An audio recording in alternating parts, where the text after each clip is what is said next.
Everyone thought Han Sen was about to lose. However, when that arrow approached Han Sen pulled the string when he completely lost his balance. The arrow in Han Sen's hand did not go out. Han Sen held the tail of the arrow and used its head to hit Jing Jiwoo's arrow. This way, Han Sen was using the weight of his body to move the incoming arrow, which was knocked away, and Han Sen himself down to the ground. At this time, the first of the 3 arrows shot by Han Sen collided with Jing Jiwoo's second arrow, while Han Sen's other 2 arrows flew toward Jing Jiwoo. Now Han Sen's arrow was shot from a 11.0 bow, so it was even more likely that it would be bounced off. However, Han Sen's arrow suddenly became alive and moved half an inch away from Jing Jiwoo's arrowhead. Like a snake, it dove under Jing Jiwoo's arrow and ended up on Jing Jiwoo's chest. Looking down, Jing Jiwoo was dumbstruck. Qin Cheng was speechless. So was Wen Zixu, Sidu Xiang, every team member from the Alliance Central Military Academy and Black Hawk Military Academy, and all the viewers. Although everyone saw what had happened, they could not believe that Jing Jiwoo would be hit like this. Jai Yanran and Kalili were cheering and jumping like a couple of maniacs. Jing Jiwoo is out, muttered Qi Jikeng.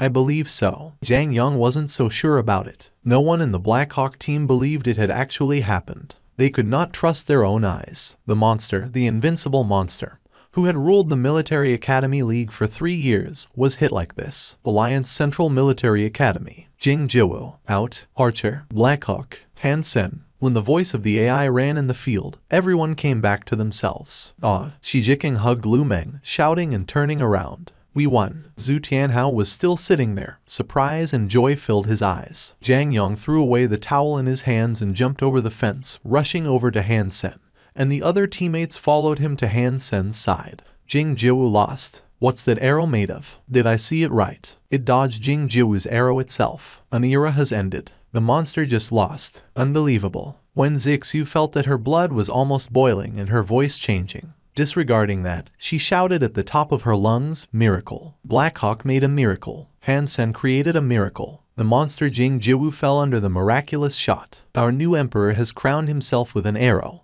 On the rooftop, 3 young men were looking at the night view of the city, leaning over the railings. How do you feel about the failure? Tang Zhenliu drank some beer and asked Jing Jiwoo next to him with a smile. Not bad. That Han Sen was beyond my expectation. I did lose. Jing Jiwoo smiled. So, what happened with the last shot? Tang Zhenliu couldn't help but ask. The arrow was spinning, Jing Jiwoo said casually. What do you mean by the arrow was spinning? Tang Zhenliu paused and did not understand Jing Jiwoo. The arrow was shot from a bow instead of thrown by hand. Unless the arrow was special, it was impossible that the arrow would spin. In the tournament, all the arrows were ordinary arrows provided by the sponsor, so the arrow itself could not spin either. I don't know, replied Jing Jiwoo. How is it that you don't know? Tang Zhenliu looked at Jing Jiwoo in surprise. Jing Jiwoo was facing that arrow. With his skills, he would definitely know if the arrow was altered. Lin Feng cut in. Indeed, he does not know. There are ways to shoot a spinning arrow like that, using the flow of the air to make the arrow shift its direction. However, none of them could be realized by the unevolved. Interesting guy. Unfortunately, this is already my last year and I will never have a chance to fight him again. Jing Jiwoo threw the empty bottle into the trash can and walked to the staircase. Bye guys, I hope to see you again. What plan do you have now? Asked Lin Feng. Originally I wanted to go to the battlefield after the tournament. Now that is not necessary anymore. I will leave tonight, said Jing Jiwoo without turning his head. I will wait for you, Lin Feng said, watching Jing Jiwoo leaving. Jing Jiwoo paused, turned back and smiled. You haven't fought him either, right? You mean Han Sen? Lin Feng paused and understood. Jing Jiwoo smiled and walked away. What does he mean? Tang Zhenliu felt puzzled. He meant that if he did not beat Han Sen, I probably could not either, said Lin Feng casually. Hearing this answer, Tang Zhenliu couldn't even hide his surprise.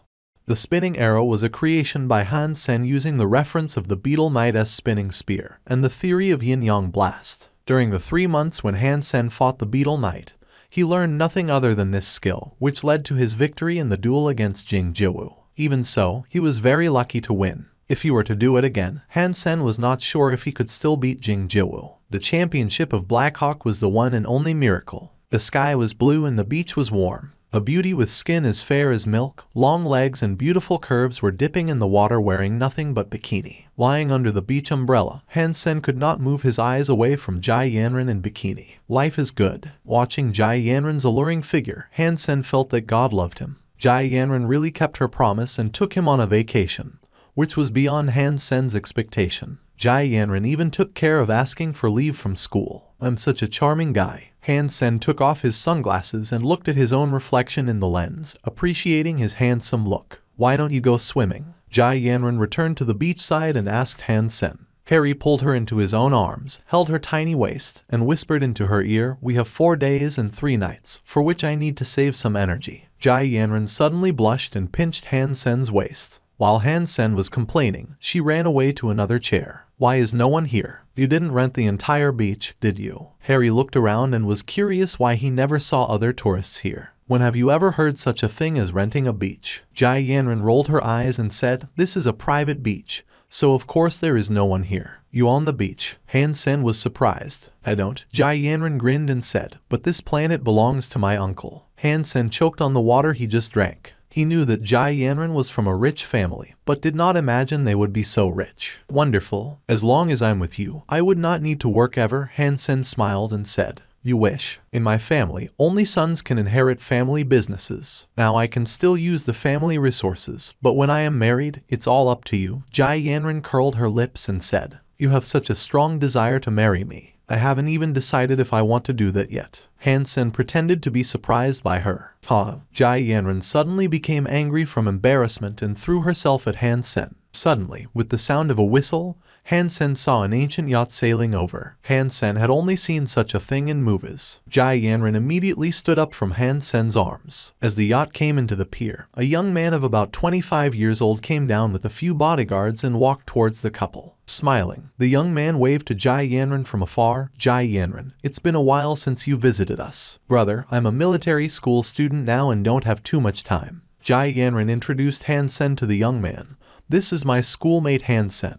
Han Sen, this is my brother Jai Lingfeng. Brother, Han Sen called Jai Lingfeng directly. Jai Yanran blushed. Jai Lingfeng paused and smiled. Han Sen, are you the one who beat Jing Jiwoo in the archery tournament? Yes, that's me, said Han Sen casually. So impressive. No wonder Jai Yanran would bring you back. Jai Lingfeng cast a glance at his sister. Jai Yanran blushed and pouted. Brother, did you come to pick us up or did you come to chat? We'll talk on the ship then. Jai Lingfeng took the couple on board, and then the yacht sailed away into the ocean. Han Sen, do you know any drinking games? Jai Lingfeng sat down in the lounge and put 2 bottles of wine in front of Han Sen. Some, Han Sen said with a smile. When he got back to Black Hawk, Han Sen entered God's sanctuary and started to attend to the business of the special squad. The Cloud Beast still needed more than a month to evolve into a sacred blood creature. Han Sen planned to use the time to hunt a few mutant creatures. The best place to hunt mutant creatures was Dark Swamp, but the mutant creatures there were too large. Devil Desert also had plenty of mutant creatures, but they often showed up in groups, which was troublesome. After some thoughts, Han Sen decided to try his luck in the Jade Dragon Mountains. Before he became the head of the special squad, Han Sen only knew the names of some mountains nearby,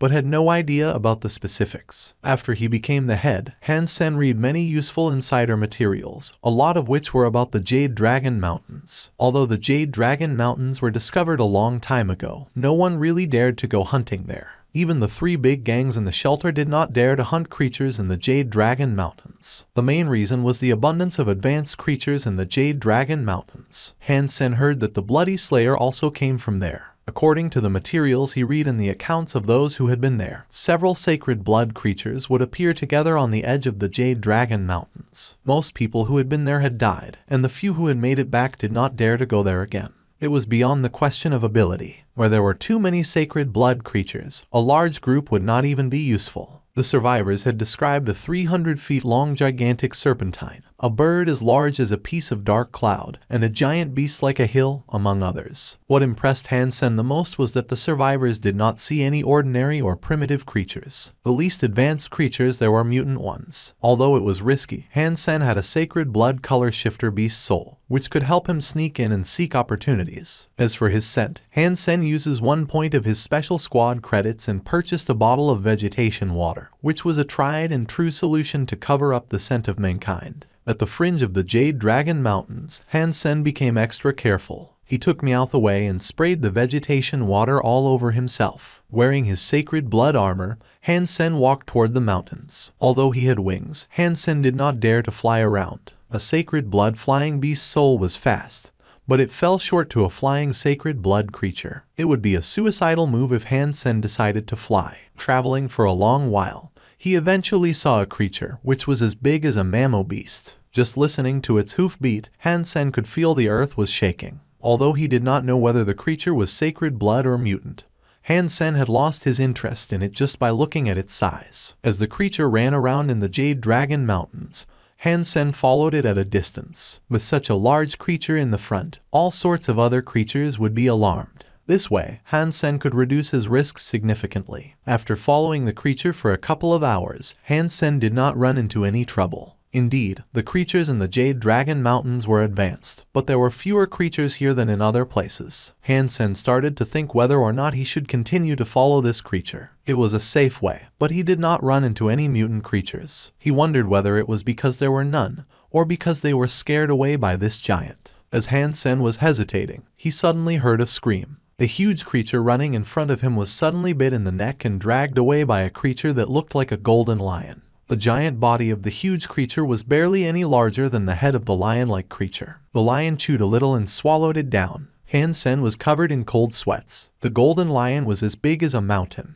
In front of the golden lion, Han Sen was not much better than an ant. Even the golden rockworm king in its largest shape was merely a pet to the lion. Shocked, Han Sen was ready to retreat. As he turned around, he felt a chill and almost let out a scream. On the path where he came from, thousands of giant beasts that looked like the one eaten by the lion were running toward them. Their hoofbeat was almost like thunder, making the entire valley tremble. Han Sen was distracted by the golden lion swallowing the beast he was following, and did not notice when the entire herd had got here. The herd was just 2 or 3 miles from Han Sen. Han Sen gritted his teeth and summoned the color shifter, planning to hide on a mountain wall. If he did not move too fast, no creature could notice him. When Han Sen was about to climb, he noticed dark clouds were covering the sky. With a closer look, the dark clouds were actually formed by large black birds, each with a wingspan of 20 feet. Flocks of the birds occupied the peaks of the mountains, their red eyes staring at what was happening underneath. Birds had the best eyesight among all creatures. If Han Sen stayed still, the color shifter might be able to fool them. However, if he started to climb, there would be certain gaps which would expose him.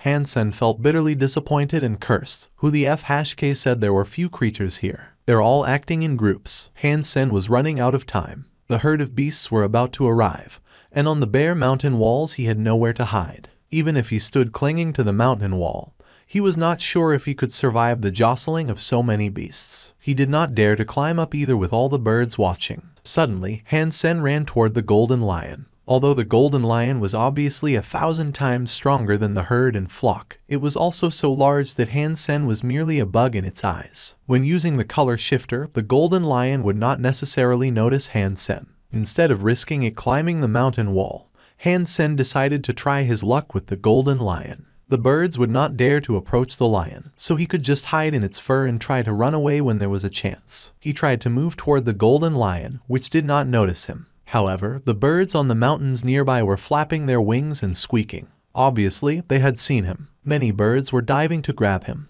Han Sen just prayed that the golden lion would not take him seriously. Maybe his prayers had worked. The golden lion did not notice Han Sen at all, but was distracted by the birds after him. The lion waved its paw and smashed one of the birds, which became a snack. The other birds flew away screeching, and no longer dared to chase Han Sen, who was next to the hind leg of the golden lion. The hind leg was a hill for Han Sen, and each golden hair as thick as Han Sen's arm. Han Sen quickly grabbed the hair and climbed up. He did not dare to leave the lion, as all the birds were watching him. Once he left, they would probably attack him again. The herd of the beasts were about to rush over, and Han Sen had to make it to the golden lion's back in order to survive. Luckily, Han Sen was too small for the golden lion to notice him. The angry herd of beasts were in the face of the golden lion and started their attack. However, it was like using an egg to hit a stone. It could not even be called an attack. The herd were simply suicidal. The golden lion could kill several of them with one swipe. Sometimes it even threw a beast into its mouth. Momentarily, the valley had become a blood river and the carcasses had piled up. The golden lion did not even take the thousands of beasts seriously. In its eyes, they were merely a dinner. The herd kept charging, which was a futile effort. The golden lion fed as it wished, and thousands of beasts all died within half an hour. After eating some of the meat itself, the golden lion lost interest in the carcasses and went deeper into the mountains. The flocks of blackbirds then made a dive, throwing themselves at the remains of the beasts. Sitting on the back of the golden lion, Han Sen was quite upset. He thought he would eventually have an opportunity to leave the lion, but it turned out he was being naive. The golden lion was enormous and had an incredible speed. The flocks of birds were following the golden lion everywhere, treating it like a stable food source. The leftover meat of the lion's meal would always go into the bird's belly. What troubled Han Sen was that the birds were all mutant creatures. With their size and strength, thousands of them together were quite scary. What was worse was that, among them there were 2 bird kings that had a wingspan of over 50 feet. Han Sen was positive that they were sacred blood creatures. They were very similar to the silver bird that almost killed him, and there were a pair of them. Han Sen did not know what to do. He was trapped on this enormous lion. The birds did not dare to approach the lion, while he did not dare to leave the lion, which was a dilemma. The silver lining was that when the golden lion was feeding, he could use a string-attached arrow to drag some meat over, which was all mutant meat. After a few days, his mutant geno points had increased a few. Several days later, the golden lion was deep in the Jade Dragon Mountains. Although it did not travel all the time, it was incredibly fast. Han Sen was not sure where he was. Around him were the same black mountains. Fortunately, the golden lion did not change its direction, so Han Sen knew how to go out. However, on his way here, he had seen numerous horrifying creatures wandering around in the mountains. Following the golden lion, he could keep himself safe, since no creatures could beat the lion. However, when he thought about going out, Han Sen did not have a solution. I should have definitely remained humble. Han Sen regretted so much that his pride drove him to Jade Dragon Mountains. It turned out God's sanctuary was way more dangerous than he had thought. He had believed that based on his capability, he could go anywhere he wanted within First God's sanctuary. However, after entering Jade Dragon Mountains, he found out how wrong he was. Han Sen was trapped on the lion for more than a month and did not have any chance to run away. The birds were like minions, following the golden lion everywhere. The golden lion had left the Jade Dragon Mountains and entered a plain following a wide river. Han Sen wondered where it was going. In more than a month, Han Sen had seen countless frightening creatures torn into pieces by the golden lion. One time, he used a threaded arrow to draw back a piece of meat from a giant snake and heard the voice saying 1 sacred geno point gained, which was shocking to him. It turned out that some of the prey of the golden lion were sacred blood creatures. Traveling across mountains and rivers, the golden lion ended up on the ocean, which could not stop the lion either. Han Sen was completely speechless. He did not know where the golden lion was going, but one thing was for sure, he did not know how to go back. Even if he remembered the way back, based on what he saw on the way here, he could not go back safely alone. Han Sen thought about jumping into the ocean, but the giant figures swimming on the bottom of the sea made him give up the idea. One thing was rather odd. The enormous lion could always attract tons of creatures to give their lives and become its food. After observing for a long while, Han Sen discovered that it was not a coincidence. The creatures did not wish to commit suicide, but was attracted by the birds. The birds could make a sound similar to baby cries. For some reason, when creatures heard that noise, they would be attracted over like crazy and end up dead under the lion's paw. Han Sen then understood that the reason why the birds could follow the golden lion was not that the lion could not kill them, but that the lion wanted them to be there. Maybe the birds were indeed like what Han Sen thought, the minions of the golden lion, attracting praise for the lion and enjoying the leftover. Even the creatures in the ocean could not resist the sound of the birds. They would often come over, and when the lion needed to feed, the water nearby would become red. Although Han Sen had known that God's sanctuary was almost endless, he was still shocked by what he saw on the back of the lion. Now he understood why humans could not even make a full discovery of First God's sanctuary alone. Following the lion, Han Sen had benefited a lot from the leftover meat. At this point, his sacred geno points were increased to 61 and mutant geno points to 84. Han Sen did not know whether he should feel sad or happy. At this rate, although he could not go back to eat the sacred blood creature he was feeding, his progress was not slow. What made Han Sen felt desperate was that another 2 birds in the flock had evolved into sacred blood creatures recently. With 4 sacred blood birds following the lion,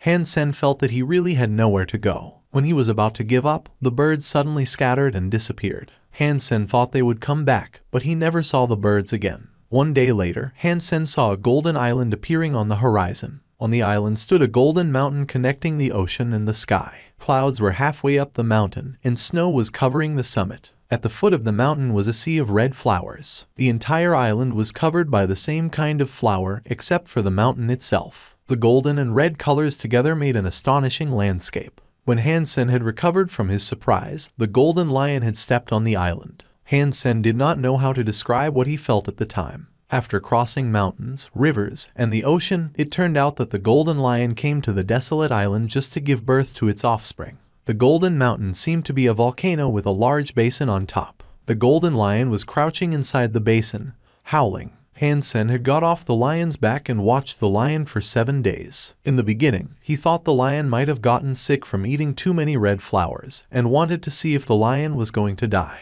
However, after crying for a week, the lion gave birth to an elephant-sized baby lion. It turned out the lion came here to give birth, so it just gave birth to its baby. End of story. Hansen sighed and prepared to leave. The golden lion was so strong that Hansen would not survive its attack even though it was weak from giving birth. As Hansen turned around, he suddenly heard a shrill scream from the lion, which suddenly spit out a large amount of golden blood. Hansen paused. There was no other creature here, so why would the lion suddenly spit out blood? Momentarily, the golden lion spit out more blood like a fountain. As Hansen was surprised, he suddenly saw a golden crystal globe with a diameter of 3 feet. The crystal was as brilliant as a diamond and seemed to have the entire galaxy sparkling inside it. Hansen gazed at it and thought, what is that? After spitting out the miraculous golden crystal, the golden lion stopped roaring and tried to separate the crystal from its blood with its paw. Because of its giant size, the lion had a hard time moving the golden crystal in front of the baby lion that it just gave birth to,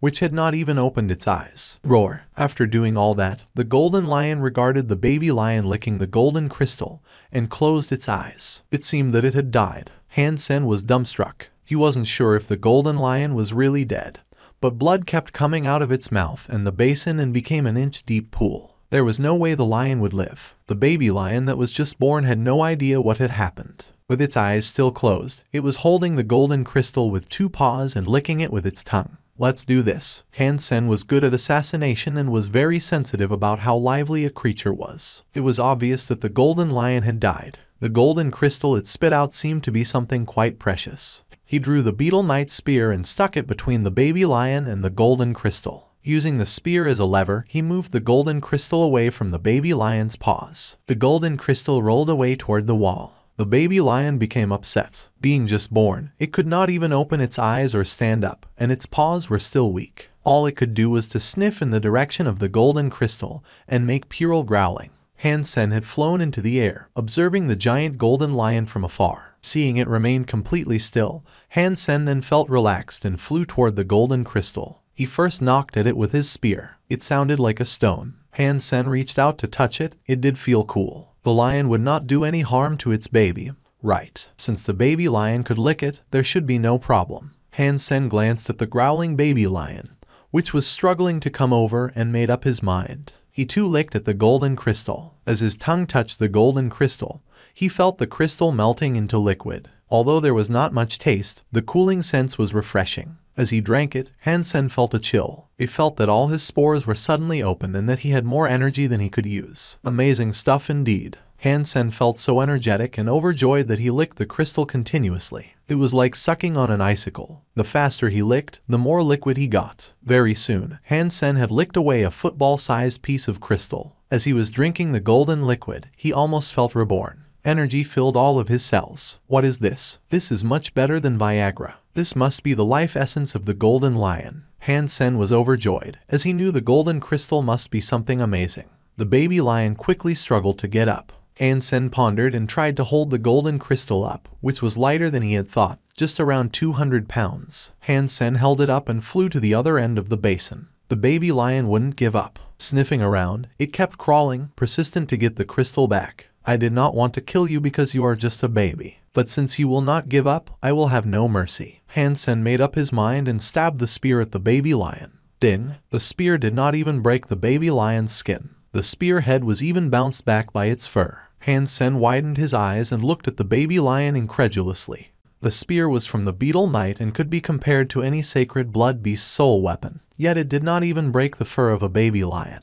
How could that be? Even if the golden lion was a strong creature, the baby was just born and already had such a strong physique. Hansen did not manage to hurt the baby lion, but irritated it. Stimulated by the pain, the baby lion opened its eyes. Although its eyes were not completely open, a fierce look had appeared in its golden pupils. Managing to stand up, the baby lion let out a tender roar, throwing itself at Han Sen. Although it was not steady, the baby lion was rather fierce. Han Sen clenched his fists and poked at the baby lion's eye with the spear. Han Sen was using the spinning force this time, and the spearhead was jabbed into the lion's eye like an electric drill. Roar! The baby lion let out a painful cry and rolled over. Han Sen became even more shocked. The spear carried all his strength and was targeted at an eye, which was the most vulnerable part of the whole body. Even so, the baby lion's eye was still intact. It is impossible to hurt it. Han Sen fought the baby lion using the spear, which was like a toy in front of the baby. Although it could bring the lion pain,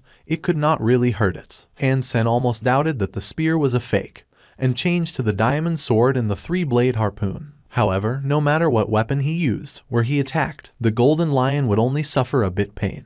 The golden lion, on the other hand, became more and more fierce. Gradually, it could steady itself and became stronger and faster. Although the baby lion could not threaten Han Sen yet, it would be able to very soon. Since Han Sen could not harm it, the baby lion was undefeatable. When the baby lion got tired, it would lie down and rest. When it got hungry, it would feed on the golden blood. As time went by, the baby lion grew stronger and stronger. Han Sen felt terrible. He had used everything he got, but there was no way he could kill the baby lion. Eventually, Han Sen decided to take off with the golden crystal when the baby lion was still little. It was not because he did not want to kill the baby lion, but because he has no way to do that. He had tried everything but could not even break its fur. There was little point in staying there. Han Sen flew into the sky holding the golden crystal, with the baby lion roaring and jumping underneath. Unfortunately, the baby lion was just a baby and could not perform at the same level as its parent. Although it could jump 3 feet high, there was little it could do to Han Sen.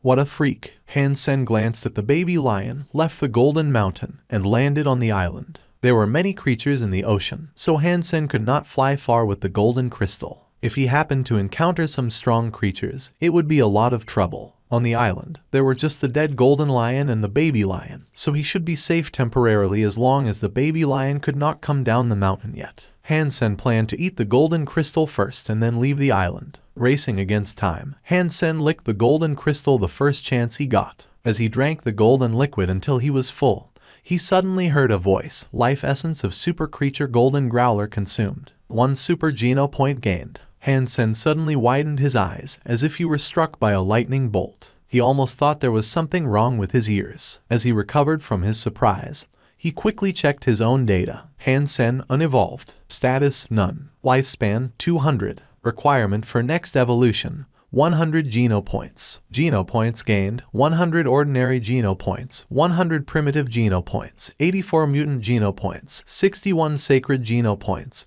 1 super geno point. Han Sen was dazed for a long while, and suddenly let out a laughter. He laughed so hard that tears came out. Super gene. Super gene. Haha. It turns out there is super gene beyond sacred gene. Sacred genes are not the end. Han Sen could not begin to describe his excitement. Humans had discovered God's sanctuary for almost 2 centuries, and had been constantly growing. In the beginning, it was very difficult for humans to survive here. It was difficult for the beginners to kill even a mutant creature, let alone a sacred blood creature. However, with the development of hyper-geno arts and the evolution of more and more people, it became easier to hunt advanced creatures. In recent decades, in First God's Sanctuary, there had been more and more people who evolved with every type of geno points maxed out. However, until now, no one had come up with the concept of super genes, which probably meant that no one had really killed a super creature before. Even if one had seen a super creature, it was not likely that one had the ability to kill it. Han Sen had witnessed how strong the golden growler was. Even the baby golden growler was quite frightening. Han Sen was already among the top of those who were in First God's Sanctuary, but even he could not hurt a newborn super creature. It was easy to imagine why human had never learned the existence of super creatures and super genes. Even if the entire steel armor shelter came to attack the adult golden growler, Han Sen believed the result would still be the death of every human. It was the same as when there was no one who had maxed out on sacred blood geno points or gained a sacred blood beast soul. No one could kill a sacred blood creature. When Son of Heaven killed the Bloody Slayer, he still had to use a sacred blood beast soul arrow. Now, human did not have super geno points or super beast soul, so it would be almost impossible to kill a super creature. The black crystal that I got from that black beetle. Could it also be the life essence of some super creature? Han Sen thought about it and defeated his own theory. The black crystal didn't melt like the life essence of the golden growler, otherwise it was so small that it would be gone by now. The black crystal did not change a bit. Han Sen did not have too much time to think. Holding the life essence, whenever he felt he could eat again, he would suck on the golden crystal until he was stuffed. Hearing the voice sounding in his mind again and again, Han Sen felt that must be the happiest thing in life. Han Sen thought that his trip was totally worth it at this point. It took Han Sen more than a week to finish the entire block of life essence, and he got 10 super Geno points, which surprised Han Sen. He hesitated and flew away from the island. Since he could not kill the baby golden growler, he should not stay there anymore. As the golden growler grew faster and faster, he might end up getting killed by it. Luckily, Han Sen had sacred blood wings. Otherwise, he would not even be able to cross the ocean. With his experience following the golden growler, Han Sen learned how big and complicated the god's sanctuary was. Now he was taking extra care wherever he went. Han Sen thought that his trip over the ocean might be highly risky. After all, he could no longer tell the directions on the ocean and there were plenty of marine beasts. Although those beasts could not reach him in the sky, the sacred blood birds might endanger him. Maybe it was luck. Han Sen flew for 2 days without running into any danger and also killed a mutant fish, whose meat contributed 2 more mutant Geno points. At this point, Han Sen had 86 mutant Geno points. More fortunately, Han Sen even saw an island and a large modern ship next to it. Although there were no visible electronic equipment, Han Sen could still tell from the material of the ship that it was a high-tech product. It even had the inscription Moon Goddess on it. However, the ship seemed to be gravely damaged and weathered. It must have been here for a long time. When Han Sen came close, he no longer felt good about it. The island was neither big nor small. Han Sen could see the entire island from the sky, but he did not notice any buildings. Landing on the island, Han Sen took back on his beast souls and was ready to find somewhere to have a rest. Suddenly, he saw a person walking out from the jungle. Seeing Han Sen, that person paused, waved to Han Sen and ran over. The existence of human beings made Han Sen felt better about the place. He believed this meant the place was not too far away from a civilized location. Although humans could teleport the parts of ships and piece them together in God's sanctuary, no ship had modern energy systems since no technologies could be used here,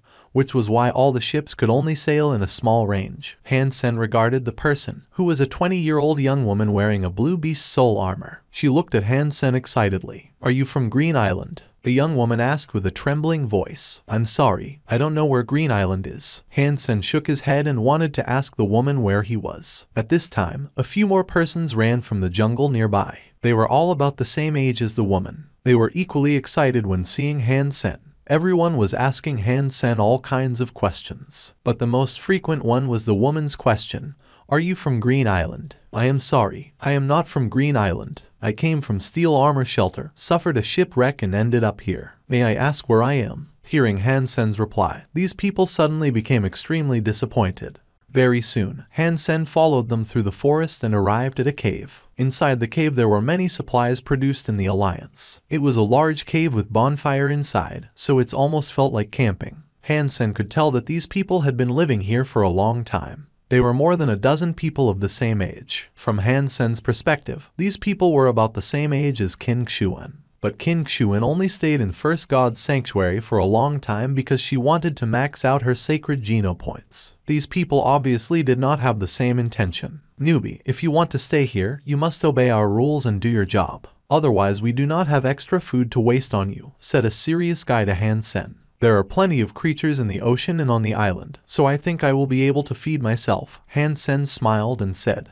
The group watched Han Sen with contempt, as if they had heard something funny. No one spoke though. It was as if they didn't even deign to mock him. "We are all unfortunate people. Here is a reminder, the Windend Island is full of danger. Do not wander around, otherwise you might lose your life." "What kind of danger?" asked Han Sen in surprise. The guy did not speak, but a skinny guy next to him cut in. "There are sacred blood creatures on the Windend Island. Are you able to kill those?" "Sacred blood creatures? I did kill a few." Han Sen laughed. "Boy, you should know who you are bragging to before you brag." "Do you know who we are?" said the skinny guy with his lips curled. "Have you heard about the Special Squad?" asked the skinny guy complacently. "You are members of the Special Squad." Han Sen regarded the group in surprise. Han Sen did not expect to meet people from the same organization on a desolate island. Such a coincidence. I am also in the special squad. I wonder which shelter are you in charge of? Asked Han Sen with a smile. What? You're also a member of the special squad? The skinny guy looked to Han Sen in surprise. My name is Han Sen, head of Steel Armor Special Squad.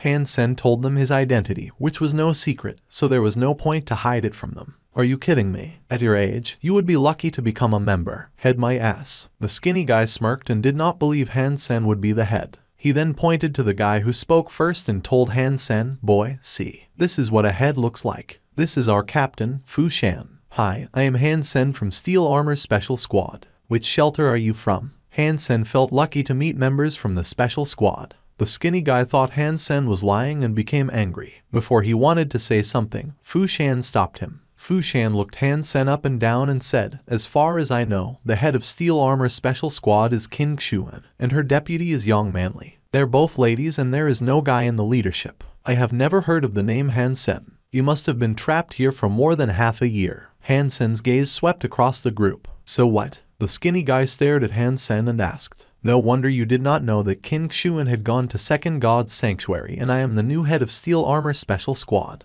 Han Sen smiled and said. The woman whom Han Sen saw first suddenly looked at Han Sen and asked, you should know Qin Xuan very well then. Yes, Han Sen thought about it and nodded. Then you must know what was behind her left ear. The woman asked slowly. The whole group was watching Han Sen, awaiting his reply. If I remember correctly, there is nothing behind Qin Xuan's left ear, but a small red birthmark behind her right ear, said Han Sen casually. He had been in numerous combats with Qin Xuan and knew this very well. Fu Shan and everyone else looked to the woman. Obviously, they didn't know whether Han Sen was telling the truth either. The woman let out a sigh of relief. You're right. Qin Xuan does have a small red birthmark behind her right ear. However, she usually covers it with her hair, so ordinary people would not be able to see that. The woman said to Han Sen, although I'm not sure if you are really the head of the special squad, now I know you are indeed close to Qin Xuan. Miss, are you also in the special squad? Han Sen asked the woman. He believed that others were from the special squad because they looked like it. However, this woman did not. My name is Zhu Ruyan. I'm sort of a client of the special squad, the woman said with a smile. Han Sen realized something and said, so you're the one who hired them to sail here. Zhu Ruyan smiled bitterly and said, this is not our original destination. We were attacked by a giant sacred blood creature on our way and ended up here. We have been trapped here for about a year. Han Sen continued to ask, where is this place? Do you know how far we are from the nearest shelter? The skinny guy named Liu Zhai said, it's pointless to ask that. Even if you could fly, you would not be able to get away from this place. How so? Han Sen was puzzled. When he came to the island, he did not find any advanced flying creatures. Maybe the group had believed that Han Sen was indeed one of the special squad. Liu Zhai and Zhu Ruyan told Han Sen everything about their situation. There were indeed no flying creatures near this place, but there was a sacred blood marine beast wandering around the island, scaring them away from hunting creatures in the ocean. On the island, there was only one type of creature, which looked like gigantic bears. They moved swiftly and could even walk on the mountain walls. With a vertical eye on their foreheads, these creatures had incredible eyesight. They were mostly primitive creatures and few of them were mutant creatures. Their king was a sacred blood creature. The king of the ghost-eyed bears was much stronger and faster than others. It was almost impossible to hurt it and it had clever tactics, which made the special squad members feel quite helpless. All of them had to live on the wild plants and mushrooms in the forest, while avoiding the ghost-eyed bear group at the same time, which was why they were leading a hard life. In the beginning, they did not know how strong the ghost-eyed bears were and tried to hunt them down, which caused a great loss. They used to have nearly 30 members in the group, but after the fight, they only had a dozen people left. Yet the ghost-eyed bear king only lost a few primitive ghost-eyed bears. However, among the deceased, only one person belonged to the special squad. What surprised Han Sen was the fact that Zhu Ruyan was in the management of Starry Group. Han Sen also learned that they came from the Green Shelter on Green Island. Now they only knew that it took a ship half a month to arrive at Green Island from where they were. Other than the fact that Green Island was in the west, they had no idea where its specific location was. After all, after being attacked by the sacred blood marine beast, they were completely lost. Zhu Ruyan would not tell what they came here for, and being employed by Zhu Ruyan, the special squad could not leak the details of their mission either. However, Han Sen could tell that Zhu Ruyan was quite somebody, as they had been trapped on the island for a very long time.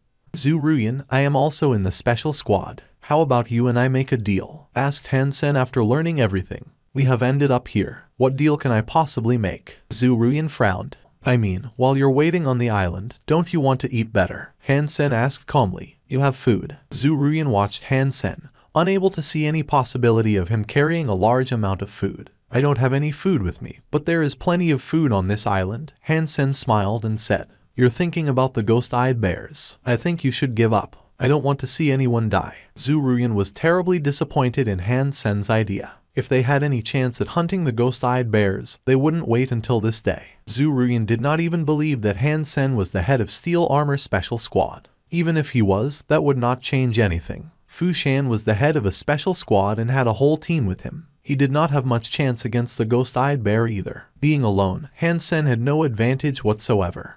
Zhu Ruyan did not want to say anything to Han Sen anymore. She said she was tired and returned to her tent. Without actually seeing the ghost-eyed bears, Han Sen suggested to hunt them, which left Zhu Ruyan with a terrible impression. Before Han Sen could even suggest a deal, Zhu Ruyan expressed her distrust. But Han Sen didn't care. When he had the meat of ghost-eyed bear, he believed Zhu Ruyan would beg for a deal. Zhu Ruyan must have a lot of resources to be able to hire the entire Green Special Squad. Han Sen felt he was responsible to blackmail her in order to thank God for sending him here. In addition, Han Sen hated everyone in Starry Group, and she would be no exception. Brother, you should be practical. Do not mess with ghost-eyed bear. Liu Zhai patted Han Sen on the shoulder and said. Obviously, members of Green Special Squad did not believe Han Sen could hunt ghost-eyed bears. They had been trapped on the island for a very long time and had a million strategies, yet none worked. The terrain on the Wind End Island was very complicated. With their strength and flexibility, the ghost-eyed bears could easily move around.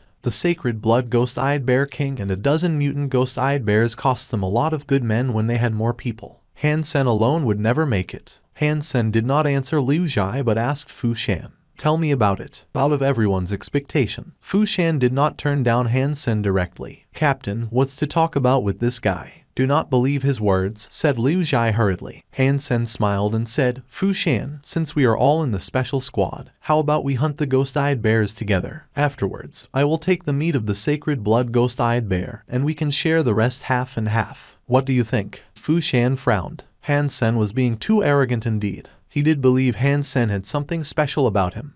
Otherwise it would be impossible for him to come here alone. However, Han Sen's words still made him cringe. Boy, you have no place to talk like that, said Liu Zhai impatiently. Really? Han Sen of course disagreed. When he just came to the island, he saw some of the ghost-eyed bears from the sky. Ghost-eyed bear was not a unique species to the island, and Han Sen had seen them before. On the way he came here on the back of the Golden Growler, Han Sen had seen a Sacred Blood Ghost-eyed Bear from a large group swallowed by the lion alive. The Sacred Blood Ghost-eyed Bear had no chance of survival in front of the Golden Growler. Han Sen did not even know it was called Ghost-eyed Bear at the time being. Before being swallowed, the Sacred Blood Ghost-eyed Bear tried to resist, and Han Sen had learned what it could do. Han Sen left the cave and decided to hunt a ghost-eyed bear to show the group, especially Zhu Ruyan, so that he would be able to blackmail her. Are you really going to hunt the ghost-eyed bears? Asked Zhu Ruyan, standing in front of the cave. You could expect a ghost-eyed bear for lunch, but do think about what price you are willing to pay.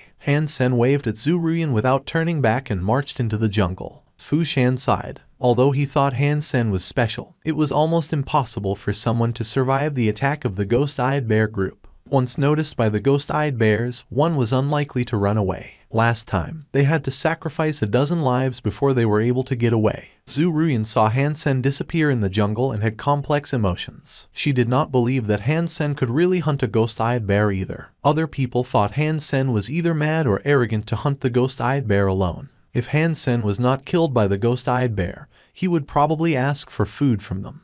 After going into the jungle, Han Sen followed a trail and sneaked into the habitat of the ghost-eyed bears. Before the deal was made, Han Sen did not plan to wipe out the entire ghost-eyed bear group. He decided to kill one first and go back to negotiate. A ghost-eyed bear was around 6 feet tall and covered in brown fur like steel brush. With a vertical eye on its forehead, it was able to come and go easily on the mountain walls. In the mountains, Han Sen shapeshifted into the color shifter silently. The ghost-eyed bears were moving around, while Han Sen was lurking in the dark. His goal was a mutant ghost-eyed bear, which would make Zhu Ruyan more willing to pay. No wonder they were not able to kill any ghost-eyed bear. The terrain does not work in anyone's favor. They suddenly heard howling from the ghost-eyed bear's habitat. "Did he really go?" exclaimed Liu Zhai. They knew from the sound that the ghost-eyed bears had noticed the intruder. There was one howling after another, so it seemed that the entire group was chasing Han Sen. "It's a pity. He did not last too long." Zhu Ruyan sighed. The howling stopped after a long while. The group did not dare to stay out for long. Since the ghost-eyed bear group had been provoked by Han Sen, it would be terribly dangerous for them to run into the bears. Zhu Ruyan and Fu Shan discussed briefly and decided to give up on looking for food, ready to go back to the cave. A mutant ghost-eyed bear. Not far from the cave, they suddenly saw a huge ghost-eyed bear, which scared everyone. People quickly summoned their beast souls and then found out the ghost-eyed bear did not move and was actually on someone's back. The person carried the dead ghost-eyed bear and walked toward them. Watching the ghost-eyed bear moving up and down as the person walked, everyone widened their eyes. "It's the boy. He did not die, and really hunted a ghost-eyed bear, a mutant one." Liu Zhai saw the person's face and exclaimed.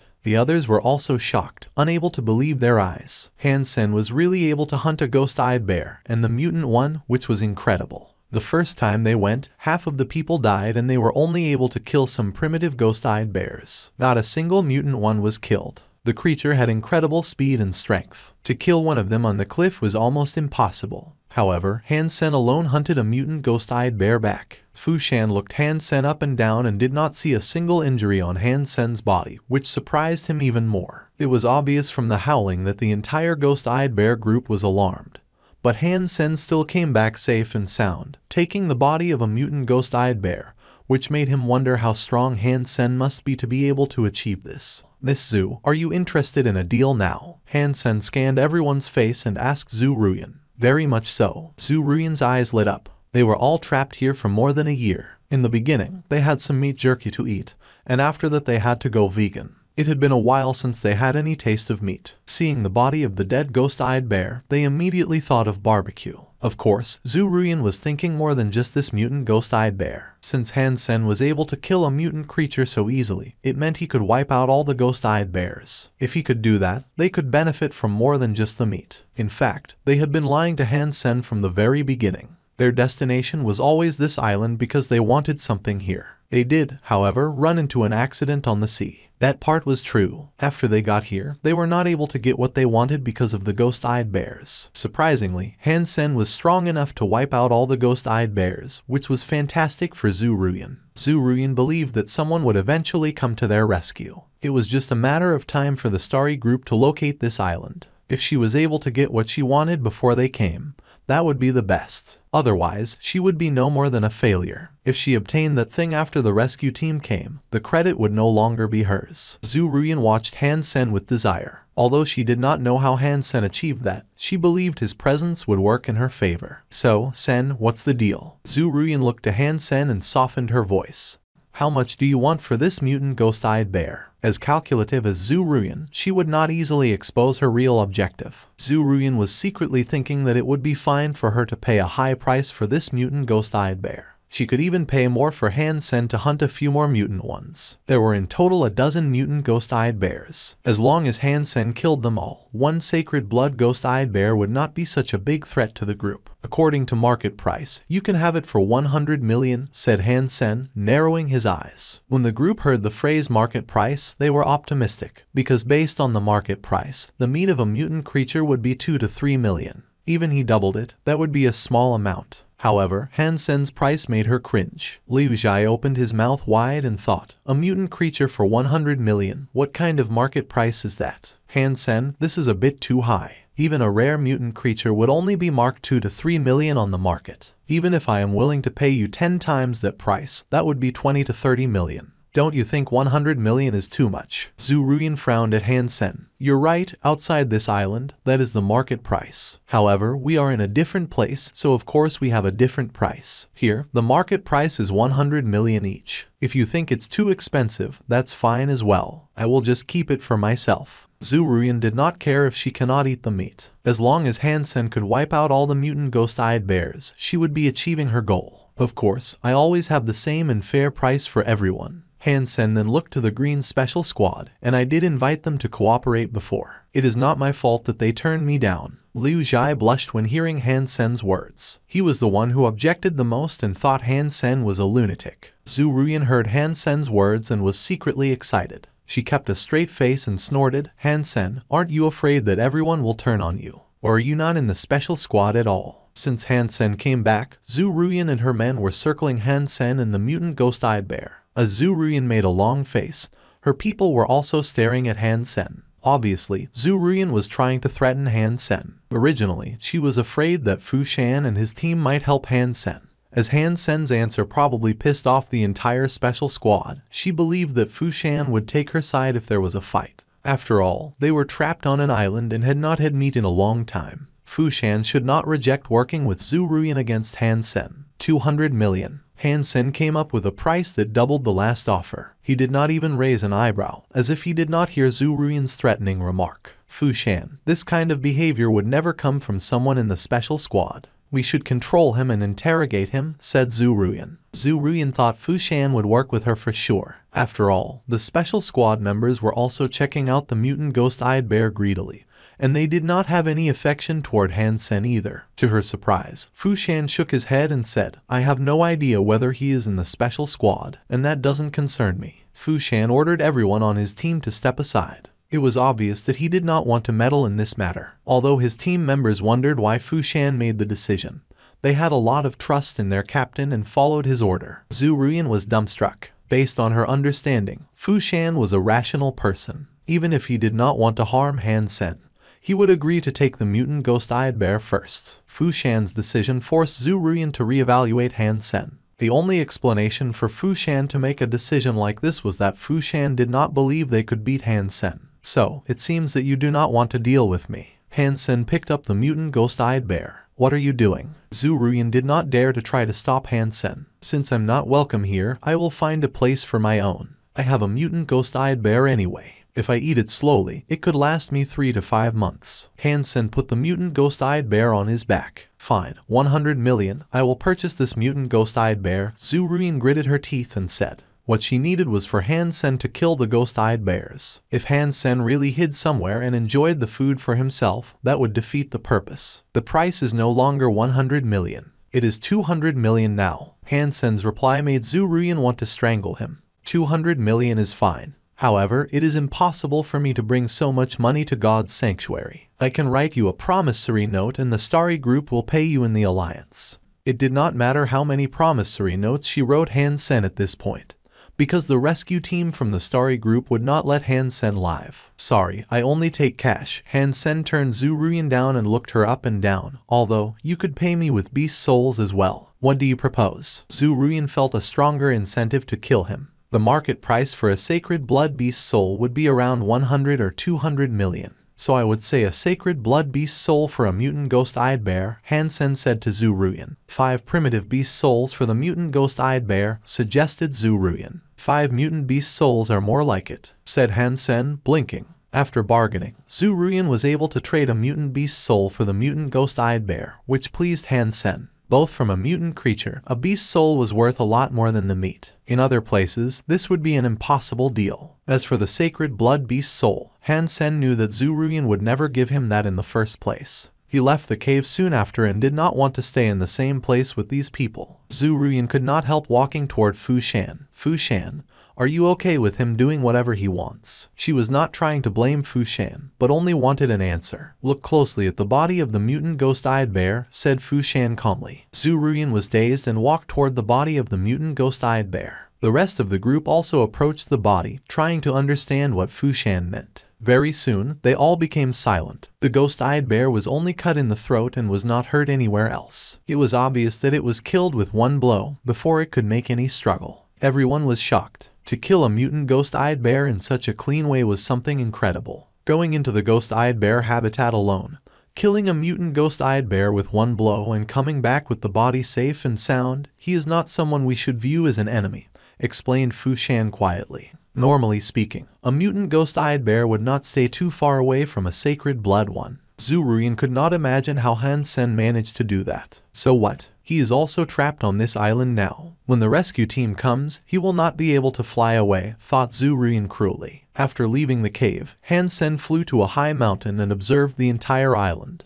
When he tried to blackmail Zuruyan, he felt something odd in her reactions. Han Sen was asking for a ridiculous price, both to blackmail and to test her. Zuruyan's reactions and some details in her behavior made Han Sen believe that the island must be special. Han Sen did not believe that someone like Zuruyan would pay such a high price and be so tolerant just to have a nice meal. Very likely their destination was this island in the first place. She probably wants something related to these ghost-eyed bears, otherwise she should not be so interested in them. Han Sen was more and more confident in his guess. As a great assassin, he knew how to read people, and he could tell a lot from what Zuruyan had said and done. There was not much special about the habitat of the ghost-eyed bears. When Han Sen went to hunt the bears, he had explored the place as well. There was nothing other than the ghost-eyed bear group, which only had one sacred blood king among them. It was impossible for Zuruyan to make this trip just to hunt the sacred blood ghost-eyed bear. No sacred blood creature in the world was worth so much trouble. In addition, Han Sen knew from the fact that they could not do anything about the ghost-eyed bear that they did not come here for this specific creature. Otherwise, if they prepared well and had enough tools, it would not be that difficult to hunt the sacred blood ghost-eyed bear.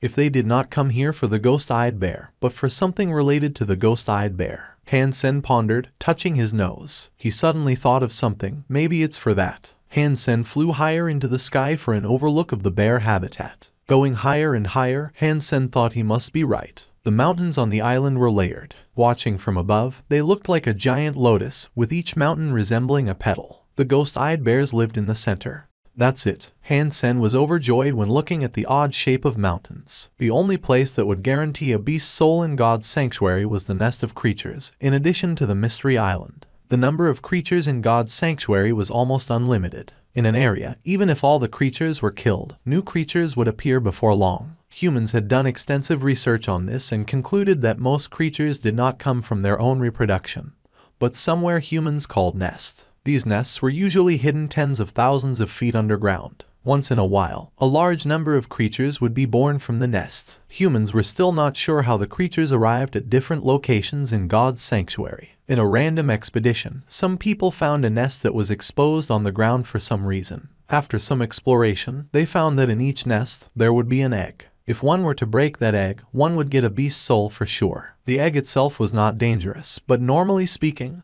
there would be many creatures living in the nest, which made it difficult to go all the way into the nest and break the egg. The nest on the surface had one significant feature, always located in a type of terrain called the life lotus. The life lotus was formed by layered mountains, and the entrance to the nest was always located in the center of the lotus. However, the entrance to the nest was occupied by the group of ghost-eyed bears. Zuruyan and others did not expect this to happen, and thus failed to enter the nest. Han Sen did not realize that the reason that the group had not entered the nest yet was mainly because they had lost most of their equipment on the ocean, under the attack of marine beasts. Since you had failed, I should probably go first. Han Sen was considering how to enter the nest with great joy. Originally, he wanted to hunt some ghost-eyed bears and gain more mutant beast souls from Zuruyan. Knowing that this was a nest, he would not hurt the ghost-eyed bears anymore. Undoubtedly, these ghost-eyed bear were the best watchdogs. With them here, the group would never be able to enter the nest, and Han Sen could look for the egg peacefully inside.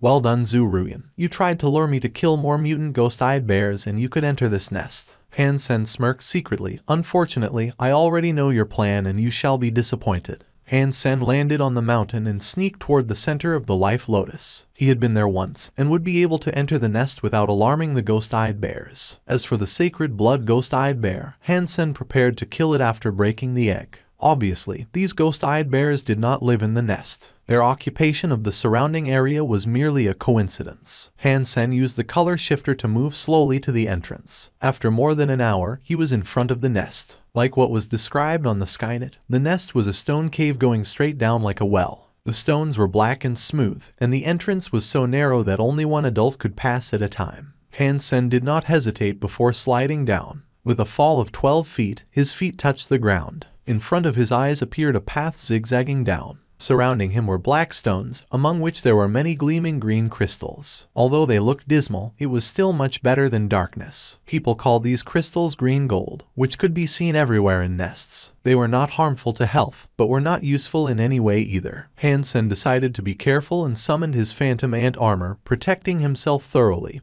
and slowly walking down the winding path. According to the Skynet, the length of this path should be around 8 miles. Normally speaking, there would be no creature on this path. Hansen did not dare to fully trust the Skynet and was still being wary. However, the Skynet was right this time and he did not see a single creature on the way. When he finally saw a wall of green gold blocking his way, Hansen knew he had arrived at the destination. He grabbed the diamond sword, took a deep breath, and slashed the sword at the wall. The green gold was not a tough material and only 1 inch thick. With Hansen's strike, a 6-foot-tall 1-foot-wide opening suddenly appeared. Hansen looked inside the opening warily with the diamond sword in his hand and was dumbstruck by what he saw. It was an underground metropolitan bathed in green light. The roof was decorated with millions of pieces of gleaming green gold, like an entire green galaxy. All sorts of black rock cells crisscrossed like a labyrinth. There was nothing artificial. They were more like some hornet nests, both random and regular at the same time. Hansen knew that these cells constituted the so-called nest. In each cell there might be a creature. Once the creature noticed his presence, it would try to kill him without a second thought.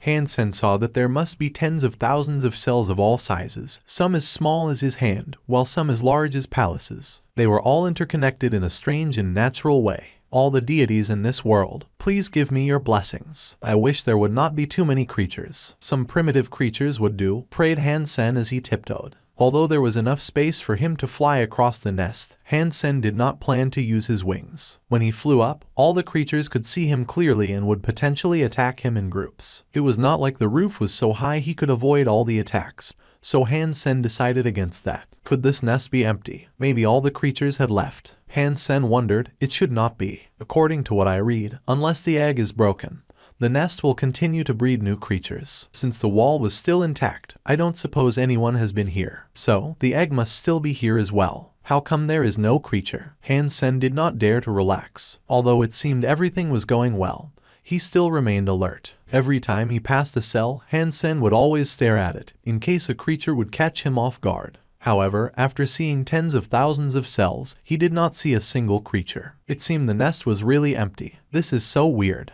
Bang! Suddenly the cell was knocked open by something and collapsed. A figure rushed out of the cell, a humanoid creature. After seeing the figure, Hansen suddenly grasped the diamond sword tighter. Normally speaking, a humanoid creature was very likely to be a sacred blood one. The creature was a skeleton that looked like it was made of white jade. Between its bones, there were no gaps like an ordinary skeleton. With these extra links, it was extremely flexible. On the skeleton's bones there were many black patterns, and in its hands were a pair of black daggers. Gears. Hansen was surprised. The humanoid creature had its own gears, which were 2 daggers instead of 1, which meant the creature would not be easy to deal with. The skeleton turned to face Hansen. Its eyes were not hollow but contained a pair of white eyeballs. Staring at Hansen, the skeleton slowly approached him. In the beginning, it was slow. Gradually, it became faster and faster. In a dozen steps, it swirled to Hansen's face like a storm. One of the black daggers were at Hansen's throat in a sudden. At this point, Hansen was certain that the skeleton was a sacred blood creature. He did not fear it. Swinging the diamond sword, he was about to stop the dagger. The daggers were short, so Hansen's blow would definitely knock them away. However, the moment the diamond sword was about to hit the daggers, the skeleton twisted in an impossible way and took back its dagger. With a swing, the skeleton's other dagger almost came between Hansen's brows. Hansen could almost feel the coldness of the blade through his armor.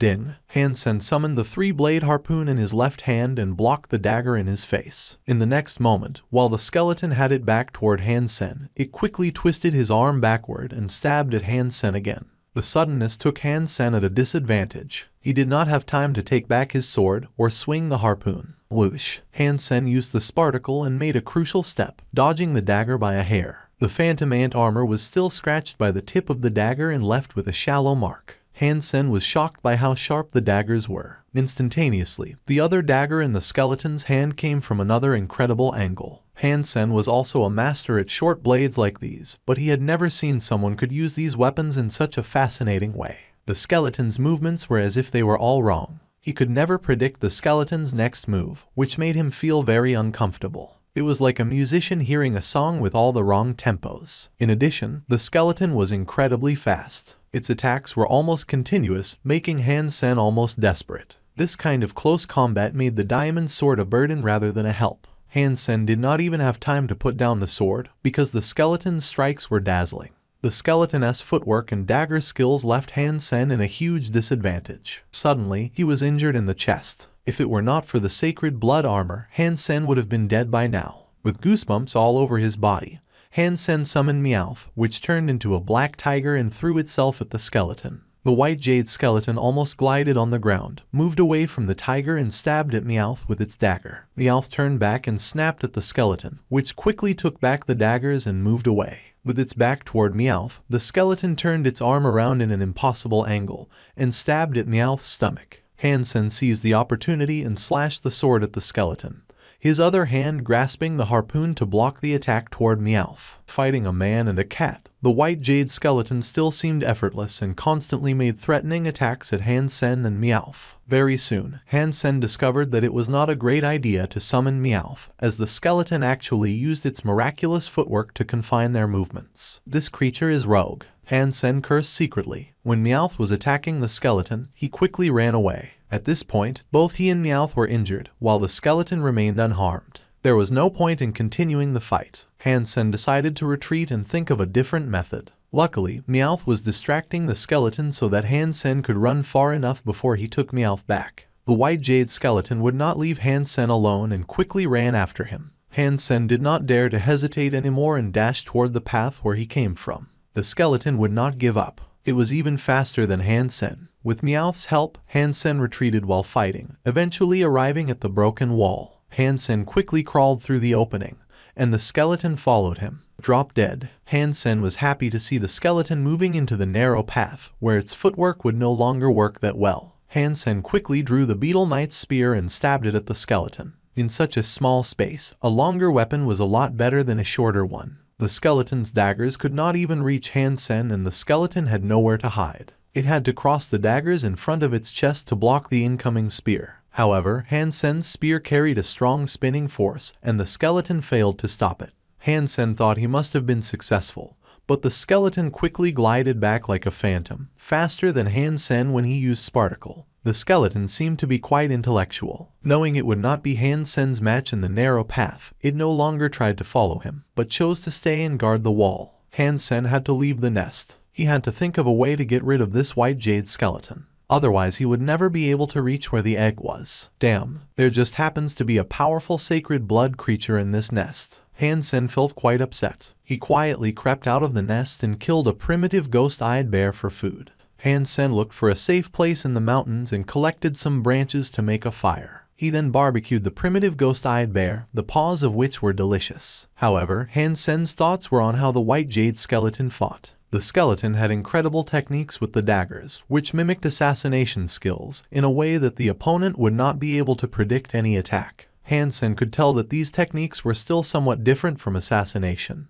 It was purely technical and did not leverage the opponent's psychology. Using these techniques, the skeleton created a kind of disorder and made it impossible for someone to judge how it would react. In addition, the structure of the skeleton was also different from a normal person, allowing it to achieve all kinds of movements. If I want to kill it, I have to understand this tempo, otherwise I would never win. Han Sen carefully thought back every detail of the combats with the skeleton, trying to find some patterns from its movements. Zhu Ruyan was a bit worried that Han Sen might know about the Life Lotus. Although few people had seen a nest, all the information was readily available on the Skynet. Not seeing Han Sen all day, Zhu Ruyan became a bit uneasy. She quickly consulted with Fu Shan and went to find Han Sen along with him and some other guys. Han Sen was not sure how strong Zhu Ruyan's followers were, but he could tell that the Green Special Squad had strong members. Based on the criteria of a special squad, Han Sen assumed that all of them might be as strong as Gambler. When Zhu Ruyan and the rest came to find Han Sen, he was sitting on the lee side of the hill, enjoying delicious ghost-eyed bear barbecue. On the fire there was more meat sizzling with grease. In fact, they had followed the fragrance to find him. It seemed that Han Sen had gotten another ghost-eyed bear. Others could not tell the level of the ghost-eyed bear anymore, since it was already cut into pieces. "Welcome, what brought you here?" Han-sen did not mean to stand up. He continued to chew on the BBQ meat and licked his fingers once in a while. Others were very much tempted by the barbecue. Although they each got some meat from the mutant ghost-eyed bear purchased by Zhu Ruyan, it was only a small piece. Most of the meat was kept as their food reserve. For people who had not tasted meat for a year, the small piece only triggered more greediness. Seeing Han-sen eating away, they all could not help swallowing. Zhu Ruyan saw that Han-sen was still here and felt much more relaxed. Everything would be fine if Han-sen did not enter the nest. "Han-sen, we came to talk about buying more ghost-eyed bear meat. You should know that the ghost-eyed bear would not last very long with so many people in the group." Zhu Ruyan smiled and said. She was only trying to tempt Han-sen to kill more mutant ghost-eyed bears. Han-sen pondered and replied, "That is not easy. I hunted again today and did not find any chance to kill a mutant ghost-eyed bear, so I had to kill a primitive ghost-eyed bear. How much will you pay for a primitive one?" Zhu Ruyan did not really need the meat, and a primitive ghost-eyed bear would be useless to her. She smiled and said, "We've all witnessed your ability. It is so easy for you to kill a mutant ghost-eyed bear. Now don't be humble. So how much do you want for a primitive ghost-eyed bear?" "Same price," Han-sen said, not even thinking. "That makes absolutely no sense. A mutant ghost-eyed bear for a mutant beast's soul. So why is a primitive ghost-eyed bear also worth a mutant beast's soul? What I'm selling is meat, so it does not matter whether it is primitive or mutant. Same price, take it or leave it. I am trapped here anyways and have no use of your beast's souls. As long as I can fill my own stomach, I would rather not to take any risks." None of them was willing to trade a mutant beast's soul for a primitive ghost-eyed bear, so they all had to go back to the cave empty-handed. Han-sen did not mind that. Every day at lunchtime, he would go to the windward side of the cave and start a barbecue, trying to tempt the group. In the beginning, they could still hold it back and just eat pieces of the first ghost-eyed bear they bought. However, the taste of meat is addictive. After eating meat, they could hardly swallow the plants anymore. In addition, that first ghost-eyed bear did not last very long. Smelling the delicious barbecue every day, all of them wanted to kill Han-sen and take the meat for themselves. Han-sen was doing that every day both to keep them hooked and to reassure Zhu Ruyan that he had no idea about the existence of the nest. In fact, Han-sen would enter the nest every evening to fight the white jade skeleton. However, the white jade skeleton was so powerful that Han-sen could not get rid of it anytime soon. In the process of fighting the skeleton, Han-sen gradually became familiarized with its dagger skills and footwork. He was obsessed with finding a way to beat the skeleton. Han-sen had set up his barbecue every day near the cave for half a month. Eventually, someone came to him. It was Fu Shan instead of Zhu Ruyan. He was alone, too. "For a ghost-eyed bear," said Fu Shan and transferred a mutant beast soul to Han-sen. Taking a look at the mutant beast soul, which was a spear, Han-sen smiled and said, "No problem. Tomorrow morning I will deliver the ghost-eyed bear to you." Fu Shan nodded but did not leave. He sat down next to Han-sen and said quietly, "I am not sure if you are in the special squad. Either way, since you have come here, you have to rely on the Starry Group's rescue team to go back. To that end, try not to piss off Zhu Ruyan too much." Han-sen did not completely antagonize Zhu Ruyan also because he knew that he would be putting the Green Special Squad in an awkward position, which would probably lead to consequences when Han-sen got back to the Alliance. Although the Special Squad was a military organization, their management team would not be able to save them from a random island in God's Sanctuary. The only possible rescue would be from the Starry Group, since they were the only ones who knew where Zhu Ruyan went. "If you trust me, I could make peace between you and Zhu Ruyan. When the rescue comes here, I will make sure that you leave this place together with us," said Fu Shan sincerely. "I thank you for your kindness, but I am not going to bow my head to the woman. The worst case scenario, I will die here of old age, and even that is better than begging Zhu Ruyan." Han-sen did not even need the Starry Group's ship to go back. Fu Shan gazed at Han-sen and got up. "Think about it. If you need anything, come to find me." Han-sen watched Fu Shan leave and continued to think about the skeleton's footwork and dagger skills. Han-sen believed that Fu Shan meant well, but Han-sen would not consider his proposal. Han-sen hated Zhu Ruyan and Starry Group. There was no way he would make peace with them. "If I don't blackmail her enough, how could I thank Son of Heaven for what he had done to me?" Han-sen thought with a sinister smile. In these 3 months, Han-sen had learned more and more about the weird footwork and dagger skills of the skeleton and saw the light. If it were not for the fact that Han-sen was interested in learning more about the skeleton's tricks, he could have killed it half a month ago. At this time, Han-sen had fully grasped all the tricks the skeleton had. It was time for him to kill the skeleton and break the egg. In darkness, Han Sen once again sneaked into the nest and was greeted by the skeleton's attacks per usual. Different from what happened in the past, Han Sen did not plan to retreat this time. He seized his 3-blade harpoon and calmly stared at the incoming skeleton. Han Sen now knew everything about the footwork and dagger skills of the skeleton. As the dagger almost reached him, Han Sen moved his feet slightly and stabbed his 3-blade harpoon from an impossible angle at the skeleton. Both Han Sen and the skeleton had an unpredictable style, but the difference was that Han Sen only had one weapon, while the skeleton had two. Even so, Han Sen was still at an advantage. He knew everything about the white jade skeleton and felt like he could control the skeleton. Suddenly, Han Sen had an epiphany. The seemingly disordered footwork and dagger skills were actually of a unique order. It was because Han Sen's understanding of order was too shallow that he felt it was out of order. After 3 months of learning, Han Sen finally understood the order of disorder and gained a deeper understanding of rhythm and order. With this epiphany, Han Sen had greatly improved his way of thinking. His opponent's footwork and dagger skills suddenly became boring in his eyes. Without any hesitation, Han Sen made a fierce step. The moment he brushed against the skeleton's skull flew up into the air. Its pair of daggers failed to hurt Han Sen, and its weird footwork did not bring it away from the 3-blade harpoon. Sacred blood creature skeleton king killed. No beast soul gained. Meat inedible. Han Sen was not disappointed that he gained neither beast soul nor meat, for what he had learned in the 3 months was much more valuable than a sacred blood beast soul, or meat. In addition, the Sacred Blood Skeleton King had a pair of gears. Different from the golden axe and iron hammer, the pair of bone daggers could be sold at an incredible price. They were on the same level as the diamond sword, not to mention they came in a pair. After appreciating his new weapons for a while, Han Sen put them away and kept going. In the entire nest, he did not run into another creature. After reaching the end of the nest, Han Sen saw a translucent ellipsoid set in the black stone wall. Inside the ellipsoid, there seemed to be a flickering light. The ellipsoid was taller than himself and looked exactly the same as eggs portrayed on the Skynet. Han Sen regarded it and used the diamond sword to cut it open. Crack! The ellipsoid was cut in half and liquid like glue flowed from it. Egg broken. Identifying beast soul. The voice was different from the one after a normal kill. Han Sen did not get the beast soul directly. Han Sen had also read this part on the Skynet. After breaking the egg, the beast soul gained would be random. Although it was possible to get anything between an ordinary beast soul to a sacred blood one.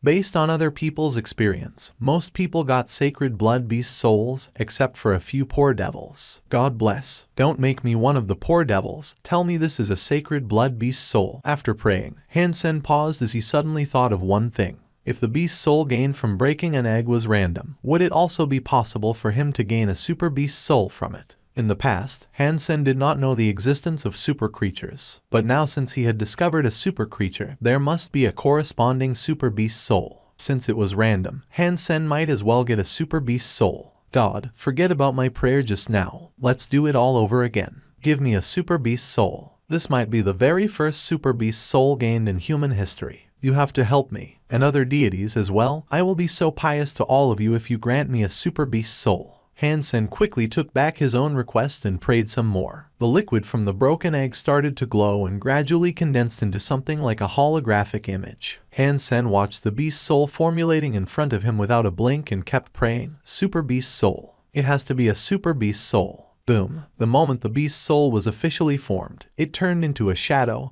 and entered Han Sen's mind. At the same time, he heard the familiar voice. Beast soul identified. Sacred blood beast soul flame lieutenant gained. Han Sen was slightly disappointed that he did not get a super beast soul, but he understood that it was normal not to win the lottery. Sacred blood beast soul was something nice too. Han Sen summoned the beast soul he just gained. With a ball of fire, a devil-like creature appeared in front of Han Sen's eyes. It was burning with red flames and looked rather magical. Type of beast soul of flame lieutenant, aura. Looking at the 4 letters aura, Han Sen's disappointment disappeared completely. Instead, he was overjoyed. The 4 letters were simply a godsend in Han Sen's eyes. Rare did not begin to describe the scarcity of beast soul aura. Even a mutant beast soul aura could be sold at an incredible price. And that did not just apply to First God's Sanctuary. Even in Second God's Sanctuary, a good beast soul aura, even just a mutant one, would be highly popular, despite the fact that most sacred blood beast souls from First God's Sanctuary would be useless there. As long as there was an aura, all the beast souls around it would be enhanced. As far as Han Sen knew, Son of Heaven had a mutant beast soul aura. When he summoned the Beast Soul aura, it could improve the ability of all the Beast Soul within the range of 30 feet by 20%.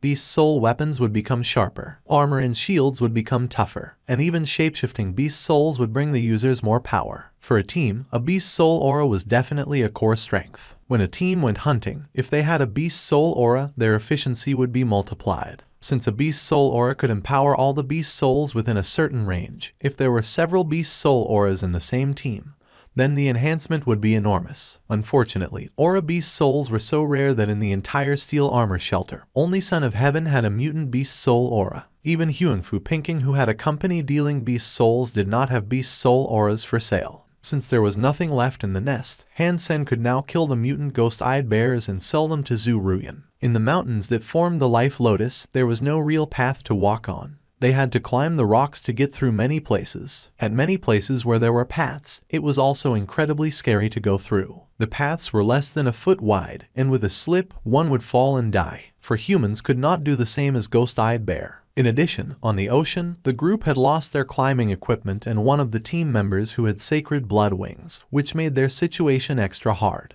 After entering the Life Lotus, they were soon noticed by the ghost-eyed bears, whose giant bodies came and went like wind on the steep cliffs. Seeing the group of ghost-eyed bears came to them fiercely, Zhu Ruyan ordered everyone to find a secure spot and get ready to fight. The mutant ghost-eyed bears posed the most threat to them, while the primitive ones were not much trouble. At this time, since most of the mutant ghost-eyed bears had been killed by Hansen, they could cope just fine. The group of people stayed on a relatively flat platform and killed all the ghost-eyed bears coming at them. Having been holding back for more than a year, the group lashed out all their anger on these creatures. With a shrill howling from the sacred blood ghost-eyed bear king, all the ghost-eyed bears retreated instantaneously to higher mountains, leaving the group of people alone. The group continued marching ahead and killed all the ghost-eyed bears they saw. Because the mutant ghost-eyed bears were too few in numbers, they were not much of a threat. The sacred blood ghost-eyed bear dashed to them from the cliffs fiercely, its white fur gleaming like silver. Hansen had already landed on the top of a high mountain, watching the fight while eating barbecue. He had been curious how Zhu Ruyan planned to deal with the sacred blood ghost-eyed bear. On mountains like these, there was not much room for people to move around. In order to fight a strong sacred blood creature, one would have to have sacred blood wings. As Hansen was making different presumptions, he suddenly saw Zhu Ruyan's body turning into a giant more than 12 feet tall. She raised a fist and threw a punch at the sacred blood ghost-eyed bear. Her fist was like a sledgehammer and landed on the sacred blood ghost-eyed bear hard. The body of the sacred blood ghost-eyed bear was very strong. Unless one were to use a sacred blood weapon, one could hardly hurt it. However, with Zhu Ruyan's punch, the arms that the sacred blood ghost-eyed bear raised to defend itself were broken, after which the giant fist continued to hit the sacred blood ghost-eyed bear in its chest. Spitting out blood, the ghost-eyed bear fell off the cliff and was about to die. Zhu Ruyan, on the other hand, quickly shrank in size and turned back to herself. She looked a little pale. Hansen was dumbstruck and did not understand what kind of beast soul Zhu Ruyan had used. Looking at her face, Hansen did not think she could do that again. No wonder Zhu Ruyan had never given any thought to the sacred blood ghost-eyed bear, but feared the mutant ones a lot. Since she could only use the miraculous beast soul once, she could not afford to waste it on the mutant ghost-eyed bears, but had to save it for the sacred blood one. Hansen did not have more time to think. He quickly summoned the horn bow and the mutant black stinger arrow, aimed at the falling sacred blood ghost-eyed bear, and made the shot. The black arrow went across the sky like a lightning bolt. As if it were equipped with a GPS device, it pierced the ghost-eyed bear's head through its open mouth. When Zhu Ruyan, who had perfectly utilized the power of the beast's soul, was secretly celebrating, she was suddenly dumbstruck by the arrow coming out of nowhere. She quickly looked to the direction where the arrow was from and saw Hansen on top of the mountain with a bow in his hand. Bang! Under the cliff, the sacred blood ghost-eyed bear fell to the ground. Zhu Ruyan watched Hansen with her eyes almost spitting fire. Since Zhu Ruyan did not hear the voice telling her the sacred blood ghost-eyed bear was killed, it was obvious that the kill was counted on Hansen's head. Hansen was so happy that he almost laughed out loud. It seemed that every time he stole the last kill, he would always gain a beast soul. And this was no exception. Sacred blood ghost-eyed bear killed. Beast soul of sacred blood ghost-eyed bear gained. Eat its meat to gain 0 to 10 sacred geno points randomly. What a great harvest. It's a shame that they were not hurt. There is no chance for me to kill Zhu Ruyan, Hansen said with a sigh. Throwing a fierce stare at Hansen, Zhu Ruyan gritted her teeth and said nothing. They went all the way to the entrance of the nest and started going down. Zhu Ruyan specifically arranged for several people to guard the entrance, so that Han Sen could not follow them inside. Han Sen did not have any intention to follow them into the nest, which he knew very well was basically empty. At this point, Han Sen had already come down from the mountain and ran away with the dead sacred blood ghost-eyed bear. Less than half a month after Han Sen finished eating the sacred blood ghost-eyed bear, he saw a fleet sailing over to the island. Each ship bore the logo of Starry Group. Han Sen did not know what Zhu Ruyan told the rescue team. One day later, the fleet left the island. Han Sen followed the fleet afar. The ships could only rely on the wind to sail and was not very fast. All Han Sen needed to do was to keep the fleet in his sight. In fact, Han Sen even thought the fleet was too slow. However, there was no modern technology allowed in God's sanctuary, so it was only natural the ships were slow. In nearly a month, Han Sen did not run into any danger and fed on some marine creatures from time to time. As for the sacred blood marine beast mentioned by the group, Han Sen had never seen it. Maybe it was scared away by the fleet. Han Sen finally understood that when the group of people came here, they must have come in a similar fleet. However, they ran into a sacred blood marine beast and only one ship of the fleet arrived at their destination. And that ship collapsed in the end as well. One day, Han Sen eventually saw a piece of land and felt overjoyed. When he landed on the place he saw, he realized that it was the green island the group of people were talking about. However, it was not a real island, but a peninsula connected to the mainland. On the peninsula, there was a green shelter. Han Sen used the teleport device in green shelter to return to Black Hawk. It had been almost a year since he came to God's sanctuary. Han Sen wondered how his friends in the Steel Armor Special Squad were doing. After returning to his dorm, all his roommates were delighted to see him. They thought that Han Sen must have died in God's sanctuary considering how long he had been gone. In this day and age, this sort of thing was very common. Few people could come back after disappearing for a long time. Han Sen's roommates were all sophomores and about to become juniors. However, Han Sen must take the makeup assessment, the score of which would determine whether or not he could stay in Black Hawk. There were many precedents like this, so there was a rule that as long as the returning students passed the assessment, they would be allowed to continue their study. He took up his comlink and saw many unanswered calls, the majority of which were from Jai Yanren. His mother also called him many times. Zhang Denfeng, Qin Xuan, Yang Manli, Tang Zhenliu, Wang Mingmeg, Huanfu Pinking, Lin Beifeng and Klili had also called him. Han Sen first dialed his mother's number, and the call immediately went through. Although Luo Sulin did not know that Han Sen had disappeared in the God's sanctuary, but she was quite worried since Han Sen had not called him in a long time. Han Sen did not mention anything about his adventure, but told his mother that he was busy with his study. He would rather hear his mother's complaints than for her to worry. After chatting with his mother for a long time, Han Sen tried calling Jai Yanren. Although he knew that it very likely would not go through, he still decided to give it a shot. Indeed, her service had been discontinued. Han Sen's roommates had already told him that Jai Yanren had left Black Hawk to do an internship. They said she was serving on an interstellar warship. After being enlisted, one must use a special comlink and could not use an ordinary one. So, there was no way that Han Sen could reach his girlfriend. His roommates also told him that Jai Yanren had lost a lot of weight since Han Sen disappeared. She also became extremely silent. Except for studying like there was no tomorrow, she rarely went to any Hand of God Society activities. Several months ago, she left Black Hawk for an internship on the warship. Han Sen felt guilty, but there was nothing he could do. He dialed back to call everyone who had called him and told them he was safe. Lily went to the warship together with Jai Yanren, so Han Sen could not contact her either. King Xuan's number was still in service, but no one answered. Han Sen assumed she must be in Second God's Sanctuary. Han Sen thought that since he had been gone for so long, a new head of the special squad must have been appointed in his stead. After all, there were rules about that. What he did not expect was that he still had the position, and Yang Manli had taken care of all the business of the special squad. Han Sen was surprised. In this condition, Yang Manli as his deputy could have stepped up and replaced him. However, she chose to leave the position to him. After talking to other members in the special squad, Han Sen learned that the management wanted for Yang Manli to take his place, but Yang Manli refused. Han Sen was surprised about this finding. He knew that Yang Manli had always wanted to become the head of the special squad and could not imagine she would give up such a perfect opportunity. He dialed Yang Manli's number and wanted to thank her. However, Young Manly simply told him what happened in the special squad in this year in an impersonal tone and did not give him any chance. In fact, the two of them did not have the best relationship, and Han Sen felt it was difficult for him to say something nice as well. Although Han Sen did not care that much about this position,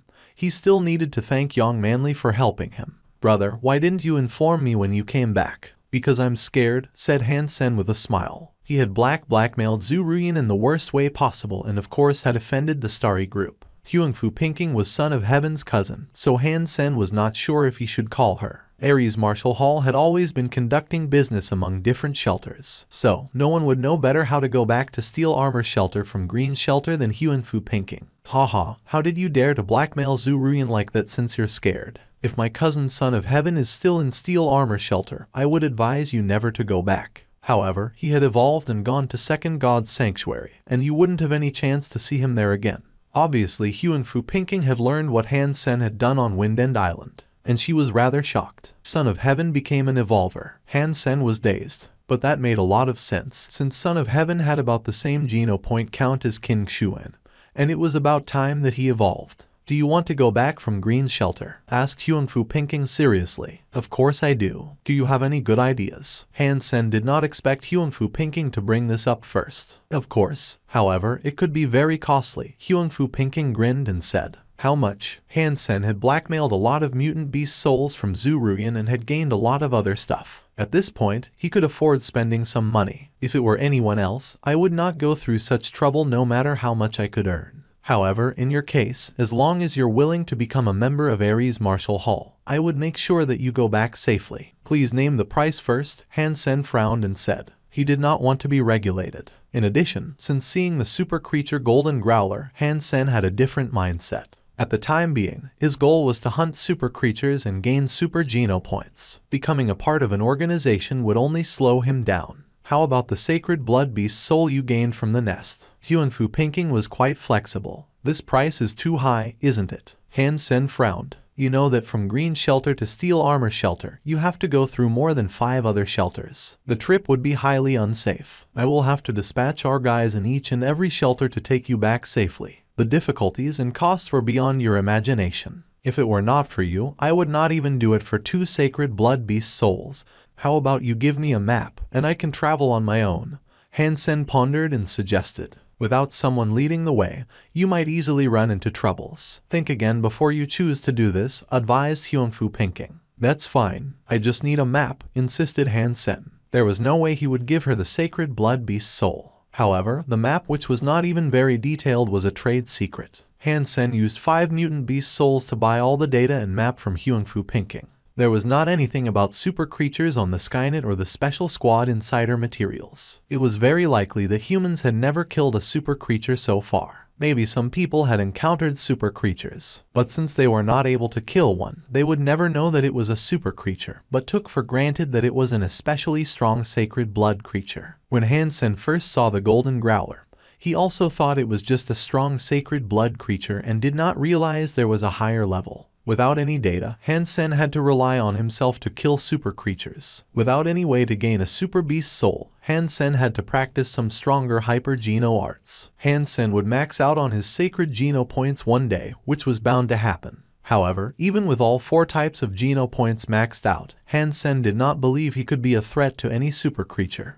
Han Sen found Bai Yishin's number from his comlink. As a professor and meister in the Saint Hall, Bai Yishin was a part of many research programs of hyper geno arts. There should be no one that knew hyper geno arts better than him. Han Sen decided to ask for his help. "Professor, I have some questions about hyper geno arts that I like to ask you. Do you have a minute?" "What you want to ask?" asked Bai Yishin. "I want to know, in all the hyper geno arts that could be practiced by the unevolved, which one had the most destructive power?" Han Sen asked. "Destructive power is a vague term." Bai Yishin thought about it and said, "For example, the yin-yang blast you practice could be very destructive if you use it properly. You could even use a mutant beast soul weapon to kill a sacred blood creature with that hyper geno art. Isn't that enough? It is unfortunate that what I want to kill is much stronger sacred blood creatures," thought Han Sen. Seeing the disappointment in Han Sen's face, Bai Yishin touched his chin and thought for a long while before he said, "I can't say there isn't, but..."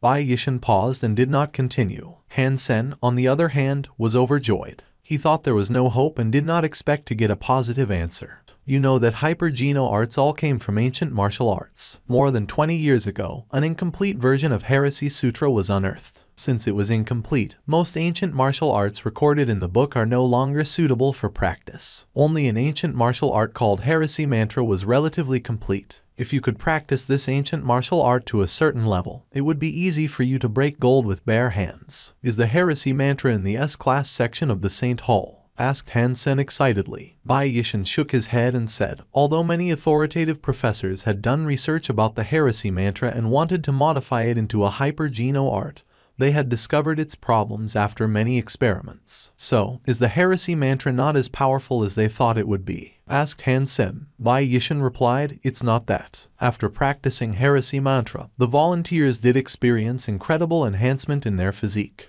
However, they also went through something weird. Something weird. Han-sen looked at Bai Yishin. Bai Yishin pondered and organized his words. So, every volunteer who tried to practice Heresy Mantra would have too good an appetite. After hearing Bai Yishin's reply, Han-sen was dazed. He assumed it was some serious issue and did not expect it to be as simple as too good an appetite. Bai Yishin knew what Han-sen was thinking from his look. He said seriously, maybe you cannot imagine what it's like to have too good an appetite. I'll put it this way, normal people would feel full, but those who practiced Heresy Mantra would lose the sense of fullness. The 6 volunteers had witnessed great improvements in their speed and strength. However, because of the unbearable hunger, they all gave up practicing. Since none of them had reached the first phase of Heresy Mantra, the enhancement of their physique disappeared with their sense of hunger. We had many volunteers who had practiced it, but none of them could get past the hunger. Nobody could persist to finish the first phase, said Bai Yishin. There are 4 phases, keeping the vital energy, seeing through the mirage, longevity, and immortality. The volunteers never even reached the first phase of keeping the vital energy. That was why Heresy Mantra was never adapted into a hyper-Geno art. Han-sen had been practicing the first phase of Heresy Mantra, preserving vital energy. Heresy Mantra was different from Jadeskin in that it did not enhance one's physique overall, but focused on the strength in blood. Blood came from the heart and went through the veins in the whole body. Hence, by practicing Heresy Mantra, one's heart and veins would become stronger. If the heart could be compared to an engine, then its horsepower could be improved by as much as 10 times after one practiced Heresy Mantra. If it was not done correctly, the other 3 phases would cause one's heart to explode. Han-sen did not dare to slack a little bit when practicing Heresy Mantra. After several days, Han-sen started to feel the sense of hunger Bai Yishin described. No matter how much he ate, he would still feel hungry, not only in his stomach, but his entire body. Among all the footnotes, Han-sen had noticed an interesting hypothesis. The reason for the hunger during the practice was that Heresy Mantra needed a huge amount of energy to improve the genes that controlled the heart and veins, while the nutrition contained in food was not enough. In this case, the entire body was under a lot of pressure, and all the energy went to support those specific body parts, which was why other parts of the body had basically no energy. This theory was not corroborated. The previous volunteers were consuming most advanced nutrition solutions every day, which was still not enough to balance the hunger, which made people question the theory. This is incredible hunger. Riding on Meowth, Han-sen was about to starve. He had eaten more than 10 pounds of mutant meat. If he continued to eat, his stomach would probably explode. However, in addition to the feeling of hunger, Han-sen also felt energetic. The 2 contrastive feelings filled his body, which made Han-sen understand why the previous volunteers would give up. It was definitely a cruel torture. As Han-sen practiced more, both feelings got stronger. Han-sen had hunted a lot of mutant creatures on his way and ate their meat, but it did not help. While feeling the incredible hunger, Han-sen also felt his strength was improving rapidly and even his heart was beating stronger. On the map from Huangfu Pinking, all the paths had been tested by different teams in Ares Martial Hall, so none of the paths was dangerous. Even the riskier parts of the paths were marked clearly, and solutions or tips were always provided. After Han-sen was on the road himself, he came to understand how precious the map was. Its value, like Huangfu Pinking said, was well beyond 5 mutant beast souls. With this map, one could easily start to trade among these shelters, so the map was a highly valuable trade secret. Han-sen did not know what was the reason for Huangfu Pinking to give him this map. By taking this map, he did owe her one. After half a year, Han-sen traveled past 5 shelters. He did not even want to think back on this period of time. It was not because of all the risks and dangers on the way, but mainly because the terrible feelings he had when practicing Heresy Mantra. Han Sen was devastated in the first 2 months when he just started practicing. In the end, he still made it and finished the first phase. Both his heart and veins were strengthened significantly. The main reason for his success was that whenever he felt the hunger was getting unbearable, he would practice Jadeskin. Then the coolness would flow in his body and ease his hunger. The hunger suddenly disappeared after he finished the first phase. However, in 3 months, Han Sen's weight dropped from 170 pounds to 110 pounds. Even his bones were sticking out. Because none of the previous volunteers had gone this far, Han Sen was not sure if his experience was unique. After finishing the first phase, Han Sen started to practice the second phase of Heresy Mantra, Seeing Through the Mirage. Then, Han Sen felt his body was like a withered plant receiving water. After eating lots of mutant meat, he started to gain his weight back. The hunger was gone, so were the contrastive senses. In his practice, he felt more and more fulfilled. It seemed that his entire body was becoming stronger, and his current cardiac functions were much stronger than a normal person. When he completed the third phase longevity, he should be able to hurt a super creature, at least the baby golden growler. However, when Han Sen started to practice the third phase, his progress became much slower. He could still feel he was moving forward, but he could no longer complete the third phase in 3 months. Han Sen estimated that he would probably be able to finish the third phase in a year. After returning to Steel Armor Shelter, Han Sen came back to his own room immediately. He had been feeding the Cloud Beast for over a year, and it was a huge waste of time. When Han Sen went back to his room and saw the Cloud Beast, he could not believe what he saw. The Cloud Beast was there and had evolved, but it seemed somehow different from the sacred blood Cloud Beasts he used to eat. This Cloud Beast almost turned transparent and was surrounded in an aura. Why does this one look so different? Staring at the Cloud Beast, Han Sen suddenly had a thought that gave him a chill. Han Sen killed the Cloud Beast as fast as he could, and heard a voice that almost made himself jump. Super creature Cloud Beast killed. No beast soul gained. Eat its life essence to gain 0 to 10 super geno points. Meat inedible. It works like this. So it works like this. Han Sen was almost speechless. He could not believe in his wildest dream that the black crystal could be so miraculous that it could even produce a super creature. Before Han Sen could dissect the body of the Cloud Beast, it gradually dissolved. A black crystal and a white one fell on the floor. The black crystal was the one Han Sen found, and the white one was about the size of a pigeon egg, which was the life essence of the Cloud Beast. Han Sen could not believe that the seemingly ordinary black crystal could produce super creatures that the entire mankind failed to hunt. Han Sen became wild with joy as he finally had an access to super geno points and possibly super beast souls. If he had gained a super beast soul, maybe he could kill super creatures before he finished the fourth phase of Heresy Mantra. Han Sen quickly went to the market, bought another Cloud Beast, and fed it with the black crystal. He was very curious to know how long it took for a Cloud Beast to evolve into a super creature. Life essence of super creature Cloud Beast eaten. 1 super geno point gained. Han Sen heard the continuous voice and felt on top of the world. As an incredible strength filled his body, Han Sen felt his bones and flesh were developing again, as if he were a child. In the end, the Cloud Beast provided 9 super geno points to Han Sen. Time was a scary thing, especially in such an interstellar age. Each moment, many shocking incidents happened on the planets occupied by mankind. Many strong men fell, and many new stars were born. In 2 years, too many things had happened and too many things had been forgotten. There were people who were not as forgetful, such as Jing Jia. Many people admired the Jings for the fact that they had a genius like Jing Jiwoo. However, only those who truly knew the family knew Jing Jiwoo had a more brilliant brother named Jing Jia. Although Jing Jia was Jing Jiwoo's little brother, those who had met him could only describe him as impressive. Jing Jiwoo was a monster who could reach the top in every field, and his brother was someone who could reach beyond the top. The brother's grandfather had hired a lot of martial arts professors to instruct the two of them. Jing Jiwoo was able to listen to and learn from all the professors, while Jing Jia could not have the same professor for over 3 months. Jing Jia had so many questions and thoughts that even the professor would be rendered speechless. All his professors quit within 3 months, because they believed they had nothing that they could teach the kid. In the eyes of Jing Jia, Jing Jiwoo was his idol. Jing Jia was Jing Jiwoo's biggest fan. In his eyes, his older brother was always sparkling like diamond. However, Jing Jiwoo lost to Han Sen in the archery tournament. He believed that Jing Jiwoo only lost to Han Sen because of the tactics picked by his coach. If it had been a fair game, Jing Jia believed that Jing Jiwoo would have won for sure. At this point, Jing Jia had every desire to beat Han Sen and tell him that he was not even as good as the big toe of his old brother. Spinning arrow. What is so fancy about that? Jing Jia turned down all the invites from the Alliance Central Military Academy and other famous schools, and chose to come to Blackhawk Military Academy. Of course, the boy was not here to join Han Sen's team,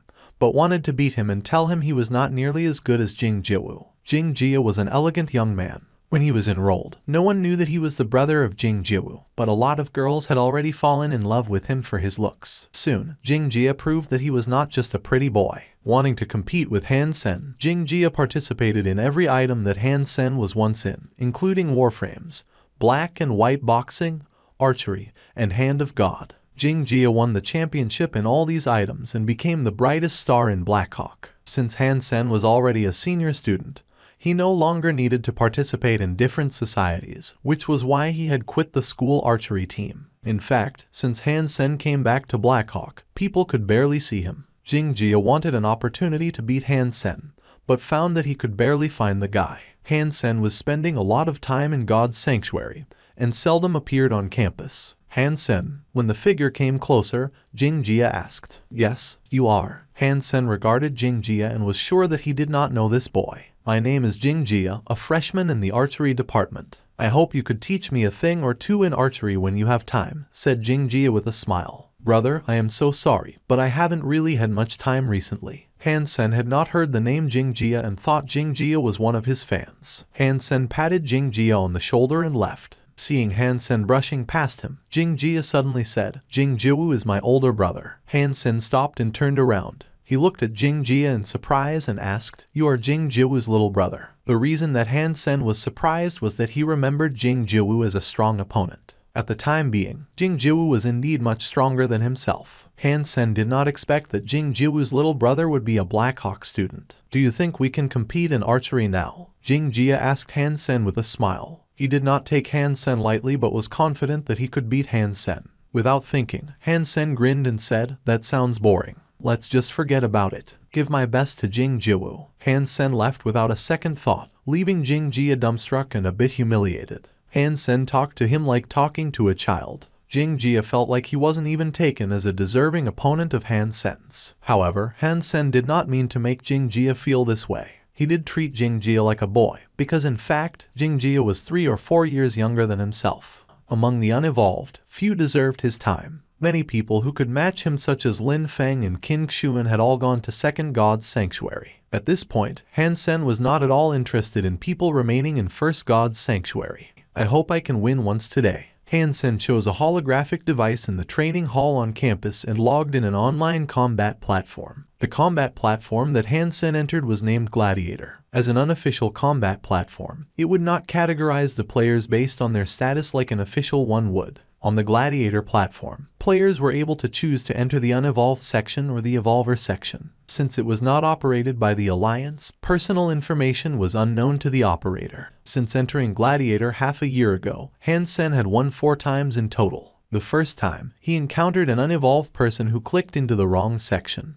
The second time, his opponent did not finish the combat and had to go take care of something in real life. So, Han Sen have only won twice really. As for his losses, Han Sen did not even bother to count, but the number was for sure 4-digit. At this point, his fitness index had passed 20, which was the best of the best among the unevolved. Very few of the unevolved persons could raise even one indicator above 20, let alone the overall index. It was easy to imagine how strong Han Sen was. This number was also under the condition of Han Sen not using Heresy Mantra. When Han Sen used Heresy Mantra, his strength would be even more impressive. However, although it seemed a great number of them on the unevolved, an index of 20 was too weak among evolvers. Very soon, Han Sen was matched with someone and sent to a scene mimicking the Colosseum, which was the classic themes in Gladiator. Standing at the entrance, Han Sen was able to see his opponent's profile, while waiting for the countdown. His opponent's ID was slaying all with double blades, which sounded fierce. He was a man around 30 years old, holding a pair of shamshirs. A player using double blades for sure, but Han Sen did not know if he could slay all. Han Sen thought about it, switched to the weapon interface, and picked a pair of shamshirs similar to the one his opponent used. Han Sen's goal was to learn from his opponent, so he would always choose the exact same weapon as used by his opponent. Han Sen's ID was a soldier on warship,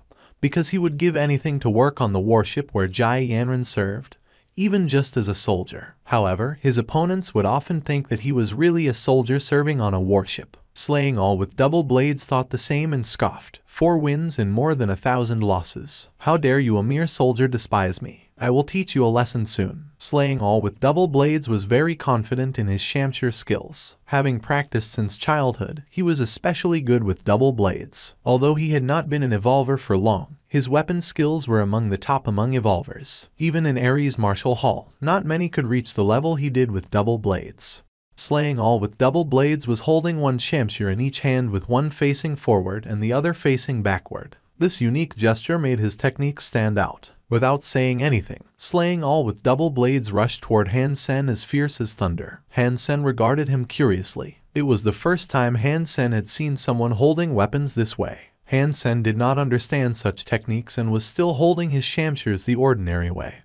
But he had also learned a lot about using double blades from the skeleton, which would be as strong as any S-class blades skills. The double blades kept coming in both directions, making it impossible to defend himself. Han Sen became exhilarated. His opponent was not too much stronger than him in fitness index. Han Sen estimated the number should be around 25, higher than his, but not much higher. However, his opponent had an incredible weapon skill, which made the person the ideal opponent of Han Sen's. If his opponent was too strong in physique and had a fitness index around 30, or 40, Han Sen would lose too fast and would not be able to learn too much from him. Someone like Slaying all with double blades was perfect, a bit stronger than Han Sen in physique, but incredibly good at techniques. Han Sen became focused and fought him with what he learned from the skeleton. Although his opponent was at an advantage, he was never able to cause any fatal damage. Slaying all with double blades became more and more astonished. A soldier on warship was clearly inferior to himself in fitness index, but he had never seen such weird skills. Every blow from Han Sen and every step he took would cost his opponent lots of trouble. Slaying all with double blades felt that everything was disordered, which confused him as when to attack. Slaying all with double blades knew that he was stronger than his opponent and had better skills, but there was nothing he could do to win. Although he was at an advantage, he did not feel good.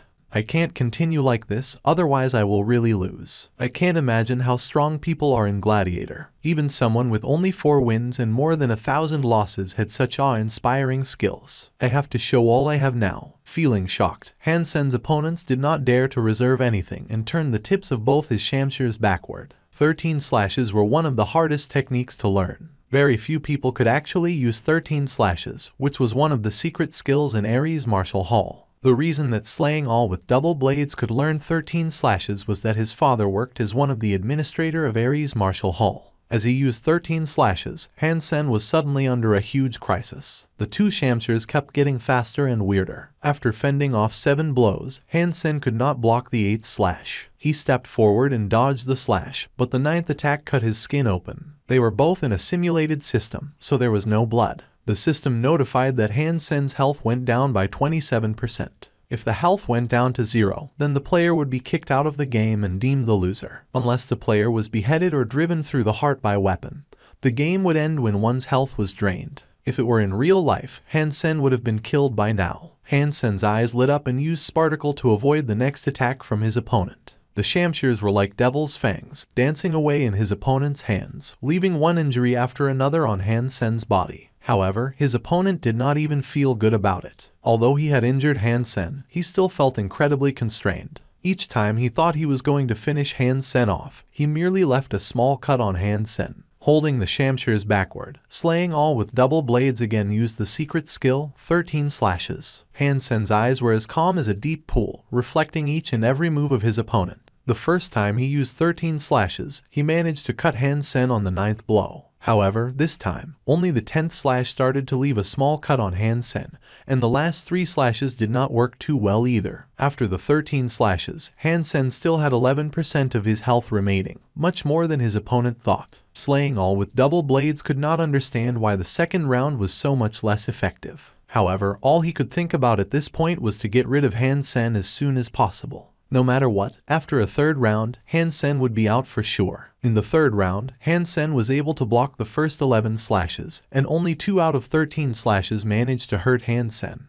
taking away another 5% of his health. Although Han Sen only had 5% of his health left, to his opponent's shock, none of the slashes could hurt Han Sen in the 4th round. Han Sen grinned. Panorama included all sorts of fundamental techniques. Despite that they were not advanced, they served as the basics of the more advanced skills. He had fought slaying all with double blades for a long time, so he had already gained much understanding of how his opponent used force. After that, Han Sen was even more excited to learn the ultimate double blade skill, 13 slashes. This fight was the best one for Han Sen in the last 6 months. Most of his opponents before were much stronger than him in the fitness index. A difference of 10 points in the index was decisive at this stage. Han Sen had the luck to encounter an opponent from whom he could learn a lot. In addition, their small difference in fitness level also bought Han Sen enough time to learn 13 slashes. The key to 13 slashes was its smoothness. There was hardly any pause between one slash and the next. 13 slashes seemed to be one. Once cut by one slash, it would be impossible to avoid the following. There were also some tutorials on how to achieve smoothness between movements in Panorama, which Han Sen had practiced before. While Han Sen was learning, his opponent widened his eyes. Although Han Sen had only 5% of his health left, he could not hit Han Sen again whatsoever. He had used 13 slashes a dozen times, yet failed to harm Han Sen. 13 slashes was by no means easy to copy. He had started to lay the foundation since he was 10 years old and was only able to start practicing 13 slashes since he entered God's Sanctuary at 16. Even with many years of foundation, it still took slaying all with double blades more than a month to learn 13 slashes. Now his opponent had only watched it a dozen times. It should have been impossible for Han Sen to imitate the skill. With 5% of health left, Han Sen could easily be eliminated with one mistake. Here it comes. Slaying all with double blades held back his anger and watched Han Sen's moves closely, ready to give him a deadly blow once he saw a mistake. Unfortunately, slaying all with double blades underestimated his opponent. Although Han Sen had never practiced 13 slashes, he had put a lot of effort in practicing the smoothness between his moves. Lacking a point of reference, he had never been able to use it well. Having watched 13 slashes, Han Sen had fully understood the essence of smoothness so that he could easily master his opponent's skill. Han Sen quickly left Gladiator after beating Huang Yulei, because he wanted to teach Zhang Denfeng 13 slashes. He had promised Zhang Denfeng that he would find the friend a nice blade skill. Zhang Denfeng would not accept an S-Class St. Hall license, and when he tried to teach Zhang Denfeng the skeleton's dagger's skills, Zhang Denfeng could not grasp the essence. The skeleton's dagger skills were demanding on the user's flexibility and understanding of order. However, Zhang Denfeng always pursued a swift and fierce style, so it was only natural that the skeleton's skills did not fit him. 13 slashes, however, was very likely Zhang Denfeng's cup of tea. Han Sen was eager to teach it to Zhang Denfeng so that his friend could improve. Han Sen called Zhang Denfeng, who happened to be in the alliance, and showed him 13 slashes via the holographic image, which Zhang Denfeng loved. Praising the amazing skill, Zhang Denfeng asked Han Sen to teach him all about it. It was midnight when Han Sen finished teaching Zhang Denfeng. Planning to go to bed, Han Sen heard his comlink ringing. It was Young Manly's number. Han Sen answered the call and saw Young Manly's holographic image. "We have a difficult client, and no one could take care of him," Young Manly said casually. Han Sen frowned and asked, "Even you? In more than a month, I will evolve and go to Second God's Sanctuary. So, you must take care of the things from now on," said Young Manly, blinking. Young Manly was a terrible liar. Whenever she lied, she would blink. The real reason that Young Manly asked Han Sen to take care of the client was that she actually failed to do so. Han Sen was excited to hear the news. Where there was a nest, there was an egg. Maybe he even had a chance at a super beast soul, which was crucial to him at this stage. After learning what had happened, Han Sen became more cheerful. It was the Son of Heaven gang that discovered this nest first. However, after Son of Heaven and his henchmen evolved and entered Second God's Sanctuary, their gang was not what it used to be. It had become a second-class gang at this point. Currently, the strongest three forces were the Steel Armor Gang, the Fist Gang, and the Disciples. The Steel Armor Gang was backed by the Special Squad and recruited a lot of military school students randomly assigned to the Steel Armor Shelter. Therefore, Steel Armor Gang remained the strongest in the shelter. The Disciples was something established by Yuan and King. With many good men on their team, they were only second to the Steel Armor Gang. Many of the leaders of the Fist Gang had also evolved and left. Littlefinger was the only one who was managing the gang at this point. With some fresh blood, the gang was still considered top 3 in the shelter, but it was not as strong as before. Although the Son of Heaven gang was the first to discover the nest, they did not gain any benefits after entering the nest. Instead, they suffered a great loss. According to the survivors, there were at least 1,000 creatures in the nest, some of which were sacred blood creatures. After getting the news, Young Manly organized the Steel Armor gang to march toward the nest, and on behalf of the special squad, Han Sen also brought Gambler and the other 2 special squad members. At this point, the special squad was basically constituted of new people, except for Han Sen and Gambler. When they reached the nest, the disciples and the Fist gang had also arrived. A bunch of people stopped at the center of the Life Lotus, and none dared to enter first. Seeing Han Sen, Yuan, King, and Littlefinger said hi. "Brothers, we cannot stand here forever. How about we set some rules?" Yuan said with a smile. "What kind of rules?" Littlefinger replied. Since the Fist gang was the weakest at the moment, he did not want any conflicts. Yuan thought about it and said, "How about we do a lucky draw to decide which group shall enter the nest first? It will be all about luck." "Agreed," said Littlefinger. No one had any different opinions. Yuan then suggested Han Sen make the lots, to which everyone else agreed. Since they all knew who Han Sen was, no one believed he would be playing tricks. To be fair, Han Sen, who was responsible for making the lots, had to draw after everyone else. In the end, the one lot left for Han Sen said he should go in the last, after all 3 other teams. This case, Han Sen had no one to blame but his own luck.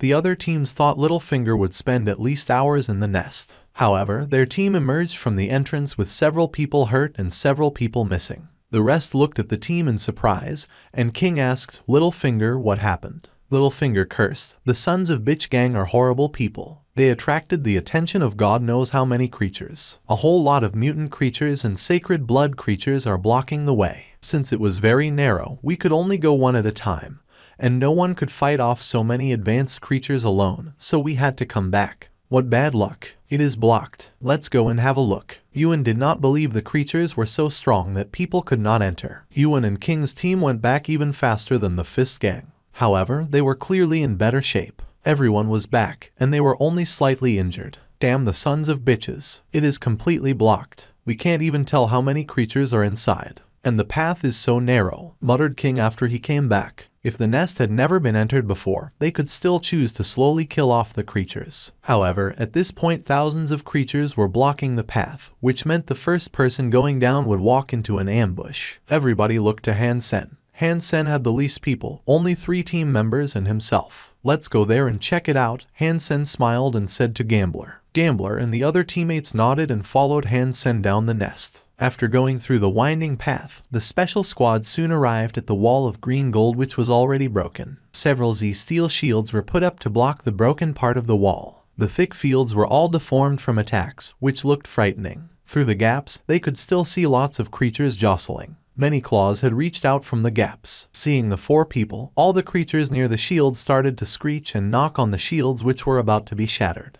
No wonder none of them went inside. This is goddamn mission impossible. Gambler shook his head after seeing what was behind the wall. Damn those sons of bitches. The 2 new members at the special squad, Zheng Kai and Zhu Qingyu, looked frightened as well. Han Sen, let's go back now. There is no way we can go farther. We have to wait for the creatures inside to come out, and by then we can kill them slowly. Afterwards, maybe we can find a chance to go in, said Gambler. Alright, you guys go back. I can go inside alone, decided Han Sen. Zheng Kai and Zhu Qingyu widened their eyes and said, Captain, that is too dangerous. Han Sen smiled and said, although it is dangerous now, there is a chance to break the egg. After the creatures rushed out, everybody would have a chance at the egg then. Just go back to the entrance, I will take a look inside, and if it doesn't work, I would retreat as well. Han Sen, I should go with you. It is too dangerous. Gambler gritted his teeth and said, that's okay, I can do it alone. There are too many creatures inside, and I would be more efficient alone. I'll be back in a while after I break the egg. Han Sen then summoned the sacred blood phantom ant armor and 3-blade harpoon. Seeing that Han Sen was determined, Gambler did not say anything. However, he insisted on waiting for Han Sen at the wall, so that it would be safer for Han Sen to come back. Han Sen nodded and cut the Z-steel sticks supporting the shields. The shields were immediately pushed away by the fierce creatures. Han Sen waved his harpoon and beheaded a creature coming at him, its blood flowing like a stream. Han Sen kicked the dead creature in the head and its body blocked the creatures coming after him, making some space for Han Sen to squeeze himself inside. Will Captain be fine? Jin Kai swallowed and asked. There were so many creatures that even with the protection of sacred blood armor, safety will not be guaranteed. Relax. He is a prudent fellow and would never do something that he is not certain of. Since he dared to go, he could definitely make it. Having spent a lot of time with Hansen, Gambler knew Hansen best. If Gambler did not want to evolve with his sacred Geno points maxed out, he would have gone to Second God's Sanctuary a long time ago. In fact, Gambler did not believe too much in his own words. There were simply too many advanced creatures that he saw more than 30 mutant creatures and a sacred blood black spirit at a glance. Gambler was not sure about the level of the creatures he did not recognize,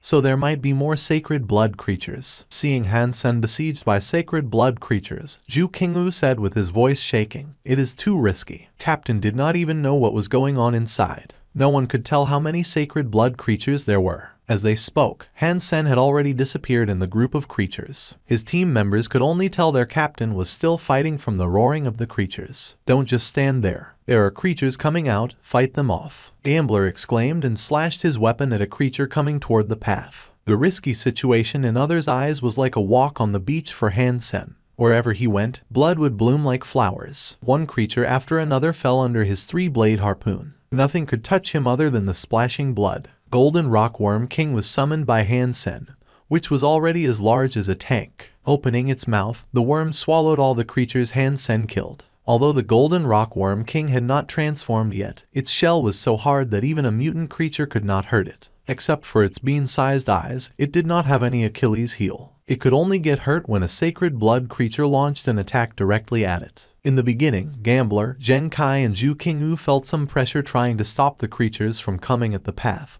but gradually they found that the creatures no more came their way. When they looked inside, they saw a person covered in blood slaying away in the group of creatures, with piles of bodies stacked next to his feet. The devil-like figure was imprinted in Jin Kai and Ju Qingwu's minds. They would never forget about what they saw. They were new members of the special squad and had never seen Hansen in a combat. The only time they saw Hansen showing his strength was with the boomerang. When they just joined the special squad, rumor had it that Hansen became the head of the special squad because of nepotism. Many said he had some special relationship with King Xuan. For the time they had entered God's Sanctuary, they had never seen anyone killing creatures like this. Hansen was slaughtering the creatures as if they were chickens. The slaughter was so thrilling that even Jin Kai and Ju Qingwu wanted to join him and feel the heat of the blood on their skin. Suddenly, they saw the sacred blood murky beast throwing itself at Hansen from his back. The murky beast looked like a cross between a lion and a tiger, with 2 heads and 3 tails, covered in steel-like feathers. "Captain, watch." Before Jin Kai and Ju Qingwu could finish their words, they suddenly froze. Hansen moved as fast as electricity. Grabbing a lion-like head, Hansen cut it off with the 3-blade harpoon. The slaughter continued. The creatures were killed by Hansen one by one. He is becoming more and more awesome. Gambler leaned against the stone wall, lit a cigarette, and sighed. Gambler, has the captain always been so strong? Jin Kai couldn't help asking.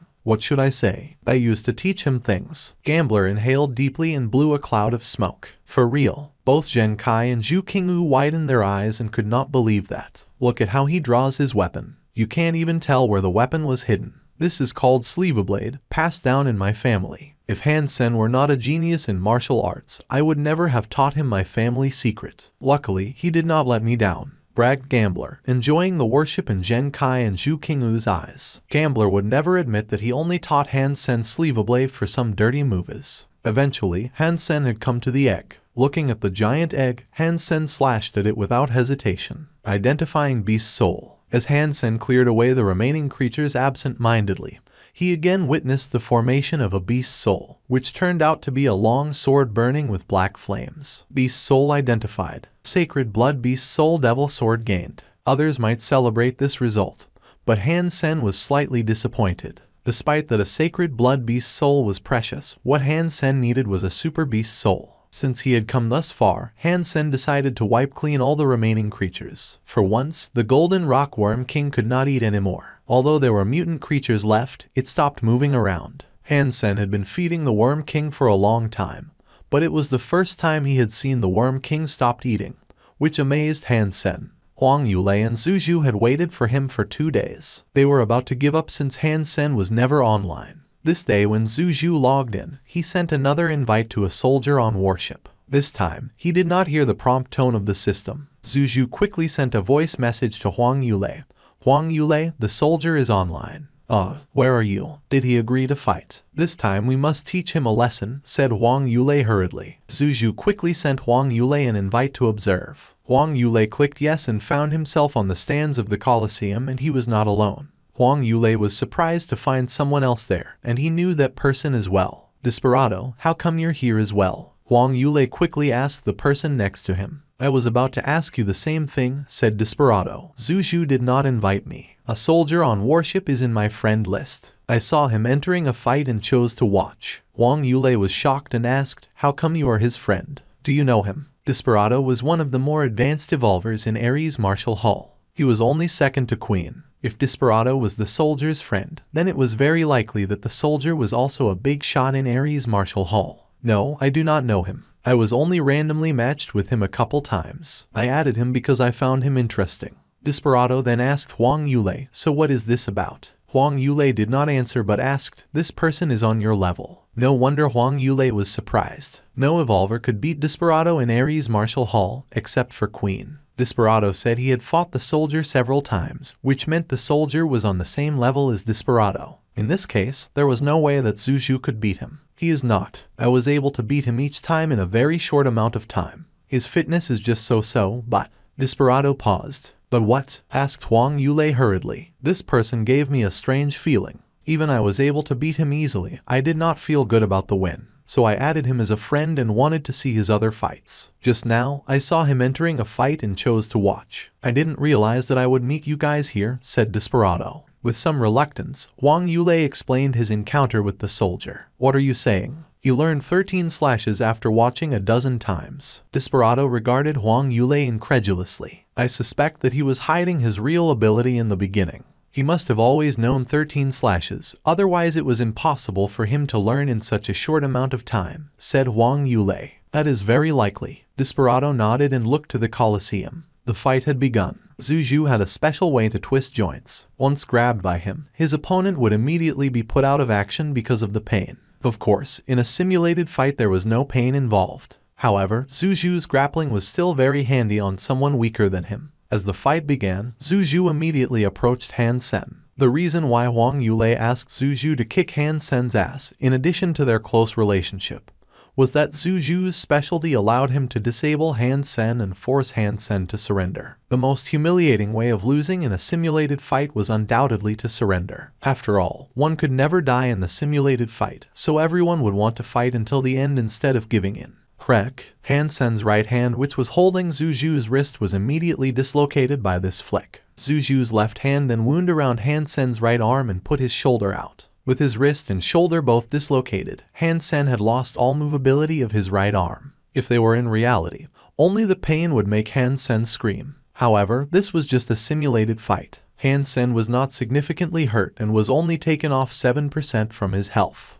Seeing Han Sen trying to retreat, Zhu immediately followed up. Suddenly, Zhu saw Han Sen grabbing his own right arm with his left hand and put the dislocated joints back to place. Zhu couldn't help frowning. Han Sen was very skilled at it, that he must be someone who had practiced similar skills before. However, Zhu did not pay too much attention to that. Han Sen was so much worse in fitness than Zhu that even if Han Sen had practiced diversion, he would not be able to compare to Zhu. Zhu threw himself at Han Sen one more time. The two were 10 points apart in their fitness index. Even if Han Sen wanted to run away, it could not be done. Without moving a muscle, Han Sen's heart suddenly started to beat much stronger and faster than a normal person's. Motivated by the heartbeat, the cayenne blood in his body started to flow at a high speed, pushing Han Sen's fitness to a high level. Although Han Sen's fitness index was still lower than 30, but his strength and speed must be around 28. Indeed, he was faking it. His fitness level is not that low. Huang Yulei exclaimed when he saw Han Sen's speed and strength got much better. Watching Han Sen, Desperado remained silent.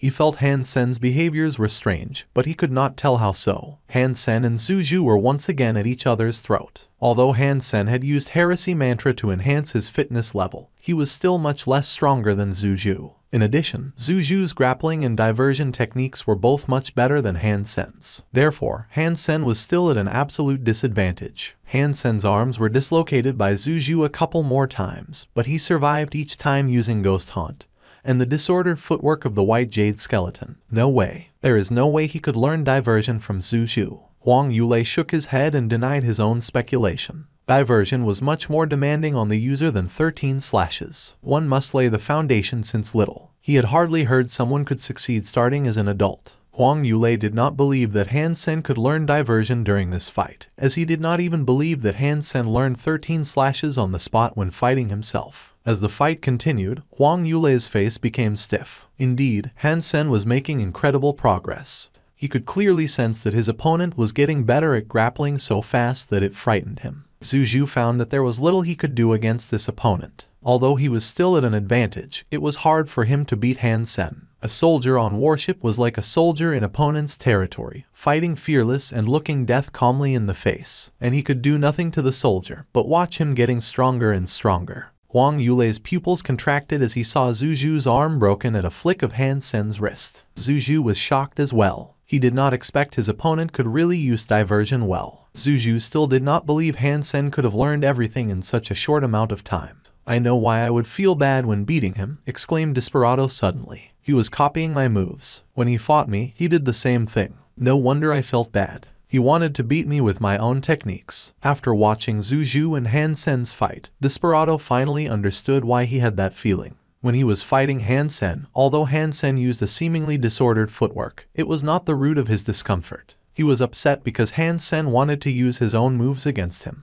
Because Han Sen lost too fast, Desperado thought it was a coincidence that the guy practiced the same type of martial arts. Now thinking back, it was not at all a coincidence. Han Sen was copying him on purpose. When Zhu clawed Han Sen's chest, Han Sen dislocated Zhu's wrist with a shrug. Then he quickly threw himself at Zhu. At this point, Han Sen had edited Ghost Haunt with Zhu's techniques, so it was now even stronger than diversion. Locked down by Han Sen, Zhu found him unable to divert Han Sen's force since Han Sen's haunting techniques prevented him from doing that. Unable to wriggle free, Zhu had to surrender and end the game. Having learned the tricks of diversion, Han Sen was exhilarated. He stopped looking for other opponents but left Gladiator. As he still remembered everything, he decided to practice diversion a bit more. After Han Sen left the training hall, he felt extremely sore. Blue veins stood out all over his body, which looked frightening. Han Sen knew that it was because he had used heresy mantra for too long, which was a heavy burden on his body. Had his heart and veins not been strengthened during the first phase of heresy mantra, his organs would probably have exploded.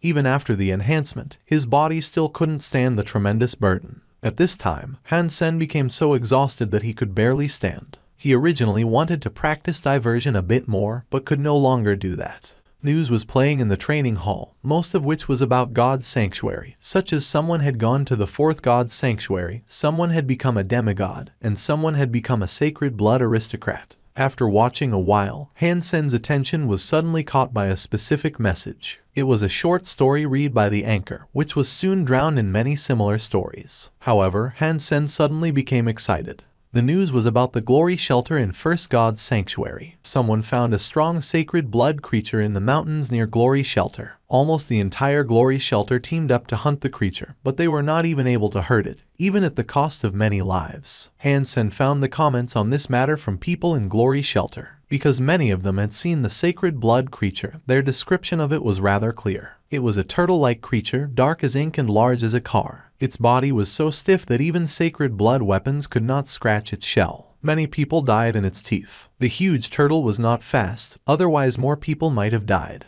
Many believed that this black turtle was even stronger than a sacred blood crystal-shelled turtle, and should be the strongest turtle creature that people had ever witnessed in First God's Sanctuary. Many people described the fighting scene, which convinced Han Sen that it was very likely to be a super creature. According to people from Glory Shelter, the black turtle was obviously much stronger than a typical sacred blood creature. No sacred blood weapons could hurt it, and its only weakness was its speed. Otherwise, more than half of the Glory Shelter would die there. Brother, you spent a long time using the holographic device and you are soaked. Keep hydrated. Someone suddenly appeared next to Han Sen, throwing a bottle of water to him. To his surprise, it was Jing Jia. Jing Jia had been waiting for Han Sen to challenge him proactively, but nothing had happened in days. Jing Jia realized that Han Sen was much more mature than he thought, completely unaffected by the rumors. However, Jing Jia was not someone who would easily give up. Getting the message that Han Sen was in the training hall, he quickly came over and waited for Han Sen there. In fact, he had been here for quite a while. After Han Sen came out from the device,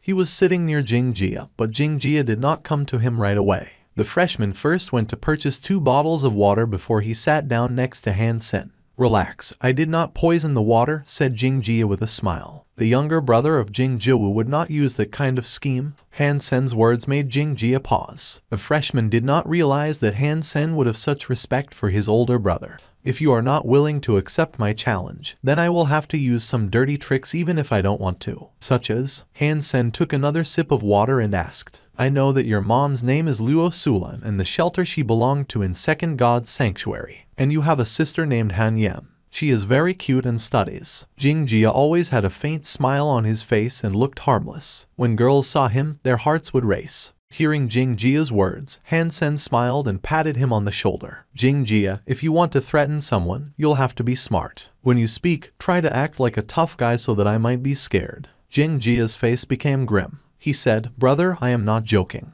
Leaning against the back of his chair, Han Sen stretched and said slowly, Since you have investigated my family, you should know who I am. Do you dare to touch them? Now tell me again you're not joking. Jing Jia smiled and said, Brother, you're right. I do not dare to touch your family, but your friends might not be as lucky. I don't dare to do anything to Wang Mingmeng or Lu Meng either, but Shi Jikang and Zhang Yang were under no one's protection. I would be interested to know how you plan to hurt them in Black Hawk, said Han Sen. Jing Jia was still smiling. It will not be easy for me to injure them on campus, and it's gonna be a waste of time to hurt their family. But do you think I could seduce their girlfriends? You think I'm going to succeed? Jing Jia, there are things that you should never do, replied Han Sen solemnly. Whether Jing Jia could succeed or not, he will not let it happen. If you're angry, you can take it out on me during our duel anytime, said Jing Jia with politely. As you wish then. Although Han Sen did not want to waste his time, he no longer wanted to tolerate the kid's provocation. He would take care of what should be taken care of. Jing Jia appeared to be exhilarated. I will be waiting for you. Please keep your words, otherwise. Jing Jia did not finish his sentence,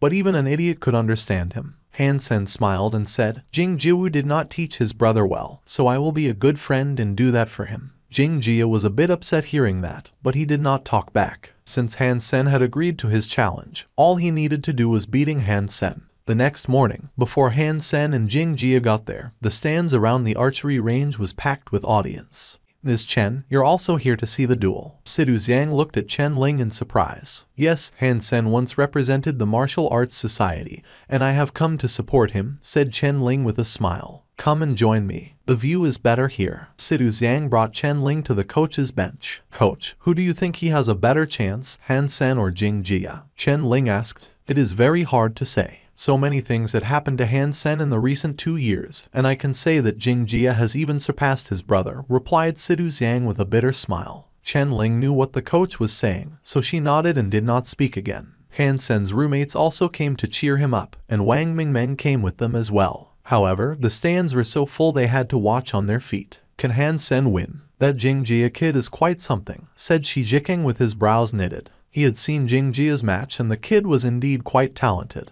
Han Sen, there is something that I should probably tell you beforehand.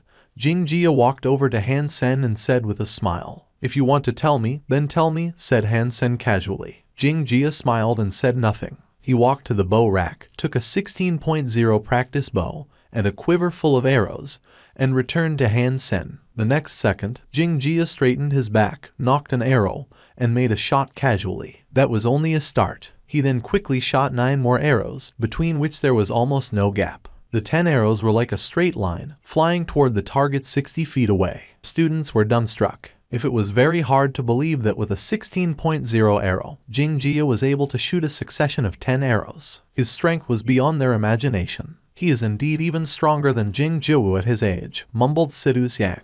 Chen Ling was also amazed. Among the unevolved, very few people had this kind of strength, not to mention Jing Jia was just a freshman. Jing Jia used a 16.0 bow to shoot a succession of 10 arrows, 9 of which were spinning.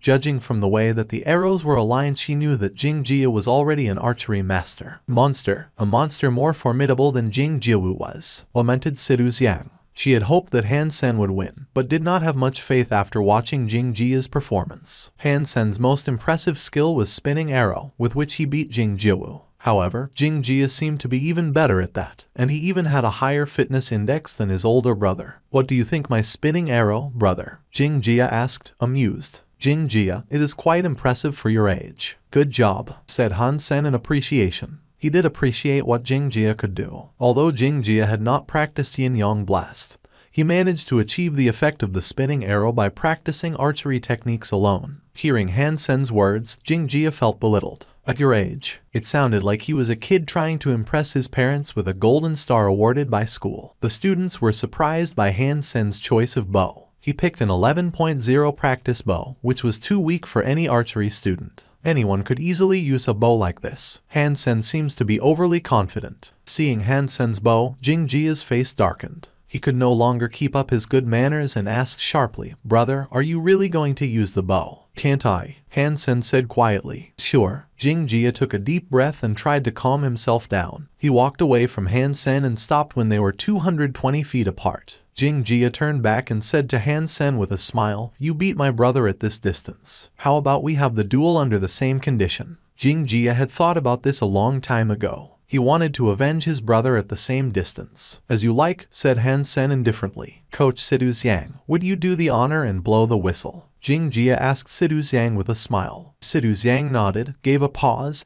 and blew her neck whistle. All eyes were on Han Sen and Jing Jia. The moment the whistle was blown, Jing Jia shot the exact same succession of 10 arrows at Han Sen. Because the bow was strong, the 10 arrows were in Han Sen's face in no time. Jing Jia knew very well that although the 10 arrows seemed to be aligned, they would scatter into a storm in Han Sen's face and block every direction, thanks to the spinning techniques. Jing Jia had worked hard on spinning arrow in order to beat Han Sen this way. Han Sen saw what Jing Jia did, but only shot one arrow in a languid manner. It seemed that he did not even pull the string to the fullest, and he did not make a second shot either. Putting the bow down, Han Sen stood there and watched. Looks like Han Sen has given up. He didn't even want to win. No wonder he picked an 11.0 bow. The genius has fallen. Even Jing Jia was dumbstruck by Han Sen's attitude. He wanted to beat Han Sen, but not like this. Such a loser and such terrible skills. What point would he be making even if he could beat Han Sen? It would probably bring his brother Jing Jiawu more shame.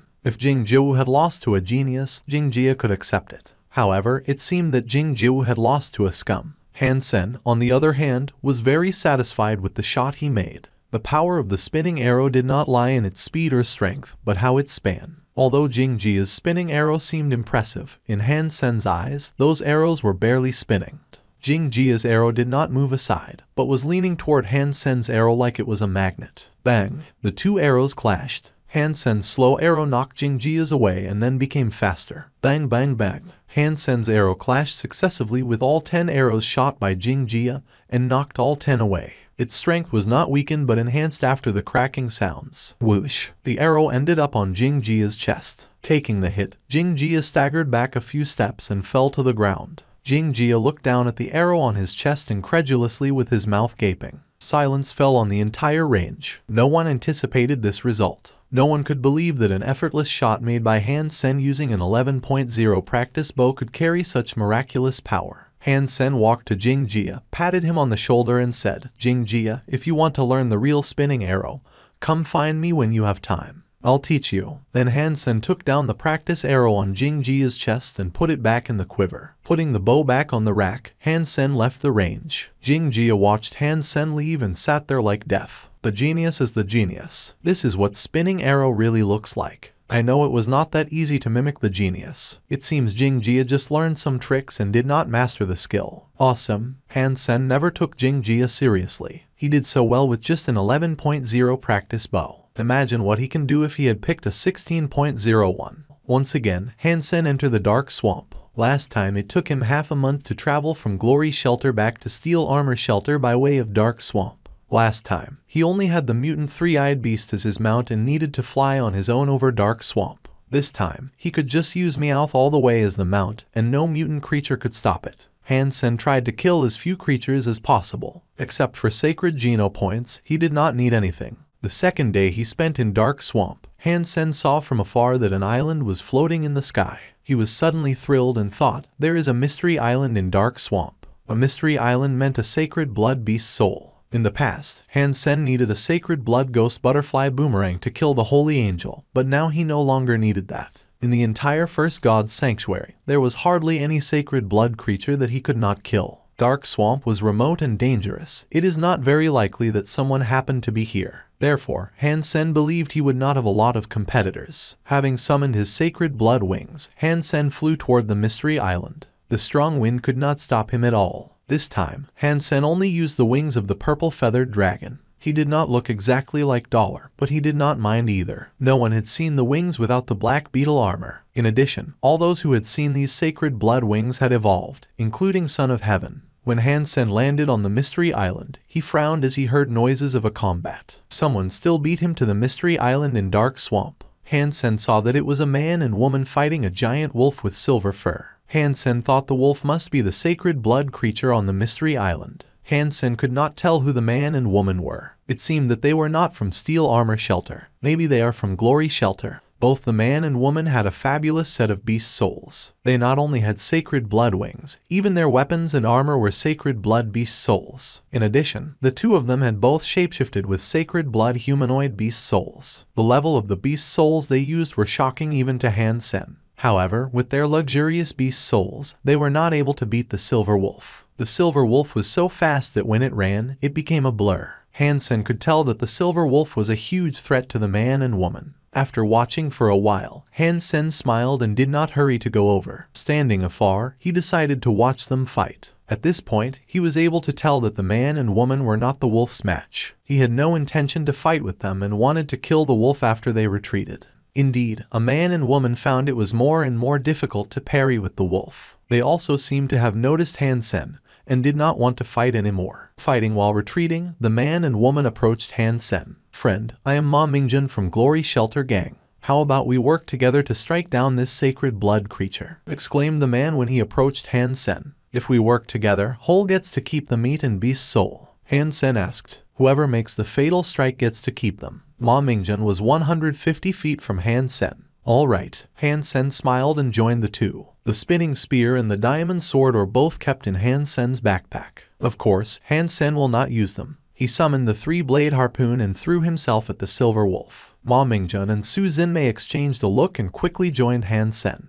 They did not expect Han Sen to be so decisive and were suddenly a bit scared that Han Sen might snatch the beast's soul. With Han Sen on the team, Ma Mingjun and Su Xinmei suddenly felt less pressured. They were both shocked by how well Han Sen could fight. Since they did not know him, they thought that Han Sen probably was not from Glory Shelter, otherwise they would have heard about him. The two did not dare to slack, for fear that Han Sen might kill the silver wolf first. In fact, Han Sen did not use what he got. Otherwise, the silver wolf would be killed in the first round. Han Sen was trying to practice 13 slashes on the silver wolf. Although the two of them had tried very hard to kill the silver wolf before Han Sen was the one took the wolf's life with 13 slashes. Ma Mingjun and Su Xinmei were dazed. They had decided when to make the fatal attack, but did not foresee Han Sen's sudden move, which beheaded the silver wolf instantaneously before they had a chance to use their trump card. Sacred blood creature Tornado Wolf killed. Beast soul of Tornado Wolf gained. Eat its meat to gain 0 to 10 sacred Geno points randomly. Han Sen took a look at the Tornado Wolf beast soul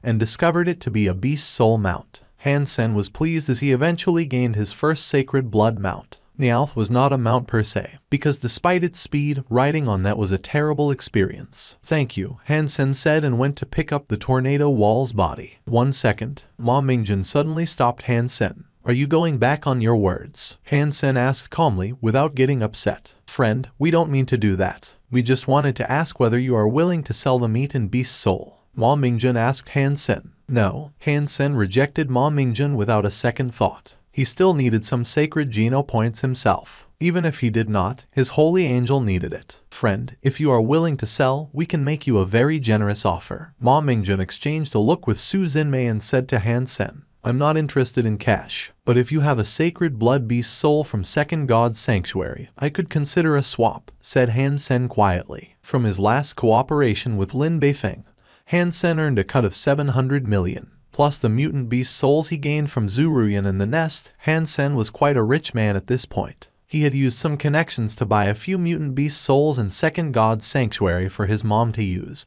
which were a great help to Luo Sulan. However, a sacred blood beast soul from second god's sanctuary was so rare that Han Sen had found no chance to purchase any. After all, he had not entered second god's sanctuary himself. That does not even make sense. We do not have sacred blood beast souls from second god's sanctuary.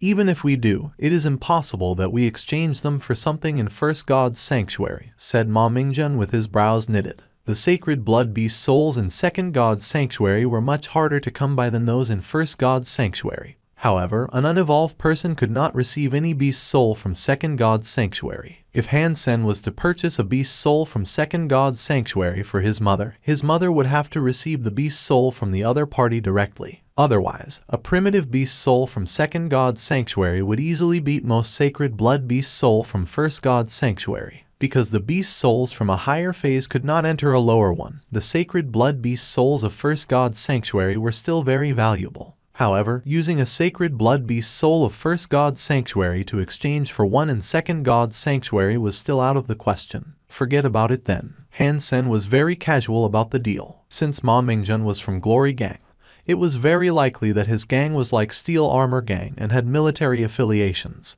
which was the only reason that Han Sen even considered a deal with them. Ma Mingjun and Su Xinmei whispered to each other, and then Su Xinmei said to Han Sen, who had already put the silver wolf on his back, "What is your name? Are you from Steel Armor Shelter?" "Yes," replied Han Sen and quickly left Mystery Island with the silver wolf's body. Su Xinmei bristled. Should we just let him go like this? We had fought the sacred blood creature for a long time, and he basically took advantage of us. Ma Mingjun shook his head and said, "This person was using the secret skill of Ares Martial Hall. Not a lot of students could use the skill. He should be a very important person in the Martial Hall." After Han Sen returned to the ground, he summoned Meowth and put Tornado Wolf's body on its back. They traveled a long way to find a clean lake, and Han Sen made a barbecue out of the wolf. Ma Mingjun and Su Xinmei accompanied Han Sen to Copper Mountains, saving Han Sen a lot of time. Seeing the tornado wolf Han Sen was riding on, Ma Mingjun and Su Xinmei felt a bit upset. However, they were not able to kill the tornado wolf in the beginning and would not have been able to fetch more people to help them in any case, since they did not have extra sacred blood wings. In 2 days, the three arrived at Copper Mountains. The body of the mountains had a burgundy tint, which made the stones look like copper. There was little plantation on these mountains, so it was easy to spot someone in the mountains. However, with the peaks rising one over another, it was hard to find the turtle even though Ma Mingjun and Su Xinmei saw which direction it went. Either way, having them as guide was much better than figuring out the direction alone. Han Sen followed Ma Mingjun and Su Xinmei deeper into the mountains. After less than a day, they saw a group of 8 people who had noticed them as well, waving at them. Very soon, the group came over. Among them, a guy of Han Sen's age greeted Ma Mingjun. "Mr. Ma, how come you are also in Copper Mountains? Are you also interested in that sacred blood turtle?" Although the guy was smiling, he did not sound like he was joking around. "You are kidding, Mr. Zhao. We Glory Gang suffered greatly last time. How do I dare to take the risk again? Just taking a friend to look at it," said Ma Mingjun. Zhao Gyuking's gaze fell upon Han Sen. He asked with a smile, "I don't believe I have met this friend before. Just a stranger." "No need to know me," said Han Sen and bypassed the group of people, riding the tornado wolf. "Mr. Ma, thank you for all your help. I think this is where we should part ways." Han Sen turned and said to Ma Mingjun, then continued to travel. Anyone could tell that Zhao Gyuking clearly had an invested interest in the sacred blood turtle. Since Han Sen also came for the turtle, they were competitors and Han Sen did not want to waste time on small talks. For Han Sen, his time is so precious, and Zhao Gyuking did not even deserve to be his opponent. The other people in Zhao Gyuking's group bristled and wanted to stop Han Sen, while Zhao Gyuking stopped them. He stared at Han Sen riding away on the tornado wolf, turned back to look at Ma Mingjun and asked, "Mr. Ma, your friend is quite full of himself. I wonder where he is from." Looking at Han Sen who had left, Ma Mingjun did not say anything. Although he wanted to make friends with Han Sen, but it will not make sense for him to offend Zhao Gyuking either. Ma Mingjun hesitated and told Zhao Gyuking how he met Han Sen. Glory Gang and Zhao Gyuking had constant collaborations, and Zhao Gyuking also provided Glory Gang with equipment including Z-steel weapons. Ma Mingjin simply could not afford to displease Zhao Gyuking for an irrelevant person. According to what Ma Mingjin had told him, Han Sen rode the tornado wolf and searched around. Maybe it was good luck, or maybe it was how fast the tornado wolf was. Han Sen found the legendary turtle after one day. Oddly, despite that the Copper Mountains barely had any plantation, a lush fruit tree was growing on the top of that mountain. The fruit tree was about 15 feet tall and had many white flowers. Some flowers had already faded, and fruits as red as rubies were growing. When the turtle reached the tree, it managed to stand on its hind legs and put its forelegs on the tree trunk. Stretching its neck, it tried to bite the fruits. Is it because it wants to eat the red fruits that it came out from the ocean? Han Sen was dumbstruck. During the compulsory education, Han Sen had learned that the plants in God's sanctuary should not be eaten, especially the fruits and roots. Maybe it was because of the difference between human genes and the creature genes. Eating plants from God's sanctuary might have more harm than benefits on one's body. There were edible plants as well, but one must be an expert in the area to tell. In this era, hardly anyone would try the plants for themselves. Since scientific testing did not work in God's sanctuary, normally no one would eat the plants in God's sanctuary. As Han Sen was still deciding if he should test whether the turtle was a super creature, he suddenly heard hoofbeat from afar. Han Sen turned and saw Zhao Gyuking leading his group in this direction. Seeing Han Sen and the turtle, Zhao Gyuking's face became grim. The group of people rode to Han Sen and hemmed him in. Sitting on the back of a giant tiger, Zhao Gyuking said coldly to Han Sen, "Do you want to live or die?" "What if I want to die? And what if I want to live?" asked Han Sen calmly. "It is easy for you to die. We can kill you right here," Zhao Gyuking said and scoffed. "If you want to live, you need to let us lock you down and kick you out of the Copper Mountains." Han Sen was not even upset, because these people did not deserve any of his emotions. He looked at Zhao Gyuking and smiled. "Don't you think you're being ungrateful to someone who had done you a favor?" "Boy, what are you talking about? When have you ever done us a favor? If you want to, you can try licking our shoes," Liu Haiji bristled, pointing at Han Sen. Han Sen did not even deign to reply him. Han Sen sighed and said, "The favor is to not kill you. I haven't killed you yet, which is a huge favor. Instead of considering how to repay me, you are trying to harm me. If you are not ungrateful, what are you?" "Damn it." The group of people raged and threw themselves at Han Sen with long weapons in their hands. Although Zhao Gyuking remained skeptical, there was indeed no one but Han Sen himself. Without thinking any further, Zhao Gyuking summoned the spear and stabbed it at Han Sen. Seeing the weapons coming at him, Han Sen reached back and drew the spinning spear from his backpack. With a sweep, the spear flicked away all the incoming weapons, breaking those that were weaker than sacred blood. Although Zhao Gyuking and Liu Haiji's weapons were not broken, they could barely hold their weapons, because their hands were numb and bleeding. Everyone was dumbstruck, unable to believe that the person was able to parry with all of them with just a spear. Regarding the figure sitting on top of the silver wolf, they were all frightened. Han Sen was in no mood to appreciate their looks. He quickly stabbed the spinning spear at one person among them.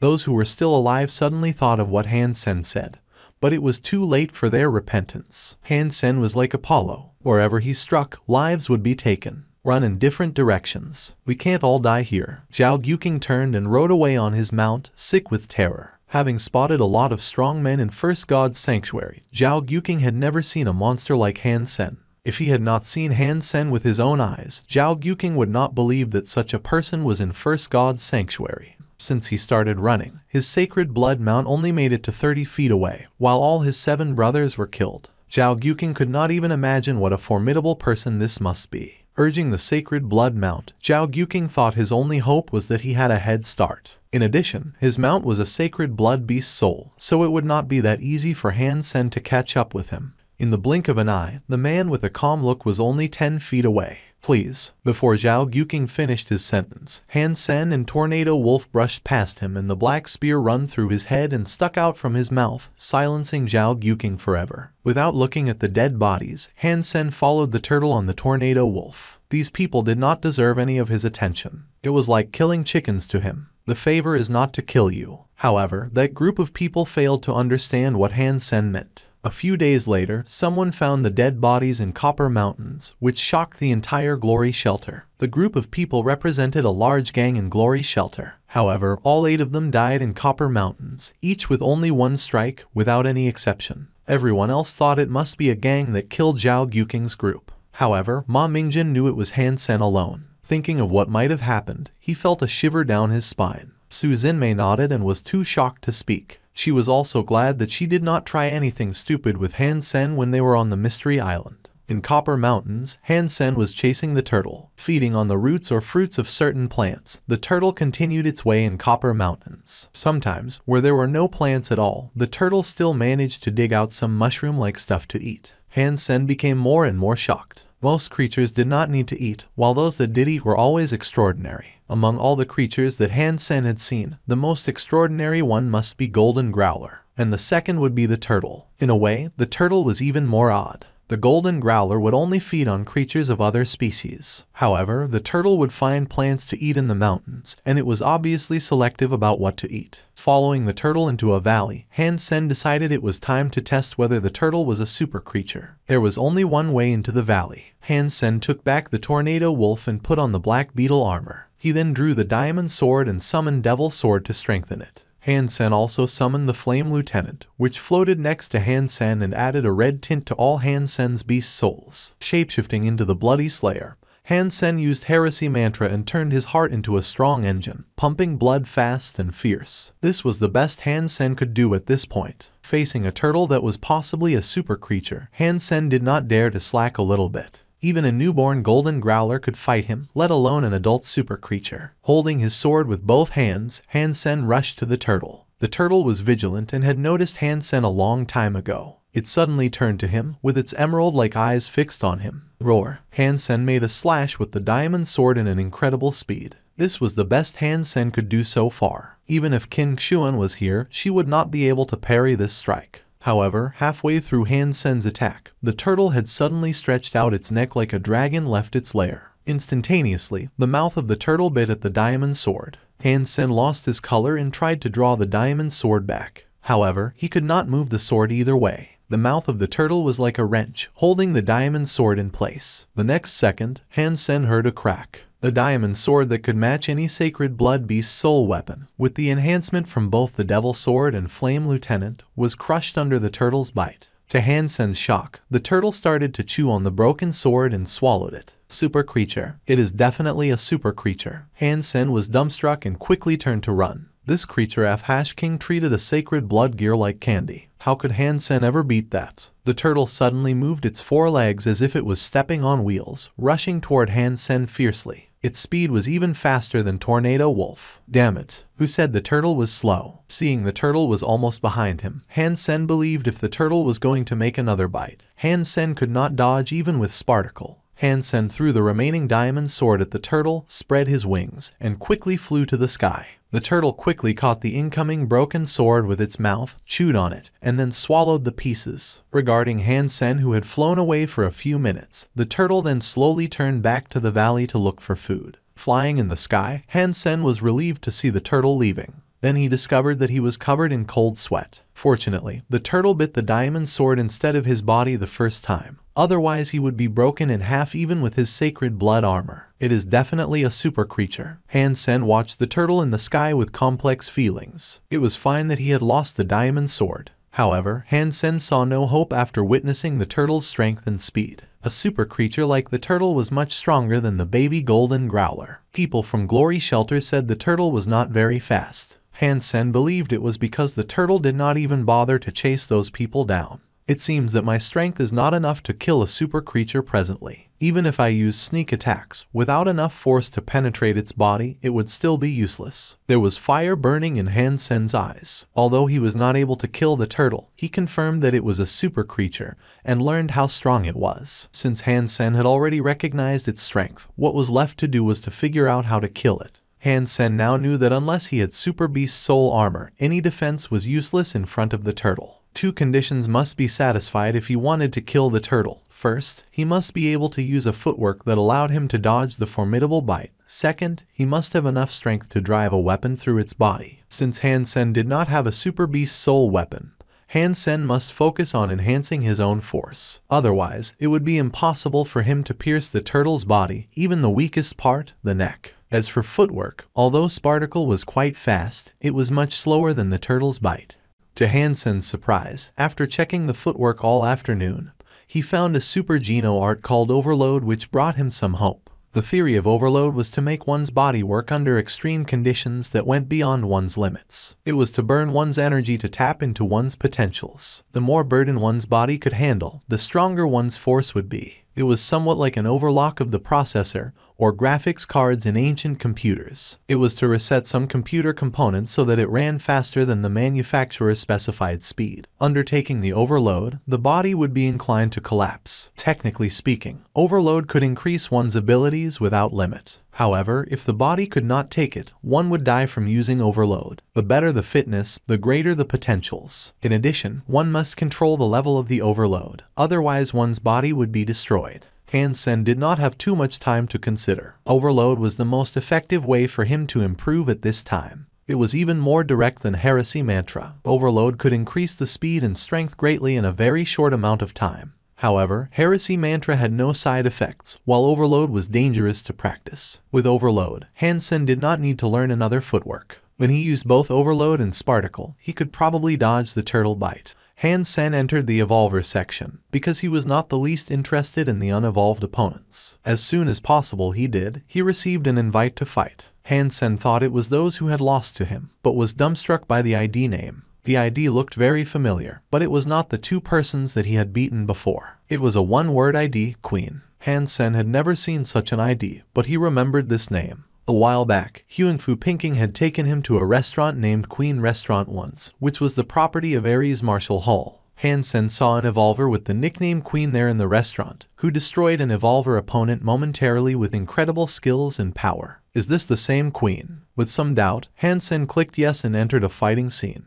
Han Sen hoped he would see Queen from the Ares Marshall Hall again. Although Han Sen knew he was not nearly as good as she was, he still looked forward to their fight. After all, they were both fighting in the virtual community, and he would not be injured while appreciating her incredible skills. Han Sen had seen many impressive evolvers on Gladiator, and some of them could beat him with just 2 or 3 strikes. However, no matter how strong they were, they did not leave him shaken like Queen did. During the countdown, Han Sen stared into the opposite direction. It's her. Seeing the tall figure, Han Sen was excited. Although she was dressed differently than he remembered and used the face blur function of the platform, Han Sen immediately recognized her at first glance. Although Han Sen did not know why Queen would invite him to fight, her invite made him jump with joy. To win or lose was not important. Han Sen cherished the experience to fight such a strong opponent.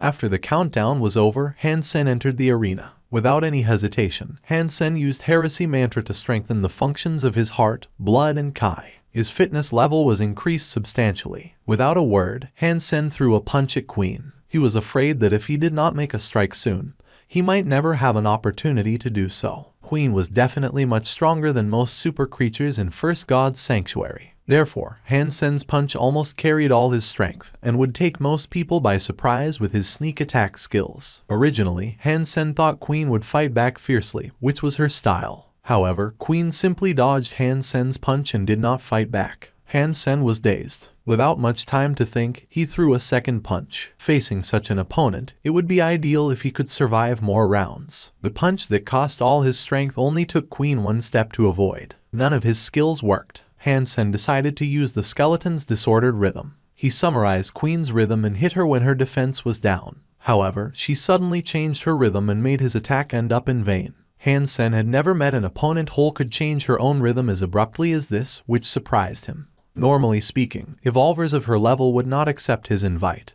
But this time, Queen even sent him an invite. Han Sen did not care about the reason why she did not fight back, as long as he had the chance to practice with her. However, no matter what kind of skills Han Sen had used, from sneak attacks to the skeleton's skills, from 13 slashes to bladestorm, nothing worked on Queen. He could not even touch the corner of her clothes. What was even more scary was that only by dodging Han Sen's attacks, Queen managed to force Han Sen into a corner, and he did not notice that until it happened. Eventually, when Han Sen was forced into the corner, Queen made her first attack. Jumping in the air, she kicked her legs at Han Sen's chest. Han Sen did not have any room to run. Reaching him in a second, Queen's kick was even more horrendous than the turtle bite. Han Sen immediately tried to block Queen's incoming leg with both hands, using diversion and clinging technique. hoping that he could borrow Queen's force. But it was useless. In order to use diversion, he must understand his opponent's force. To cling to his opponent, he must follow Queen's force. However, Queen's kick was so sharp and fast that Han Sen had no time to do either of that. He felt like his entire body was smashed into pieces. Then his simulated body suddenly disappeared, killed with one strike, and not even in a vital body part. There was only one possibility for the system to make such a judgment. The two parties were too far apart in strength that they were not on the same level. Han Sen returned to the waiting area and sent a friend request to Queen. If they could meet again, Han Sen wished to fight Queen at a different time. If she would not add him, he had nothing to lose. Unexpectedly, Queen accepted the request and Han Sen was delighted to see Queen in his friend list. As he was about to send Queen an invite to fight again, her name became dark. Obviously, she had left Gladiator. What a shame. But since she has already added me, I believe I will have another chance in the future, thought Han Sen, licking his lips. Queen was much stronger than the super creatures. If he had more chance to practice with her, it would be great for him to prepare himself for the future hunting.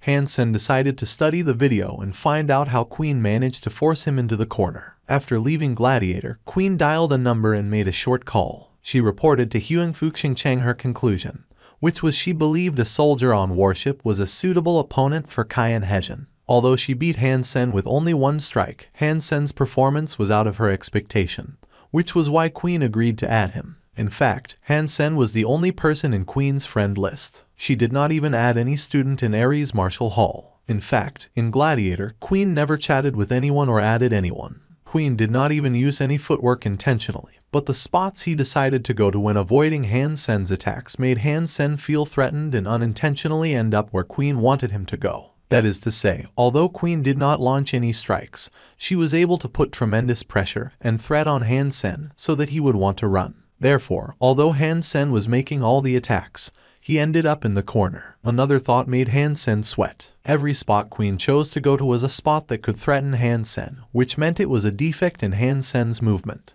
If Han Sen had not been through this fight against Queen, Han Sen had never thought he'd have so many defects that his opponent could take advantage of. Knowing what he did wrong, Han Sen knew how to make improvements, and nothing was better than that. Naturally, Queen did not do that intentionally. All she wanted to do was to force Han Sen to use all he got in order to determine whether or not Han Sen was fit to be Cayenne Hezhen's opponent. Even Queen did not expect that Han Sen could learn so much from fighting her. After drinking the Geno solution, Han Sen started to practice Overload. Different from Heresy Mantra, which emphasized on strengthening his inner organs, Overload focused on putting pressure on his body. To put it in plain terms, when practicing Overload, Han Sen needed to do continuous exercise to stimulate his body cells to make his body work under extreme conditions. Han Sen entered the Evolver section of Gladiator again and immediately received a friend request. Why would someone add me? Han Sen was slightly surprised and checked the ID. It said QZH, which he did not recognize. Han Sen still clicked yes. Very soon, QZH appeared in Han Sen's friend list. Seconds later, QZH sent Han Sen an invite to fight. It was rare that someone would invite Han Sen, so he immediately agreed. After the combat started, QZH quickly rushed to Han Sen and Han Sen fought back. Very soon, Han Sen was surprised. QZH was much stronger than he thought. Han Sen estimated that he at least had a fitness index of 30. If he just evolved, then he should have evolved with his sacred Geno points maxed out. What was more impressive was that QZH not only had great fitness, but also fought exceptionally well. Every move he used was powerful. Han Sen could tell that he must have learned from a master. Han Sen became excited. It would benefit him greatly to spar with someone like QZH. Han Sen initiated Heresy Mantra and enhanced his fitness level greatly, otherwise he would not be QZH's match. Even so, Han Sen was still inferior to QZH in terms of fitness. After using both Heresy Mantra and Overload, Han Sen could reach a fitness level of 28. If QZH was a beginner, it was very likely that he could push his fitness index above 100, which was the goal of many evolvers. However, few people could reach that goal. Those who evolved with mutant Geno points maxed out could have a fitness index of around 20 after the evolution. Those who evolved with sacred Geno points maxed out would gain a sacred body and reach 30 in fitness index. After collecting Geno points in Second God's Sanctuary, ideally an evolver could reach 100 in fitness index, which was about as high as an evolver could reach. Bang! In half an hour, Han Sen was defeated by QZH. QZH was better than him in every aspect and did not leave him any chance to fight back. Han Sen did not feel upset and sent QZH an invite. QZH agreed immediately. QZH was great in terms of strength and speed, and he used many hyper-geno arts that Han Sen had never seen before. Having realized he was not QZH's match in either fitness or hyper-geno arts, Han Sen thought of one thing. Maybe I could try that. At least it will buy me more time. Han Sen thought of the kiting skills that Queen uses. Since it was hard to fight QZH head-on, the best Han Sen could do was to refine his skills and eliminate his defects. In addition, he needed to use some strategies to prolong the fight. Queen's kiting skills were like a ghost strategy. When he made the first step, he had to have the big picture in mind and think 10 steps ahead. Only by doing that could he lure or force his opponent to follow his design. Although it was unlikely that Han Sen could reach Queen's level in 1 or 2 months, he liked the kiting skills a lot, which was why Han Sen mimicked Queen's kiting skills during the fight with QZH. Although Han Sen performed terribly in the beginning, he was making slow progress. It was a skill that needed lots and lots of practice. Kian Hejin felt intrigued when fighting Han Sen. Kian Hejin had always practiced with the evolvers in Ares Martial Hall.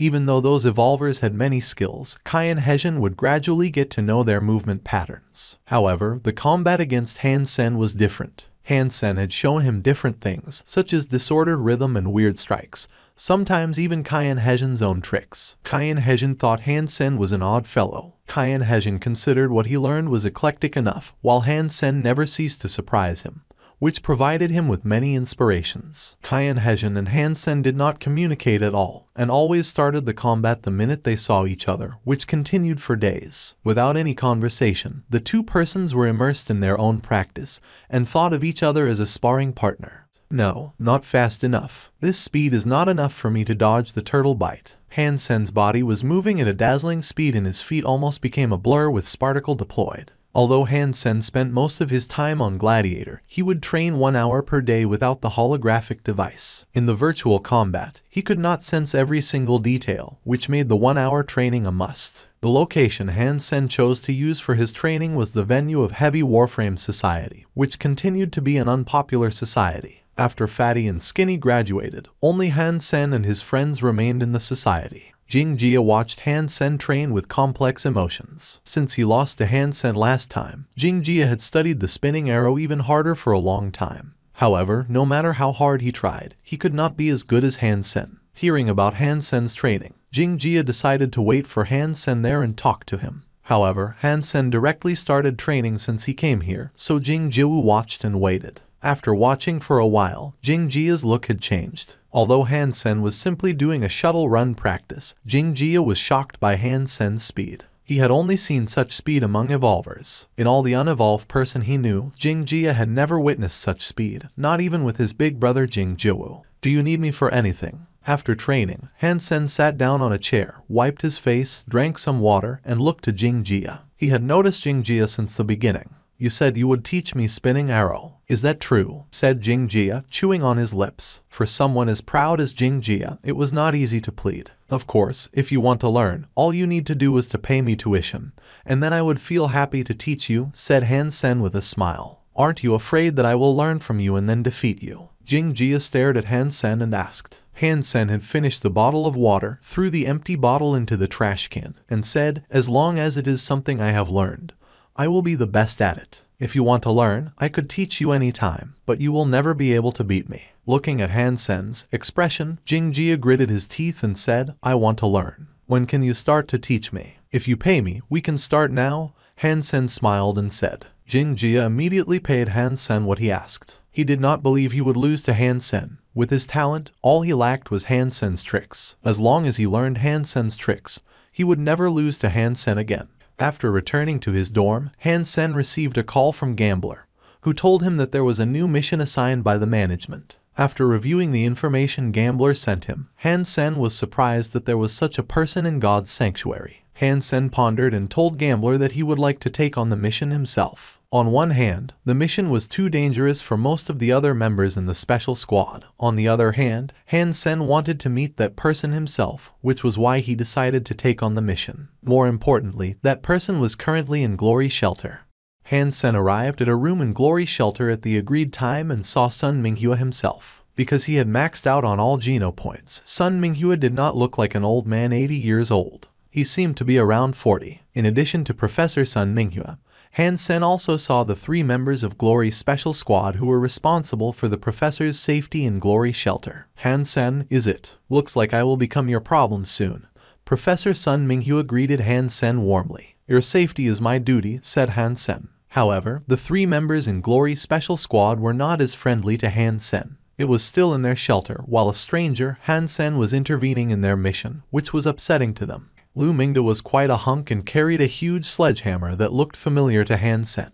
Han Sen thought about it and recognized the sledgehammer to be the sacred blood gear he gained from killing the sacred blood creature in Sand Valley. He gave the sledgehammer to Huang Fu Pinking for action, and now it had ended up in Lu Mingda's hands. The fact that Lu Mingda was able to use this sledgehammer showed that he had special gifts in terms of strength. Sun Minghua did not go to Steel Armor Shelter directly, but needed to collect some specimen of the plants near Glory Shelter first, which would take about 10 days. To Han Sen's surprise, Sun Minghua's destination was Copper Mountains. Professor, why did you become obsessed with botany in God's Sanctuary? After knowing Sun Minghua better, Han Sen knew that he was not someone hard to talk to. One night, while everyone was eating dinner around a bonfire, Han Sen voiced his doubt. Sun smiled and said, "It is more like a family tradition. My grandfather and father were all researchers in this area. I have picked up a lot of knowledge of botany since little and have always been interested in studying it." Han Sen pondered and did not say anything. He did not know how to ask what he was wondering about. The creatures in God's Sanctuary could contribute geno points to humans, while no one had ever gained any geno points from eating the plants. In addition, the majority of the plants were harmful to the human body. It seemed Sun Minghua had seen through Han Sen's mind. Or maybe it was because too many people had asked the same question before. The reason I study the plants in First God's Sanctuary is to make some contributions to mankind. The professor smiled and said,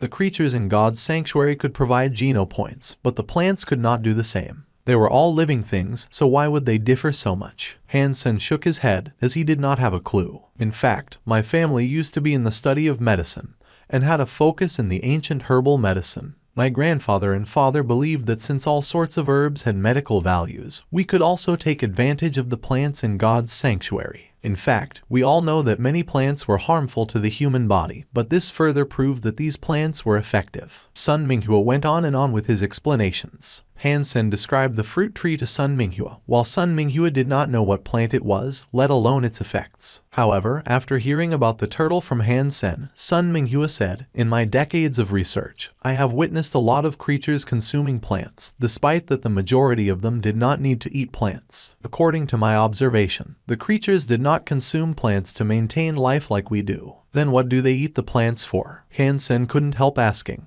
I have given a lot of thought to the question, and my conclusion is that those plants might be helpful to their reproduction. Sun Minghua hesitated and said, the Glory Special Squad members did not agree with Sun Minghua. Why on earth would plants help reproduction? It's not like the plants were Viagra. However, Sun Minghua's words reminded Han Sen of the Golden Growler. Although the Golden Growler did not need plants, it consumed tons of creatures before it gave birth to its baby. Han Sen was guessing. Either plants or meat, all the pregnant creatures needed to eat. If that was true, Han Sen felt like he had an opportunity. Maybe the turtle was eating to give birth as well. If it was anything like the Golden Growler, it would produce its life essence to feed its baby after giving birth. At that time, Han Sen would have a chance to snatch its life essence. Han Sen had only just started on practicing overload. He was afraid that the turtle might return to the ocean. If he could snatch the life essence while the turtle was giving birth, that would be ideal. Han Sen, is that turtle you mentioned still in Copper Mountains? While Han Sen was still thinking how to ask Professor Sun Minghua to check on the turtle, the professor asked him first. It should still be there. No one had seen it come out, replied Han Sen hurriedly. All right, let's go see the turtle. It might be helpful to my research. Sun Minghua decided on the schedule. The Glory Special Squad did not have much to object. They did not participate in the campaign to hunt the turtle, but they had heard about it. There were plenty of creatures in the Copper Mountains,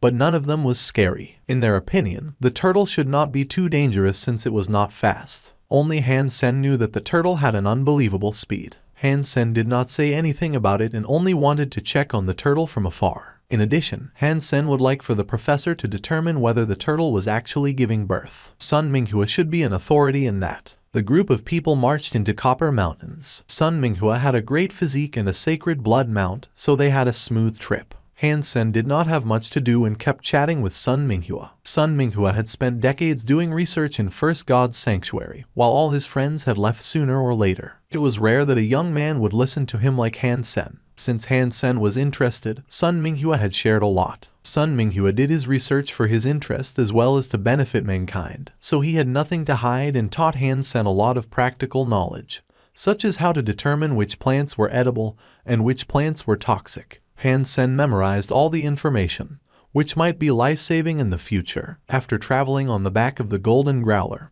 Hansen understood that once he left the shelters, it was not easy for a human to survive in the wild. After searching in Copper Mountains for days, they finally spotted the turtle, which was chewing on some black and brown vines. "Professor, let's just stay here and watch. If we get closer, it might be risky." Hansen stopped Professor Sun Minghua, who was approaching the turtle. Sun Minghua frowned and said, "This is a bit too far and I could see nothing. Can we get closer? Try the telescope first." "It is dangerous to approach," said Hansen. "What can we possibly see from here?" "Go, Professor. We will protect you," said Lu Mingda after throwing Hansen a look of disapproval. Sun Minghua wanted to get closer to the turtle. Jin Riji checked the distance and did not object. "Professor, the sacred blood creature is something different. Last time, a lot of people from Glory Shelter were flying to hunt it, while they not only failed but also lost many men. How about we stay farther from it?" Hansen tried to talk the professor out of it. Since he was the one who mentioned that to the professor, Hansen was not willing to see any mishaps happening.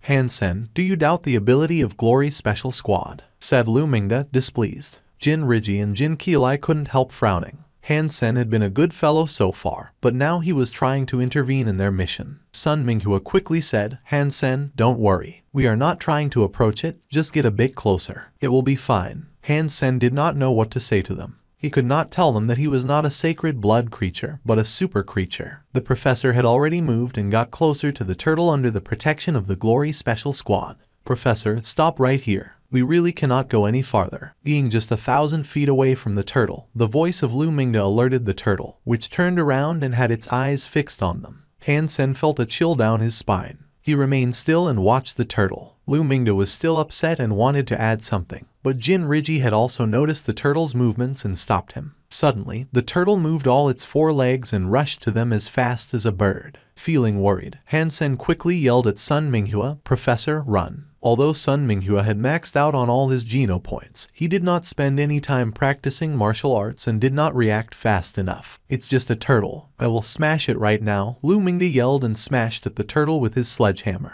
The sledgehammer was very heavy, but the turtle did not even dodge. Its speed became even faster and the sledgehammer ended up on its shell, instead of its head, where Lu Mingda was aiming. Bang! The hammer as large as a barrel knocked on the turtle's shell and made a sound of metal. "Ah!" Lu Mingda screamed. The sledgehammer was a destructive weapon, so it kicked back a lot stronger than other weapons. Lu Mingda had used all his force in the strike, which failed to hurt the turtle at all. On the other hand, all the bones in his hands were broken. The sledgehammer was blown away into rocks and left a huge hole there. Hansen did not stand still. He immediately made a kick. It was not at the turtle, but at Lu Mingda, who was still screaming. Lu Mingda was kicked a dozen feet away. Both Jin Riji and Jin Kilai were shocked, but they immediately saw the turtle bit where Lu Mingda was standing so fast that they could not even tell what the turtle's neck looked like. "Don't stand here. Go." Seeing Sun Minghua froze on his mount, Hansen yelled, ran to the sledgehammer and summoned the Fairy Queen. Jin Riji and Jin Kilai picked up Lu Mingda and wanted to run,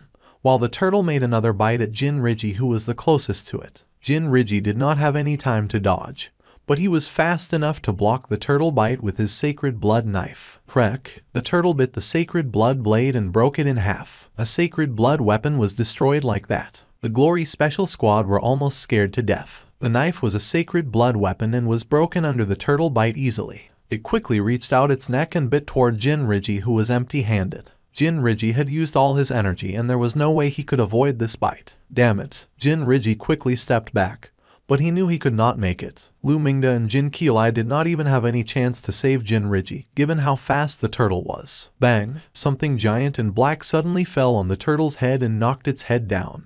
Hansen. Jin Riji escaped death and was as pale as a sheet of paper. Seeing Hansen, who had knocked the turtle down with the sledgehammer, he was suddenly thrilled. "Don't stay here. Run." Hansen watched the turtle solemnly. Although the head of the turtle was knocked down, Hansen did not feel it was broken. It felt like smashing on rubber. As he expected, the turtle raised its head and shook it around, its emerald-like eyes fixed on Han Sen. Han Sen did not hesitate and smashed at the turtle again. Using heresy mantra, his heart was beating like thunder and his blood and Kai were circulating at a tremendous speed, making his veins stand out. The sledgehammer was so heavy that even Lu Mingde could only slowly brandish it a dozen times. With Lu Mingde's speed, it was impossible for him to ever hit the turtle. Han Sen was stronger than Lu Mingde to begin with, but even he could not hit the turtle relying on just his strength. Only with the heresy mantra and overload, Han Sen managed to hit the turtle's head when it was not paying attention. Although Han Sen's second strike was still under dual enhancement, the turtle quickly withdrew its head and avoided the sledgehammer. The moment it drew back its head, the turtle stepped hard on the ground and threw itself at Han Sen like a cannonball. Han Sen waved his arm backward and knocked the sledgehammer on the turtle's shell, sending the turtle back to the ground. However, the turtle quickly bit the handle of the sledgehammer and broke it in half. All Han Sen had left in his hand now was a part of the handle. He hastily ran to the side, while the turtle was pissed off by Han Sen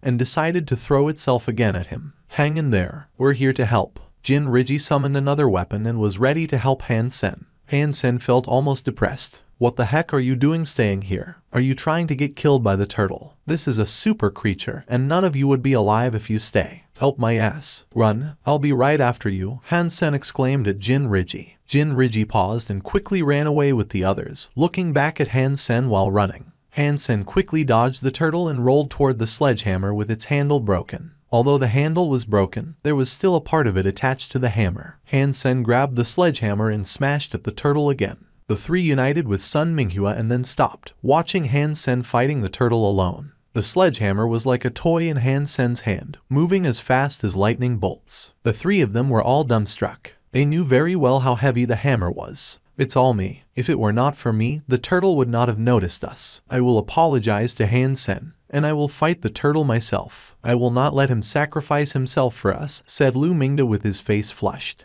"What's the point in staying these? We should focus on helping Han Sen get out of there," exclaimed Jin Keelai. How could they possibly think of anything? The level of the turtle was beyond their wildest imagination. There was no solution whatsoever. With the dual enhancement, Han Sen found he was still slower than the turtle even when he was using Sparticle. However, to Han Sen's surprise, his practice was not a waste. There was no need for him to be faster than the turtle. What was most helpful to Han Sen at this point was the kiting skills he learned from Queen. Han Sen had always been good at prejudgment. Using kiting skills, he could calculate when the turtle would strike in order to avoid its bite. Han Sen was executing his strategy with each step, luring the turtle to bite where he had designed. This way, it was much easier for Han Sen to dodge its attacks. Although Han Sen was not as fast as the turtle, he could still run away from its attacks. It was like running from the bullets. Han Sen had already been fighting at his limits. He had hit the turtle with the sledgehammer a few times, but such frightening force did not even cause much damage to the weakest part of the turtle's body. "Strength, I need more strength," Han Sen shouted inwardly. However, he felt quite content that he was able to fight the turtle for this long.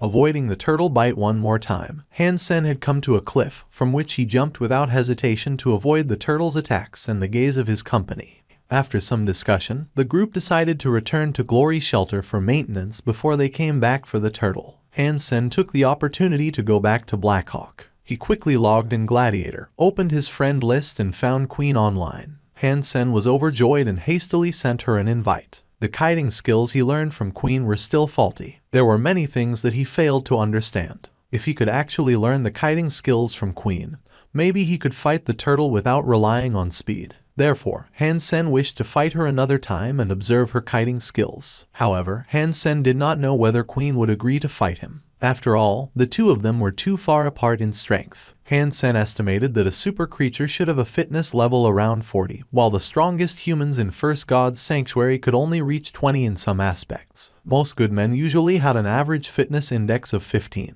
Even those who had maxed out on all 4 types of Geno points in First God's Sanctuary only had a fitness index of 30, which was still not enough for one to kill a super creature. However, an evolver with a fitness level beyond 100 like Queen would be able to kill a super creature easily. An evolver would not be able to return to First God's Sanctuary unless the evolver had just evolved. Even for Queen, when she was an unevolved person or had just become an evolver, she would not have been able to fight the turtle. Han Sen was not sure whether Queen would agree to fight him, but he wanted it so much. One more round. Just one more round. Seeing Han Sen's invite, Queen was dazed. Her setting was not to accept invites from strangers, and she had never had a friend before, so she had never received an invite. Seeing the invite was from a soldier on warship, Queen hesitated and clicked yes. Han Sen was exhilarated to see Queen and her amazing kiting skills again. After the countdown was over, Han Sen immediately ran toward her. He did not dare to wait for her attacks. Their fitness levels were so different that he would be killed immediately. After all, his fitness index was only 30, while hers was probably 100. Queen only dodged the punch like last time, and did not fight back. Feeling excited, Han Sen threw his other fist at her and made a step. Queen was surprised. Han Sen's punch and step were not as simple as they appeared to be. Although he was not that fast, in Queen's eyes, his moves were unexpected. Han Sen's step was almost like her kiting skills, making it impossible for her to force Han Sen into a corner. Is he copying me? Queen's gaze fell upon Han Sen. She continued to observe. Very soon, Queen was certain that Han Sen was mimicking her kiting skills. Although there were many errors and defects in his movements, it was amazing that he could achieve this level in such a short amount of time. Queen did not rush to end the combat. She wanted to see how well Han Sen could do. Kiting skills were not for anybody. It was easy to learn, but hard to become a master at. It was like playing Go. Whoever knew the rules could play,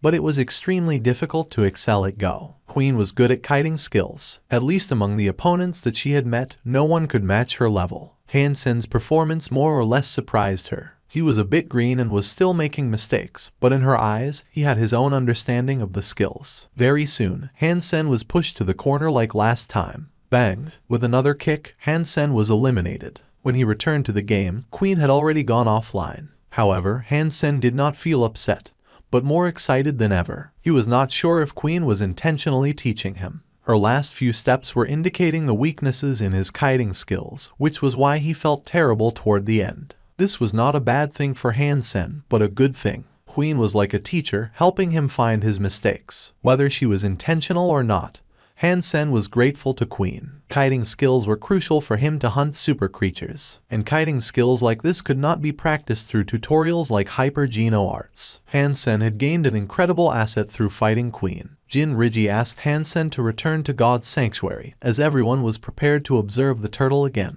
Han Sen agreed. Lu Mingda's hands had not recovered, so only Jin Riji, Jin Qiulai, Sun Minghua and Han Sen were going to the Copper Mountains. However, when the four of them reached the same spot, the turtle was no longer there. Sun Minghua collected some fragments of the vines that the turtle fed on last time. Because the turtle had eaten up all the vines, there were only some crumbs left. The group continued to search the mountains. Before they went far, they saw a red creature standing on a mountain in the opposite direction, looking around. The creature was 6 feet tall, looking like it was made of copper. It had scorpion's upper body, snake's tail, and 6 sickle-like claws. Copper Demon. Jin Riji was excited when he spotted the creature. Han Sen was also exhilarated. Before he came to Copper Mountains, he had done some research about the region. In Copper Mountains, the most famous creature was the Copper Demon. The reason it was well known was that even the weakest copper demons were mutant creatures. Sometimes, even sacred blood copper demons could be spotted. The beast soul of a copper demon was the shapeshifting type, which was rare.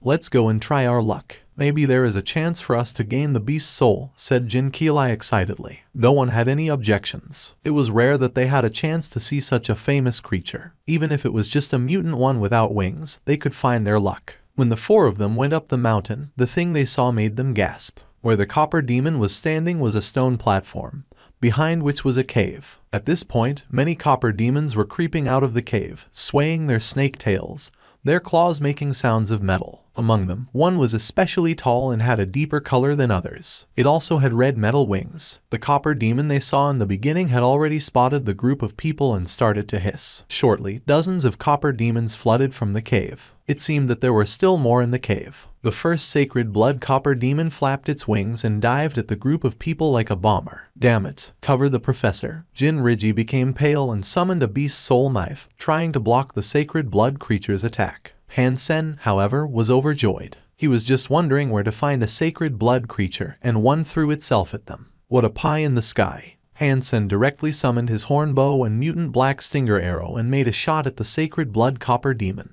Jinriji was about to fight the sacred blood creature with all he got, but suddenly saw a black arrow flying toward the creature's eyes. The sacred blood copper demon reacted fast. It suddenly clasped its 6 blade-like claws and blocked the black arrow. However, as its claws touched the arrow, the black stinger arrow suddenly started to spin like a drill head, bouncing off the creature's claws. The arrow had touched the copper demon's eye and penetrated its head immediately. Thump! The sacred blood copper demon, which looked so powerful, suddenly fell from the sky and died. Sacred blood creature copper demon killed. No beast soul gained. Drink its blood to gain 0 to 10 sacred Geno points randomly. Hearing the voice, Han Sen lamented that he did not gain a beast soul from this perfect sacred blood creature. Everything was just fate. Jin Qiulai and Jinriji were dumbstruck. Shooting the sacred blood copper demon dead with 1 arrow, that was unbelievable. Since the sacred blood copper demon was killed, the mutant copper demons quickly ran toward the cave. The group of people chased after them. However, after they killed several slow mutant copper demons, they could no longer find the rest of them. The cave was deep and the paths inside were crisscrossed, so the group did not follow them, but chose to take care of the dead bodies first. The copper demons' bodies were as tough as metal. There was no meat to eat. All that was edible was some blood inside their body. Han Sen carefully let the purple blood out and poured it into a bottle. Such a large sacred blood copper demon only had a bottle of blood. Since Han Sen took care of the sacred blood copper demon alone, he did not need to share it with anyone. Han Sen drank the blood in one breath and heard the voice telling him he had gained 3 sacred Geno points. With the light of the torch, the group saw the copper demons on the other side of the river, creeping deeper into the cave. Shall we keep chasing? Jinriji asked Han Sen. Han Sen checked the dark underground river and frowned. He still remembered the terrible experience he had last time he was in an underground river. The 2 obsidian dragons almost killed him. The cave was so dark that the light of the torch could not help them see inside the water. Instead, the reflection of the light almost blinded them. Han Sen was scared that some aquatic sacred blood creatures like the obsidian dragons might suddenly appear here. No matter how strong he was, he would not be the creature's match underwater. Do you have wings? If we were to chase them, we should probably fly across the river, Han Sen pondered and said. He did not really want to step into the water. Let me fly over first and try. If there is no danger, you can go. Han Sen had a spooky feeling about the river, but he did not see anything. Since they were at this point already, he could not tell everyone to go back. In addition, Sun Minghua had discovered some interesting plants on the way here and seemed to be very interested in exploring the cave.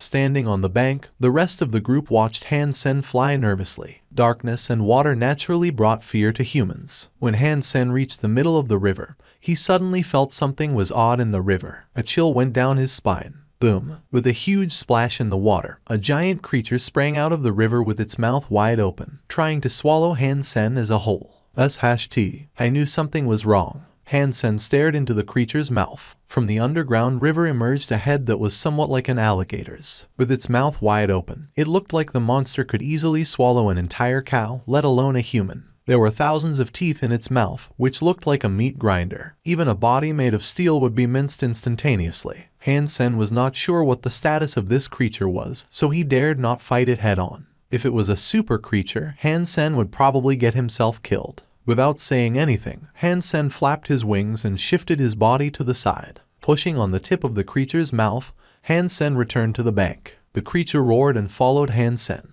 As its entire body came out of the underground river, everyone gasped. The creature's head looked like a crocodile's, while its body was like a centipede without feet. Run! Han Sen summoned the tornado wolf, shooting at the creature riding on his mount. Although Han Sen did not know whether it was a sacred blood creature or a super creature, it would be unlikely for him to hurt a creature with a body 300 feet long even with the 3-blade harpoon. In addition, with such a gigantic body, this creature must be strong as well. The moment they were in the hole, the creature immediately threw itself at them. However, its head was much bigger than the entrance. It was as if the creature could not feel pain. It repeatedly hit the entrance with its head, making it bigger and bigger. Quick! Jinriji exclaimed, and the group went deep inside the hole since they had no other option. The hole led to a tunnel. After they had walked for about a mile, they saw an opening and was again in a big cave. There were paths both to the left and right. Jinriji looked both ways, but could not tell which way would lead to the exit. He then asked Sun Minghua, "Professor, do you know which way we should go?" Sun Minghua walked to the side and pinched some plants that looked like moss growing on the cave wall. He observed it and said, "We should probably go left, since it seems that air was more likely to come from the left." "Let's go left then." Jin Riji trusted Sun Minghua in this respect. Previously, when he was covering Sun Minghua, the professor explained these things to him, but Jin did not quite understand. They could hear thumping behind them. Obviously, the creature did not give up and was still hitting the entrance. There was no way they could return the way they came from. Han Sen followed the rest. He was not really worried. Even if there was a super creature, he could always manage to run away even if he could not beat it. Very few creatures could threaten his life in First God's sanctuary. The professor kept telling them which direction to go by observing the moss. After they had walked in the cave for half a day, they were completely lost. When they were in a large opening again, Han Sen saw that the underground river had become a waterfall, running down the cave wall into a pool. Next to the pool, a black turtle as large as a car was drinking. It is that turtle. What is it doing here? Sun Minghua gasped in excitement. Lower your voice. Jin Riji was startled and quickly stopped Sun Minghua. Luckily, the waterfall was loud and the turtle was very close to it, so it did not hear Sun Minghua's voice. The group of people stepped back before they started to discuss. Professor, do you think there is another way to go? Jin Riji asked. He pondered and said, according to how the moss grows, the air should come from this giant cave. Jin Riji smiled bitterly and asked Han Sen,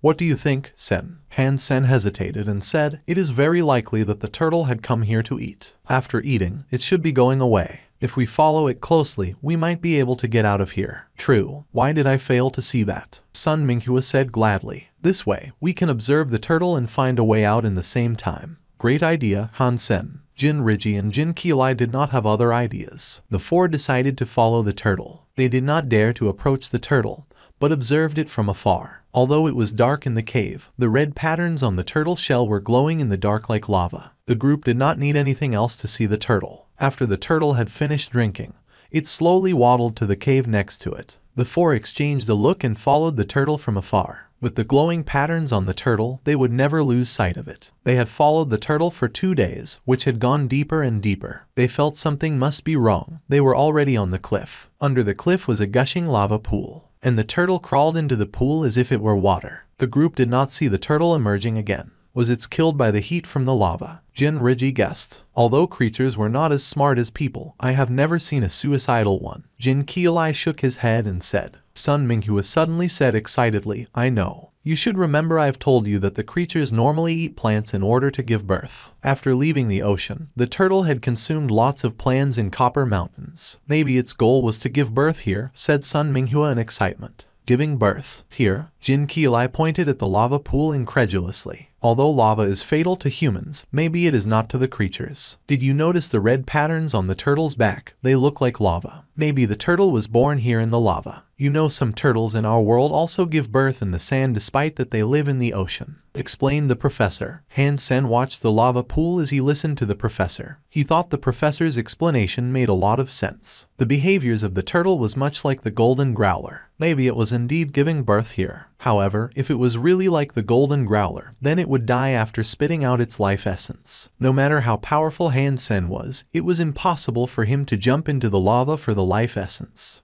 When the group were still discussing, they suddenly stopped as they heard an odd noise. They looked to the direction of the noise and saw a giant creature emerging from a cave below them, breaking stones as it went. It turned out to be the creature that they saw from the underground river. The group were all frightened. They did not even dare to breathe. Very soon, they found out that the creature did not come for them, but went toward the lava pool under the cliff. No way, is that creature also born from the lava pool? Han Sen said to himself. He was so curious that he looked down from the cliff. Jin Riji, Jin Qilai and Sun Minghua all let out a sigh of relief. Like Han Sen, they were also curious and wanted to see what the creature was up to. In a minute, the creature made it to the side of the lava pool, but it did not enter as the group had imagined. Circling around the lava, the creature then crawled toward the stone wall next to the pool. The group felt weird. The stone wall had nothing on it and they wondered what the creature was trying to do. As they were wondering, the creature suddenly threw itself hard at the wall as if it was agitated. Bang! The rocks fell under the impact. However, the stone wall was still intact. The creature hit the wall again and again in madness and the cracks were growing on the wall, while the creature itself was also injured and covered in blood.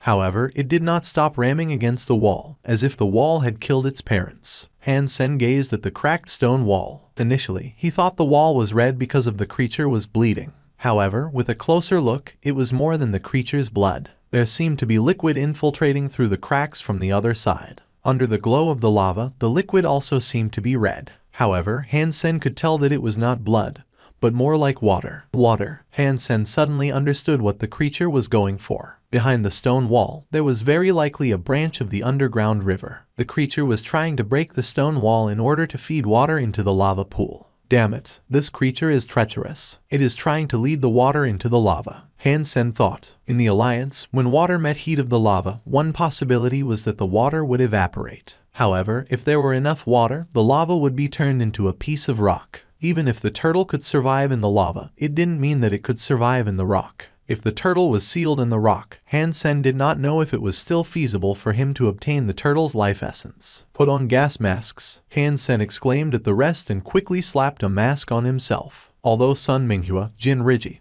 and Jin Mingli did not understand why Han Sen was asking, they had grown enough trust in Han Sen recently, so they simply followed his instruction. Shortly after they put on the masks, they suddenly heard cracking and spluttering. Water started to come out of the stone wall that was more and more damaged by the creature, flooding into the lava and giving rise to pungent gray smoke. Get back. Don't get yourselves burned by the steam. Han Sen did not dare to stay and watch, pulling the professor back with him. Bang! When the four of them stepped back, they heard a loud noise of stones crashing and water falling. Then there was a sizzling sound. With the rising of gray smoke, the entire cave became extremely hot that it was almost unbearable. The group quickly ran back. Fortunately, the gray smoke did not expand very fast. It took some time for the smoke to rise to the cliff. When they reached a small cave far from the cliff, they were covered in gray dust.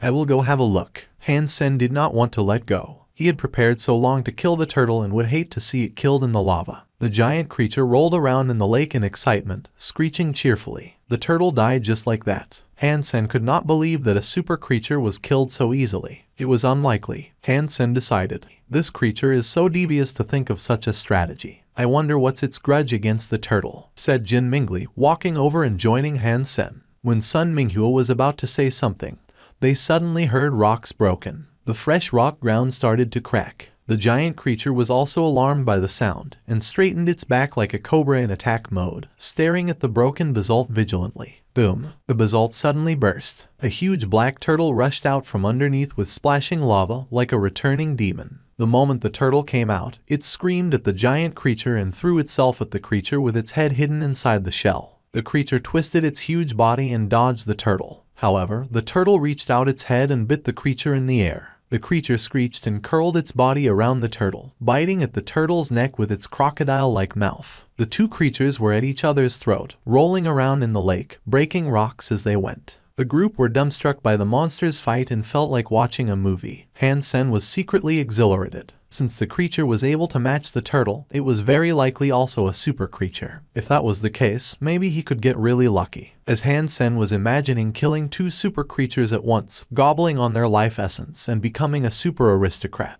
he very soon realized that his dream was unlikely to be realized. The two creatures managed to knock the basalt ground open. Lava erupted from the gaps and met more water. Gray smoke once again filled the space. Roaring and rolling, the creatures continued their battle, shaking the entire underground cave. Han Sen, let's go. It's too dangerous over there, Jin Riji shouted at Han Sen. You go first. That will stay a bit longer, Han Sen gritted his teeth and said, initiating Jadeskin at the same time. With the protection from both the Sacred Blood Phantom Ant Armor and Jadeskin, Han Sen was able to stay put and watch the two creatures fighting. Although his sight was blurred by the gray smoke, he did not dare to approach the creatures and had to wait for a chance. Roars and shrieks rang, lava and water clashed, and gray smoke rose. Han Sen could occasionally catch a glimpse of the two creatures. Fairy Queen. Han Sen could not tell what was happening and it was becoming worse. He quickly took back his phantom ant armor and shapeshifted into Fairy Queen. His hair became blonde and his armor red. Using the strong eyesight of the Fairy Queen,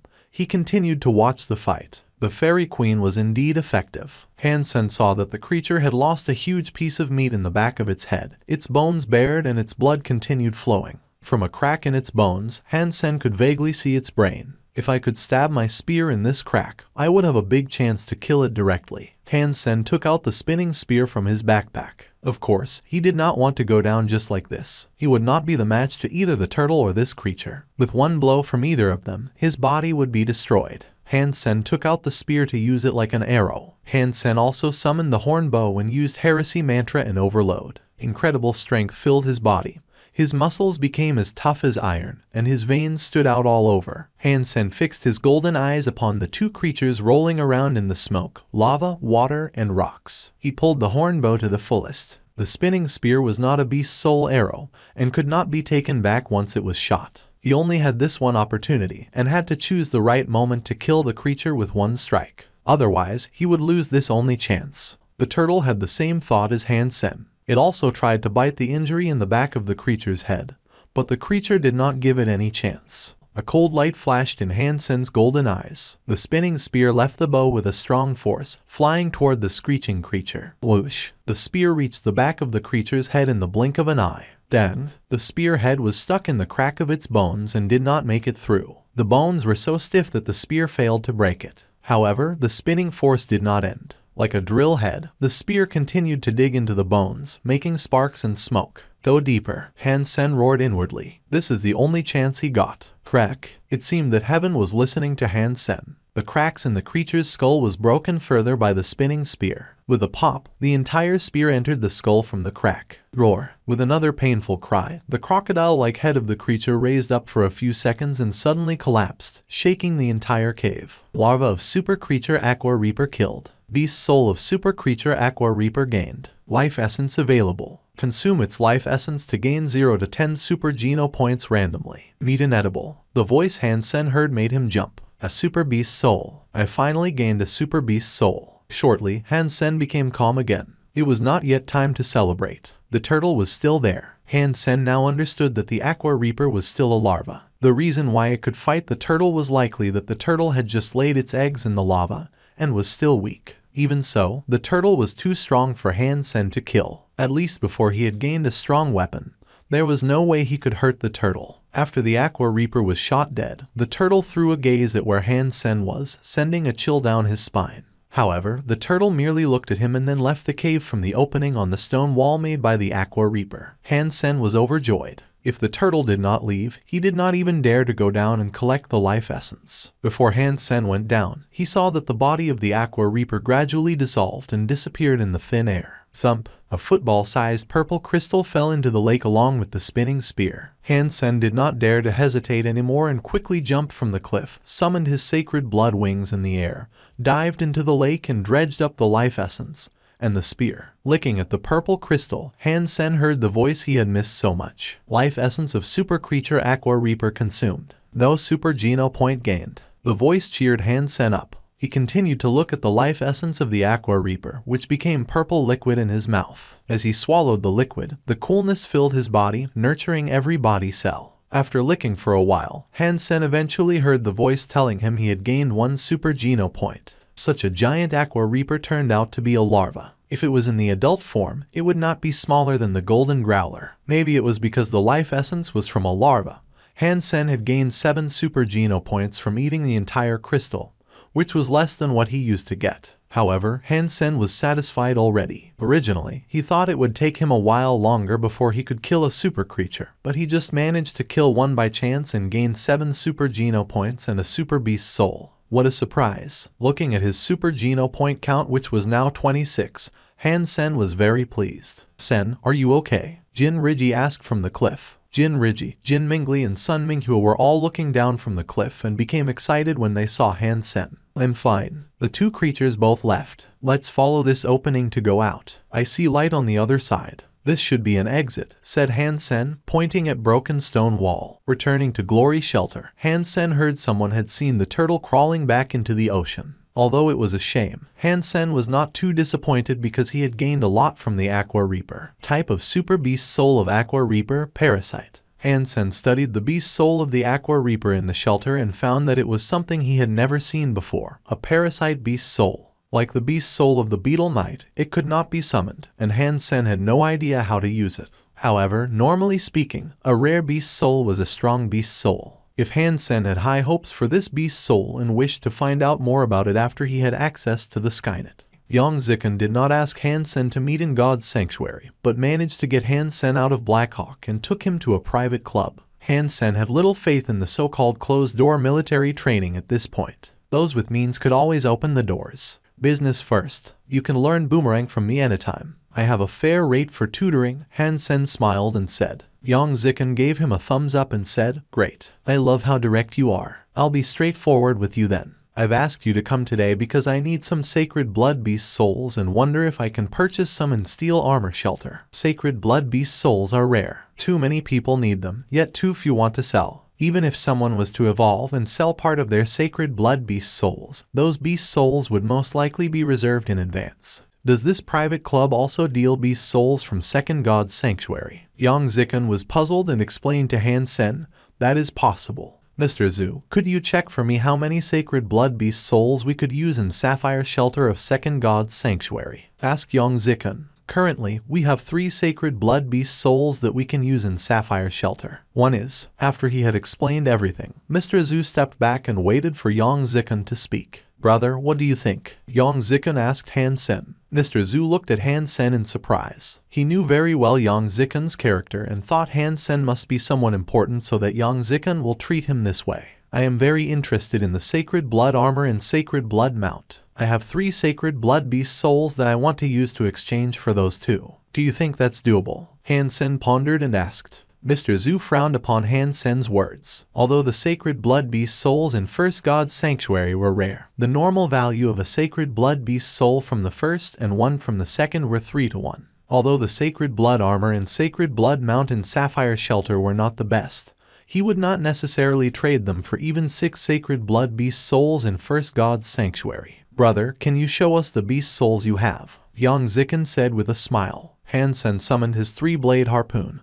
brandished it briefly and said, I think you should recognize this 3-blade harpoon. Huangfu Pinking once showed it at an auction. It is rather sharp among sacred blood weapons. Mr. Zhu was dazed. He had heard of this harpoon. In fact, they did a lot of business with Ares Martial Hall, and he had thought about acquiring this harpoon before. In terms of sharpness, the 3-blade harpoon was more than just rather sharp, but definitely one of the sharpest weapon in First God's Sanctuary. Brother, are you really going to sell this? Yang Zikan asked Han Sen in surprise. Sure, Han Sen smiled. This 3-blade harpoon did not mean as much to him at this point. He could not kill a super creature with this harpoon, and since the harpoon was not a sword, he could not attach the devil sword to it. Han Sen still had the pair of skeleton's daggers, which were as sharp as the 3-blade harpoon. Although they were not as valuable as the beast soul, to Han Sen, they functioned equally well. Therefore, Han Sen wanted to sell his harpoon. For the second piece of beast soul, Han Sen summoned the Tornado Wolf. A mount? Asked Yang Zikan, gazing at the Tornado Wolf. Yang Zikan had never seen such a mount before and did not know what it could do. Mr. Zhu frowned slightly. Although the 3-blade harpoon was great, a sacred blood mount from Second God's Sanctuary was definitely worth at least 3 sacred blood mount in the first. Han Sen smiled and explained, it is a mount called Tornado Wolf. It is nothing but fast. You should have heard about Blast Horse. Of course, Blast Horse is the fastest mount in First God's Sanctuary. Yang Zikan nodded and said,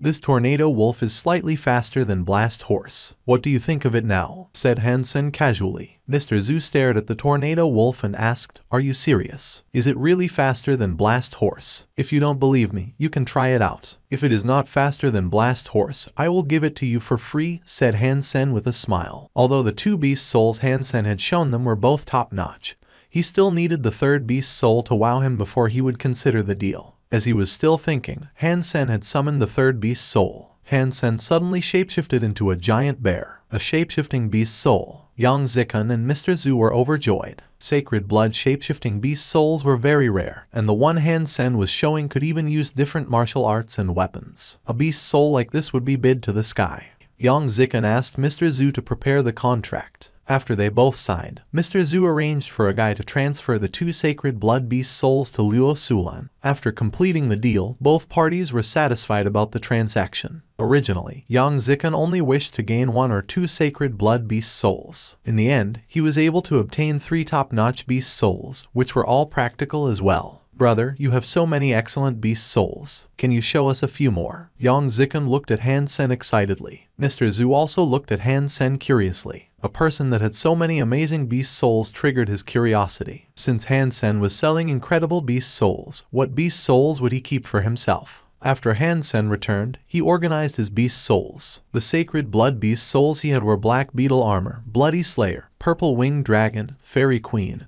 Hornbow, Golden Rock Worm King, Phantom Ant, Three-Eyed Cat, Color Shifter, Holy Angel, Beetle Knight, Flame Lieutenant, and Devil Sword. Last but not least was the Super Beast Soul Aqua Reaper. Although Han Sen did not know how to use it at this point, Han Sen believed it must be an incredible beast soul. Wang Mingmeng rarely asked him of anything. Since it was just a party, of course Han Sen would not turn her down. Wang Mingmeng took Han Sen to a private garden with food and drinks already arranged. Han Sen found a spot and started to eat, while Wang Mingmeng went to change. Han Sen, how come you're here? Someone exclaimed when seeing Han Sen in the garden. Tang Zhenliu. Han Sen was also dazed. He did not expect to see Tang Zhenliu there. You're connected to the Wangs. Tang Zhenliu sat down next to Han Sen and asked. Wang Mingmeng is my schoolmate. She was the one who invited me to this party.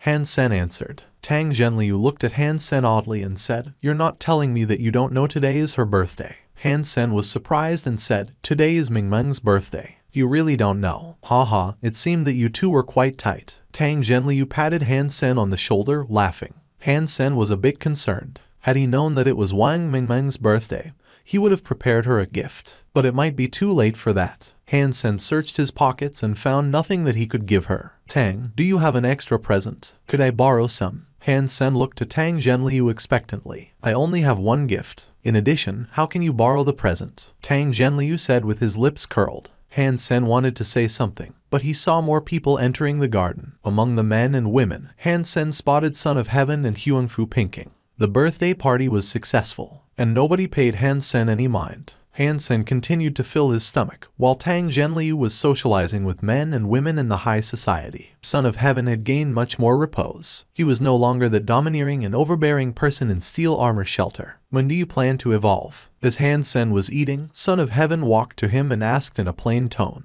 In 2 or 3 years, Han Sen paused and answered. He felt like Son of Heaven had become a different person. Maybe he was possessed or something. Son of Heaven curled his lips into a strange smile. He raised a glass to his lips and sipped some wine. I know what you're thinking. But since I entered Second God's Sanctuary, I no longer treated you as my enemy. My true enemy could only be an evolver, which you are not. As long as you do not enter Second God's Sanctuary, you will not understand what true strength is and how naive you are. In the future, if you are sent to Dark Lord's shelter, you can join my team. You're a good archer and I need someone like you. Evolve soon and stop playing house in First God's Sanctuary, Son of Heaven said and patted Han Sen on the shoulder. Then he walked to a corner and sat down, observing the crowd in the party. Han Sen was surprised by Son of Heaven's behaviors. If Son of Heaven wanted to kill him, he would not feel much. However, Son of Heaven no longer cared. This shift was alarming to Han Sen. Han Sen could feel that Son of Heaven no longer thought of him as an opponent. The guy treated Han Sen as a stone in the hand of a Go player. A player would never treat the stone as his opponent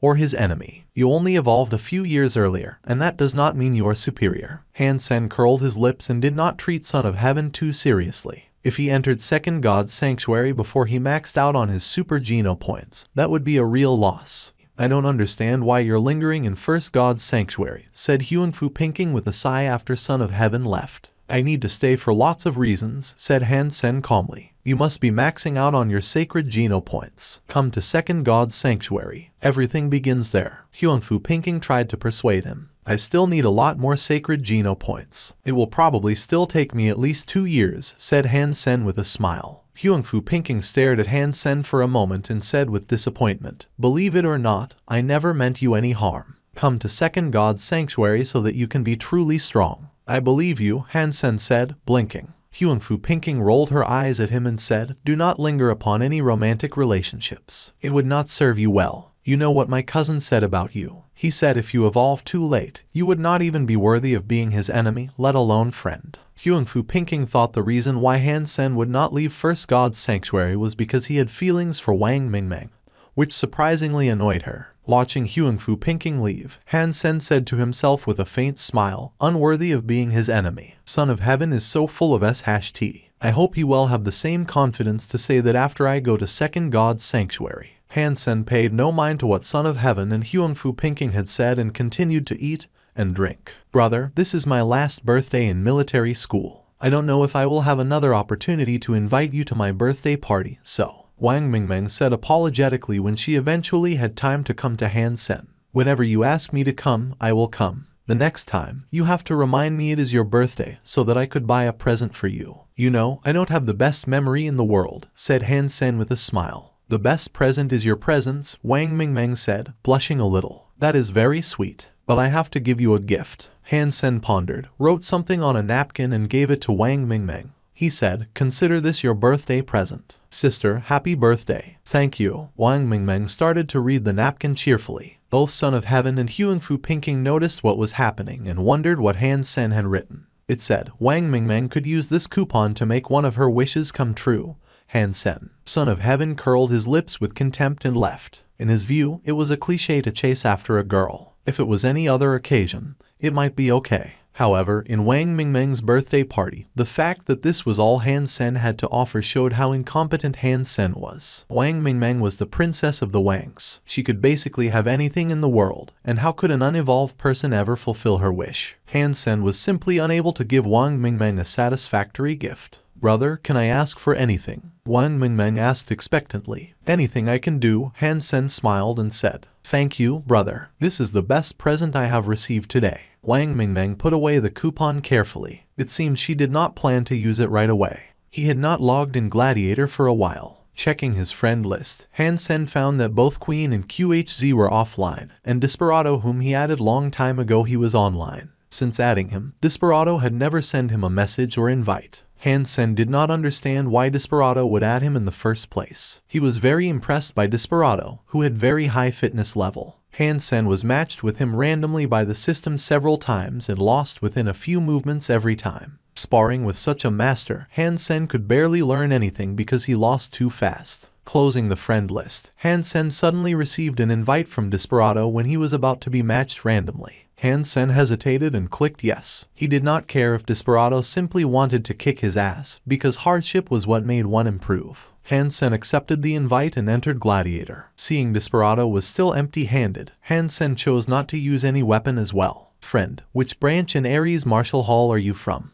After the countdown ended, Desperado did not attack but sent Han Sen a message. Han Sen was dazed and answered, I am not in Ares Martial Hall. Desperado was surprised. There were plenty of students from Ares Martial Hall in Gladiator. Since Han Sen was able to mimic 13 slashes and diversion, Desperado thought he might be someone from Ares Martial Hall, which turned out not to be the case. Are you interested in joining us? Desperado asked. He was interested in this person who could keep QHZ interested in fighting him. I'm sorry, but I am still in military school, replied Han Sen casually. Desperado was dazed. If he was in military school, he could only be a researcher or teacher, because of the military school students should be unevolved. Which school? Asked Desperado. I cannot say, said Han Sen, unwilling to leak any personal information. Desperado did not ask and gestured the Han Sen to start. Han Sen threw a punch and Desperado copied his move. Han Sen was surprised and then understood what Desperado was trying to do. Desperado was mimicking Han Sen's techniques and limiting his own fitness level to around 30. Han Sen felt amused. He was a copycat himself, while a master like Desperado would choose to copy him. He wondered what Desperado was up to. Maybe a master always has some quirks. Han Sen did not care, since he had learned these techniques from others anyways. Han Sen continued to attack, practicing what he had learned. The various techniques that Han Sen had learned were mostly from QHZ,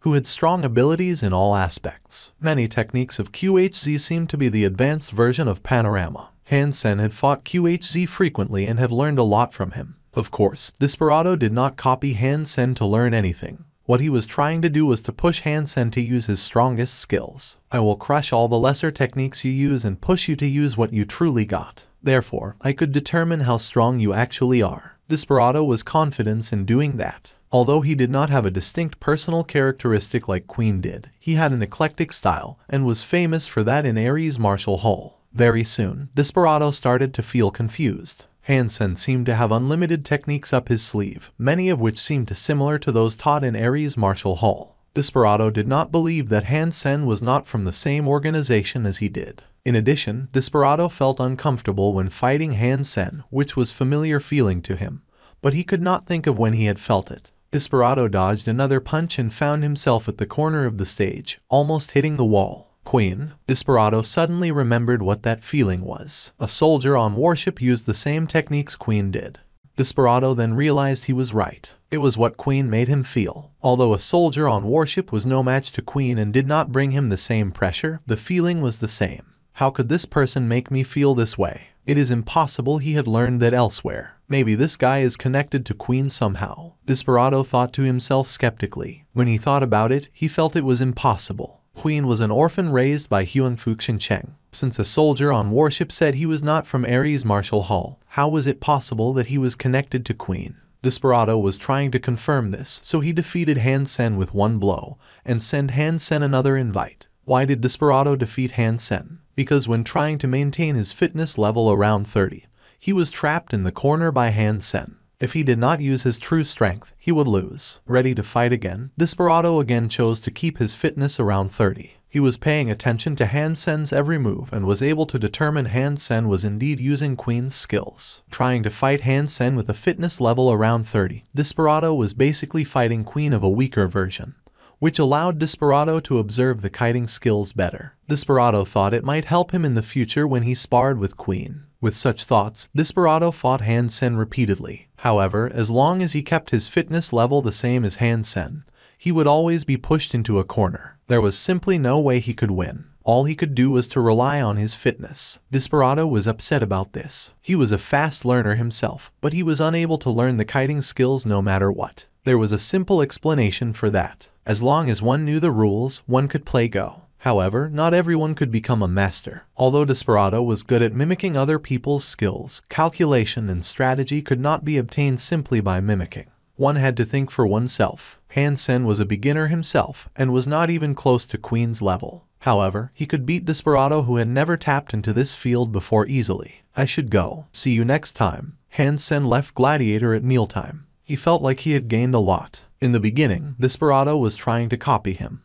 But later, Desperado had to use many techniques he had not seen before to cope with kiting skills. At the agreed time, Han Sen went to meet Rainbowman and gasped, "It's you." Rainbowman had the same reaction and stared his eyes wide. Rainbowman turned out to be Su Zio Kao. Damn it, you're Rainbowman. Han Sen looked Su Zio Kao up and down, wondering if he was disseminating fake news for money. Su Zio Kao chuckled and said, I just wanted to make some money and didn't expect to meet you. So you were lying about the phoenix-like creature? Han Sen asked in disappointment. Of course not. When have I ever lied? Alright, maybe I have, but I can swear on my dick this time that I have seen that creature, Su Zio Kao said excitedly. Okay, how much is it? Take me with you, said Han Sen. How can I ever ask you for money? Just follow me there. But I have already collected money from other people, so we will need to take them as well, said Su Zio Kao. Most of the people that Su Zio Kao had appointment with were not from Steel Armor Shelter. The few from Steel Armor Shelter all knew Han Sen and said hi. Other guys did not say hi to Han Sen and obviously did not know him. Han Sen, I heard that your archery skills are excellent. Could you show us? When they were having a rest, the guys from Steel Armor Shelter asked Han Sen to perform archery skills. Han Sen did not say anything, but Su Zio Kao grinned and said, I'm not bragging for Sen. In terms of archery, in First God's Sanctuary, no one is Sen's match. That is a daring claim, said the guy in golden armor coldly. I only know two people in Steel Armor Shelter. One is Dollar, who beat Idongmu with one strike, and the other is the former head of Steel Armor Gang, King Xuan. Everyone else in the shelter is a nobody. Han Sen smiled indifferently and did not pay him mind. Although the guy in golden armor thought highly of himself, in Han Sen's eyes, the guy was not even worth his anger. The guy looked like he had great fitness, but judging from his behaviors, he was not someone serious about practicing martial arts. We don't know who Han Sen is, but Mr. Yu is the strongest person in First God's Sanctuary. Quite a talker. Unfortunately, none of us is blind. Last year we had heard no Mr. Yu among the chosen, said Su Zio Kao with his lips curled. The hunk sneered. Mr. Yu is an evolver with all his Geno points maxed out. Now do you still disagree with me? Those who were from Steel Armor Shelter looked to the guy in golden armor, shocked. They did not expect him to be an evolver with all his Geno points maxed out. Normally speaking, one could choose to stay in First God's Sanctuary for a while after becoming an evolver. When one teleported out of God's Sanctuary and entered again, one would then be sent to Second God's Sanctuary. However, as long as one did not leave the shelter, one could stay in First God's Sanctuary as an evolver. Not many people would do that, because nothing in First God's Sanctuary was not meaningful to an evolver. After traveling for 6 days, all they could see was dunes. Everyone in Mr. Yu's group was arrogant. Although the people from Steel Armor Shelter were pissed, they chose to be silent since Mr. Yu was an evolver. There, Suzayo Kiao said, pointing at a dune far away. Everyone looked to their direction and saw a huge tree standing on top of the dune. There really is a huge tree in the desert. Mr. Yu's eyes lit up. He did not go to Second God's Sanctuary after evolving because he wanted to take advantage of his physique and kill some sacred blood creatures for money. If he could kill a rare sacred blood creature, it would be even better. However, sacred blood creatures were not that easy to be found, and he did not want to waste too much time in First God's Sanctuary. Therefore, he naturally did not want to return empty-handed from the trip to Devil Desert. Where is the creature? Mr. Yu asked Suzayo Kiao. He did not take all these men here just to see the tree. I only know that it went in that direction into the desert. As for where it went, I have no idea. Suzayo Kiao pointed in the direction and said, "Lead the way," Mr. Yu commanded. "Our contract is quite clear. I am only responsible for taking you to see the tree. You will have to find the creature yourself." Suzayo Kiao frowned and said, "Cut the crap. Lead the way as we have asked." A follower of Mr. Yu exclaimed. Suzayo Kiao looked to Hansen, and Hansen said to Mr. Yu, since you have signed a contract and my friend has fulfilled his duty, please go there yourselves. Are you talking to me?" Mr. Yu looked at Hansen with obvious contempt. "I don't think there is a second Mr. Yu," said Hansen casually. "Since you know there is no other Mr. Yu here, you should know who the boss is," said Mr. Yu coldly. "Now that I do not know," said Hansen, squinting his eyes. "If you don't know who the boss is, at least you should know who the strongest person is," a follower of Mr. Yu said coldly. "I know who the strongest person is, but that person is not Mr. Yu," said Hansen casually. "Not Mr. Yu. You don't mean yourself." Other followers laughed. "Yes, that's what I meant."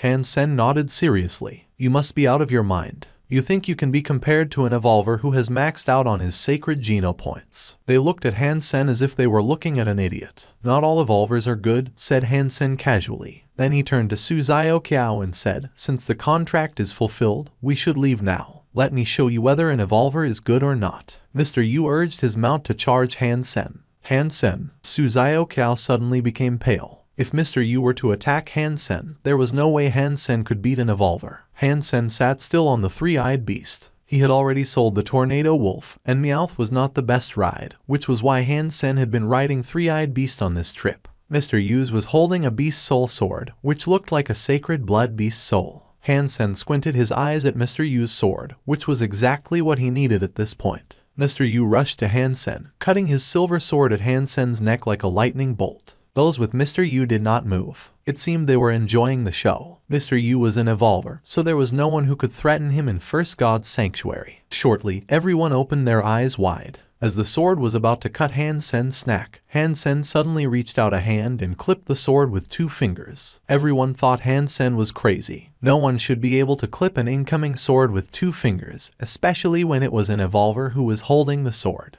Mr. Yu uses more force than usual, trying to kill Hansen directly. The moment the sword touched Hansen's fingers, it seemed that Hansen's entire body became weightless. He attached himself to the sword and moved along with the sword wherever it went as if he was a fallen leaf. Feeling shocked, Mr. Yu took the sword back and threw a punch at Hansen, who had approached him with the sword. Hansen hit Mr. Yu's fist, jumped up and landed behind Mr. Yu, his skeleton's dagger on Mr. Yu's neck. "Do you want to live or die?" Hansen moved the dagger forward slightly with a smile. The sharp blade immediately cut the skin of Mr. Yu's neck, a drop of blood gliding down the dagger. "What should I do for you if I want to live?" Mr. Yu became pale, and none in his group dared to move. "I am a fair person and could offer you an opportunity to correct yourself. However, if I let you go just like this, I'm afraid you will not learn your lesson. So, a sword for your life, the one you're holding right now," said Hansen. "No way. My dad is the CEO of Dongcheng. If you lay a hand on me, my dad will kill your entire family," yelled Mr. Yu fiercely. Hansen almost burst out laughing. "All right, when you go to hell, remember to appear in your dad's dream and tell him that it was Hansen who killed you." Hansen pushed the skeleton dagger deeper into Mr. Yu's skin. "No, you can have it," Mr. Yu exclaimed, almost scared to death. "This is your last chance. When I count to 3, if the sword is not in my hand, you can keep it with you in hell." Hansen started to count. 1,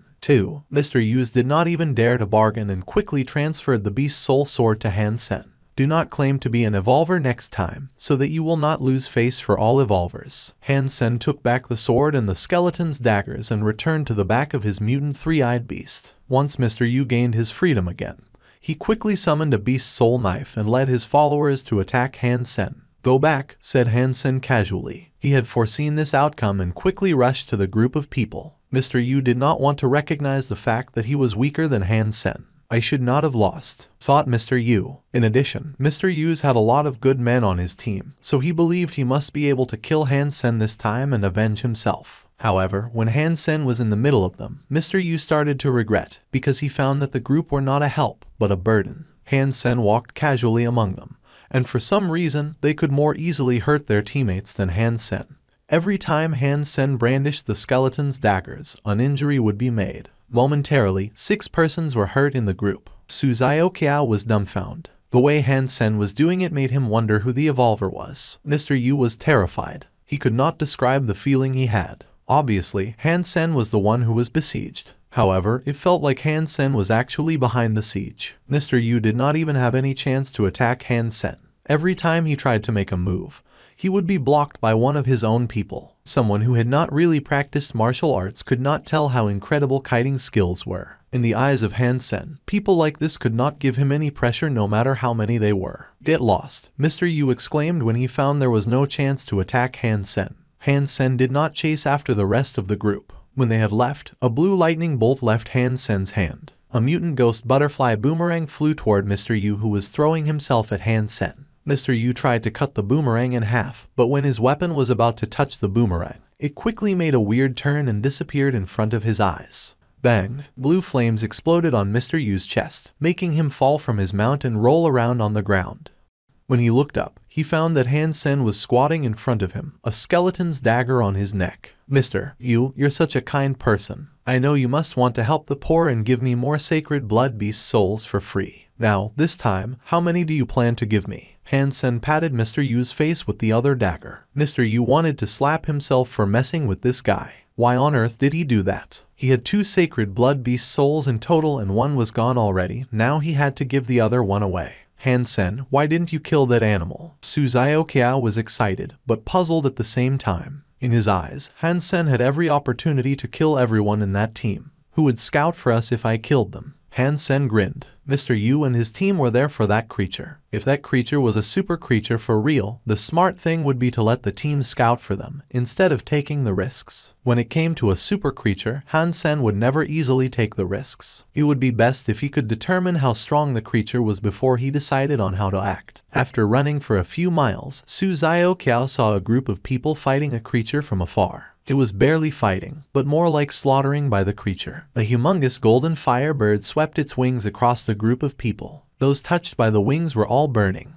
Once caught the golden flames, no matter how they tried, they could not put out the fire. Very soon, they were all turned into charcoal. Mr. Yu was the fastest on his mount. The rest of the group was all carbonized by the birds. Even Mr. Yu was not able to escape. He only bought himself some time before the bird ran after him like a golden light. Feeling the heat behind him, Mr. Yu wanted to fight for his life. He jumped from his mount and wheeled his weapon toward the creature's head. Although this weapon was not a sacred blood beast soul, it was a strong weapon and he made a great strike. However, the creature did not even dodge, but let the weapon hit itself. What happened next shocked Han Sen. The knife went through the bird's head as if it had cut real flames. The creature was not hurt at all. The creature's body passed Mr. Yu, who was then turned into a ball of flame. All he could do was to scream before being burned into charcoal. Super creature. It is definitely a super creature. Han Sen was both shocked and pleased. He was happy that he found a super creature eventually. However, this one seemed to be even stronger than the turtle. After everybody was burned into charcoal by the bird, it tweeted and flew toward the top of a high mountain. Although the mountain was located in the desert, it was magnificent. The top of the mountain was still covered in snow. Han Sen wondered why a firebird would choose such a place to rest. After the bird had left, Su Xiaoqiao and Han Sen approached the dead bodies of the group of people. Watching the looks of the dead, they both felt a chill. Like the tree, their bodies were still intact, but turned into charcoal. It was horrific and sickening to look at.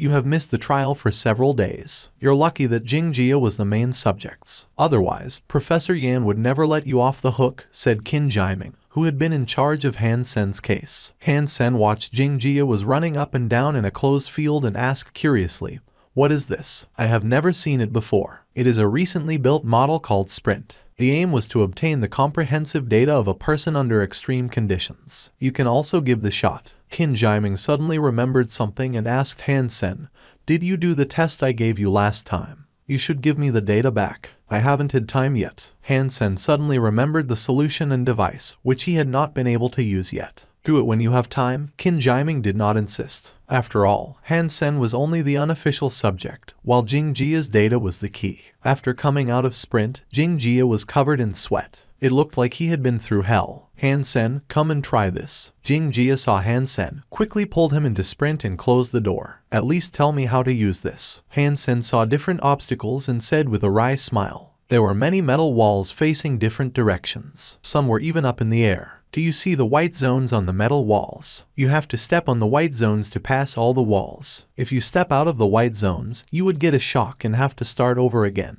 In order to pass, you have to pass all the metal walls to reach the finishing line without getting shocked." Qin Jiming explained the rules to Han Sen through a microphone. "Doesn't seem that hard," said Han Sen, glancing at the white zones. Although the white zones were only 1 foot wide each, it was wide enough for Han Sen. However, when Han Sen started the test, he found that he was terribly wrong. The metal walls and white zones were designed specifically to increase the challenge. The walls were not flat, but skewed in different angles. Some were even upside down. So, he had to jump continuously and could take no break. In addition, he also needed to use all kinds of positions. Almost all the muscles must be motivated in order to finish the task. It truly was a scientific design. If he was not fast enough or flexible enough, there was no way he could shift his moves in time to step on the next metal wall. It was a simple test, but the challenge was tremendous. With Han Sen's physique, he even felt some difficulties. Han Sen had only passed the easiest mode of Sprint. By adjusting and adding the metal walls, the difficulty could be further improved. In addition, gravity inside the device could also be increased. From level I to level X, Han Sen had only passed level I, which was the easiest among them all. Sprint is much better than an ordinary gravity trainer. It must be great for me to practice overload. Since Han Sen discovered this interesting device, he had come to the lab more and more often.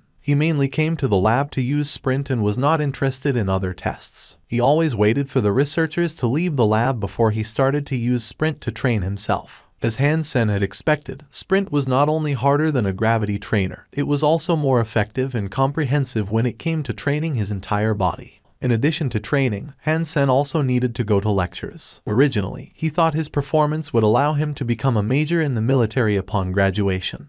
But because he had missed school for a long time, he did not get good grades in many courses and had to double his efforts so that he could still become a major. Fortunately, he had won a championship in the archery tournament for the school, and Professor Yan had also promised him extra credits. If he could be top 3 in his other 2 courses, he believed he would still become a major. Han Sen had also been studying how to kill the phoenix-like creature. However, he could not come up with a good solution at the time being, so he had to give up the thoughts for the moment. When he saw the creature, he had used the Fairy Queen to observe how it killed Mr. Yu. Based on what he saw, the creature was not entirely made of fire. Within its body, there was still a solid core, and in order to kill it, he must directly attack its core wrapped in flames. However, the bird's flame was untouchable, and normal weapons could not even reach its core, not even a long one like a spear. The only feasible way to attack it was to shoot an arrow into its body. However, Han Sen did not even have a sacred blood beast soul arrow. There was no way he could hit the super creature, so he had to give up temporarily. A few months had passed in the blink of an eye. With overload, Han Sen's fitness index had reached 25. With heresy mantra also used, his fitness index was over 30, higher than an evolver with all the Geno points maxed out. It is time I try to kill a super creature, Han Sen decided. His fitness index had reached 30 at this point, which was about the limit of First God's Sanctuary. It would be hard for him to improve any further. In addition, he had the sacred blood sword from Mr. Yu. He almost had everything ready at this point. All he needed was a super creature as his target. As for the fire bird, Han Sen would not even consider it without a proper arrow. Before Han Sen went to hunt, he took the semi-annual assessment. Thanks to his efforts, he had got the highest score on campus, earning him a lot of credits. To Han Sen's joy, the cloud beast that he had been feeding for a year had become a super creature as he had estimated. Looking at the cloud beast, Han Sen clenched the skeleton's dagger in his hand and whispered, "Heaven, Buddha, God of Fortune, Lady Luck, please give me a super beast soul." Crack. Han Sen killed the super cloud beast and heard the voice in his head. Super creature cloud beast killed. No beast soul gained. Life essence available. Meat inedible. The voice, the body of the cloud beast dissolved, and a piece of life essence fell on the floor exactly like last time. Damn it, cursed Han Sen with his teeth gritted. Again, he did not get the beast's soul. It would take him a year to have another chance. After returning home, Luo Sulan was not as excited as Han Sen thought she would be. It seemed something had occupied her mind. "Mom, has something happened?" Han Sen asked, worried. "You're a grown man now. I suppose I should give you something your father left behind." Luo Sulan hesitated for a while, retrieved a small box from the closet, and placed it in front of Han Sen. Han Sen looked at the alloy box in front of him in surprise. He remembered that his dad died in an aircraft accident, and people did not even find his body, so how was it possible that he had left something behind? Seeing that Han Sen was puzzled, Luo Sulan said, "Your dad gave this to me 2 days before he had the accident. He said that it might be useful to you someday. You were too young, so I did not show you this. Now that you've grown up and know right from wrong, it's time that I give it to you. Does it have anything to do with Dad's death?" Han Sen's heart leapt. Luo Sulan shook her head and said, "I don't know if that is the case. I feel like someone like your dad would not leave this for no reason." And it was as if he knew something was wrong at that point. Han Sen bit his lip and slowly opened the box. He was too young when his father died, but as he grew older, many things about the incident seemed odd. Their family business was prospering under his father's management, but it was merely a workshop compared to Starry Group. The family business did not even own their own mines. Why would a giant company like Starry Group be interested in such a small business? If Dad was murdered by them, what was in it for Starry Group to go through such trouble and murder his dad?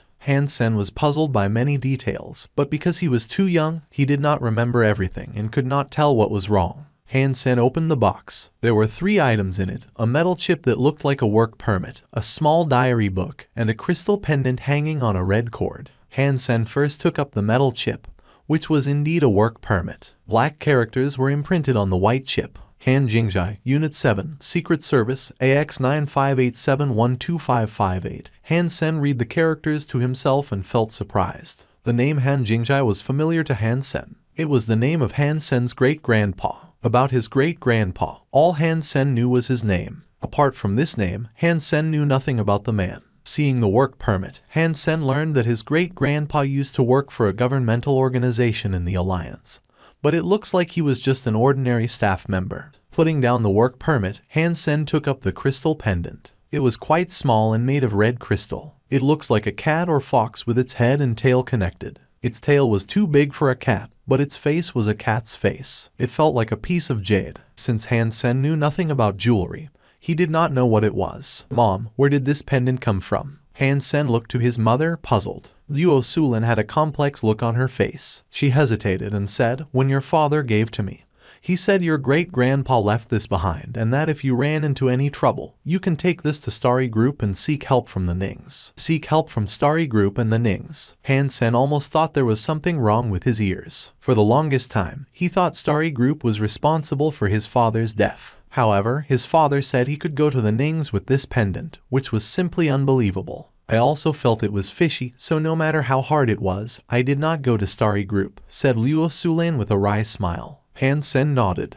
If it were him, he would have chosen to do the same. No matter what, Starry Group was an important suspect in killing his father. There was no way he would ask for their help. The whole thing was so odd that Han Sen was confused. He did not know what was the relationship between his father and Starry Group, or why his father had said that. However, everything told Han Sen that his father's death was not as simple as he thought it was. Putting the pendant down, Han Sen took the diary from the box. Although the style of the diary book was old, it did not look like it was used often. Han Sen opened the book and saw 2 words which made his pupils contract. Super Gene. Han Sen's heart was racing. He thought no one knew about the existence of Super Gene. He had searched on the Skynet and the platform of the Special Squad, but he had found absolutely nothing on super creatures or super gene. Seeing these 2 words on the diary book, Han Sen had a million thoughts at once. The book and the writing seemed to be quite old. Are they also left by my great-grandpa? How come he wrote something like this? Does he mean the same thing that I know of? Han-sen quickly scanned the pages of the diary. However, except for the first page, there was no other words on the diary. All the other pages were blank. Someone else also circled the 2 words in red ink and wrote a question mark. Han-sen was so shocked that he only noticed it a while later. What does this mean? Is someone questioning whether Super Gene exists? Han-sen frowned and looked to Luo Sulan,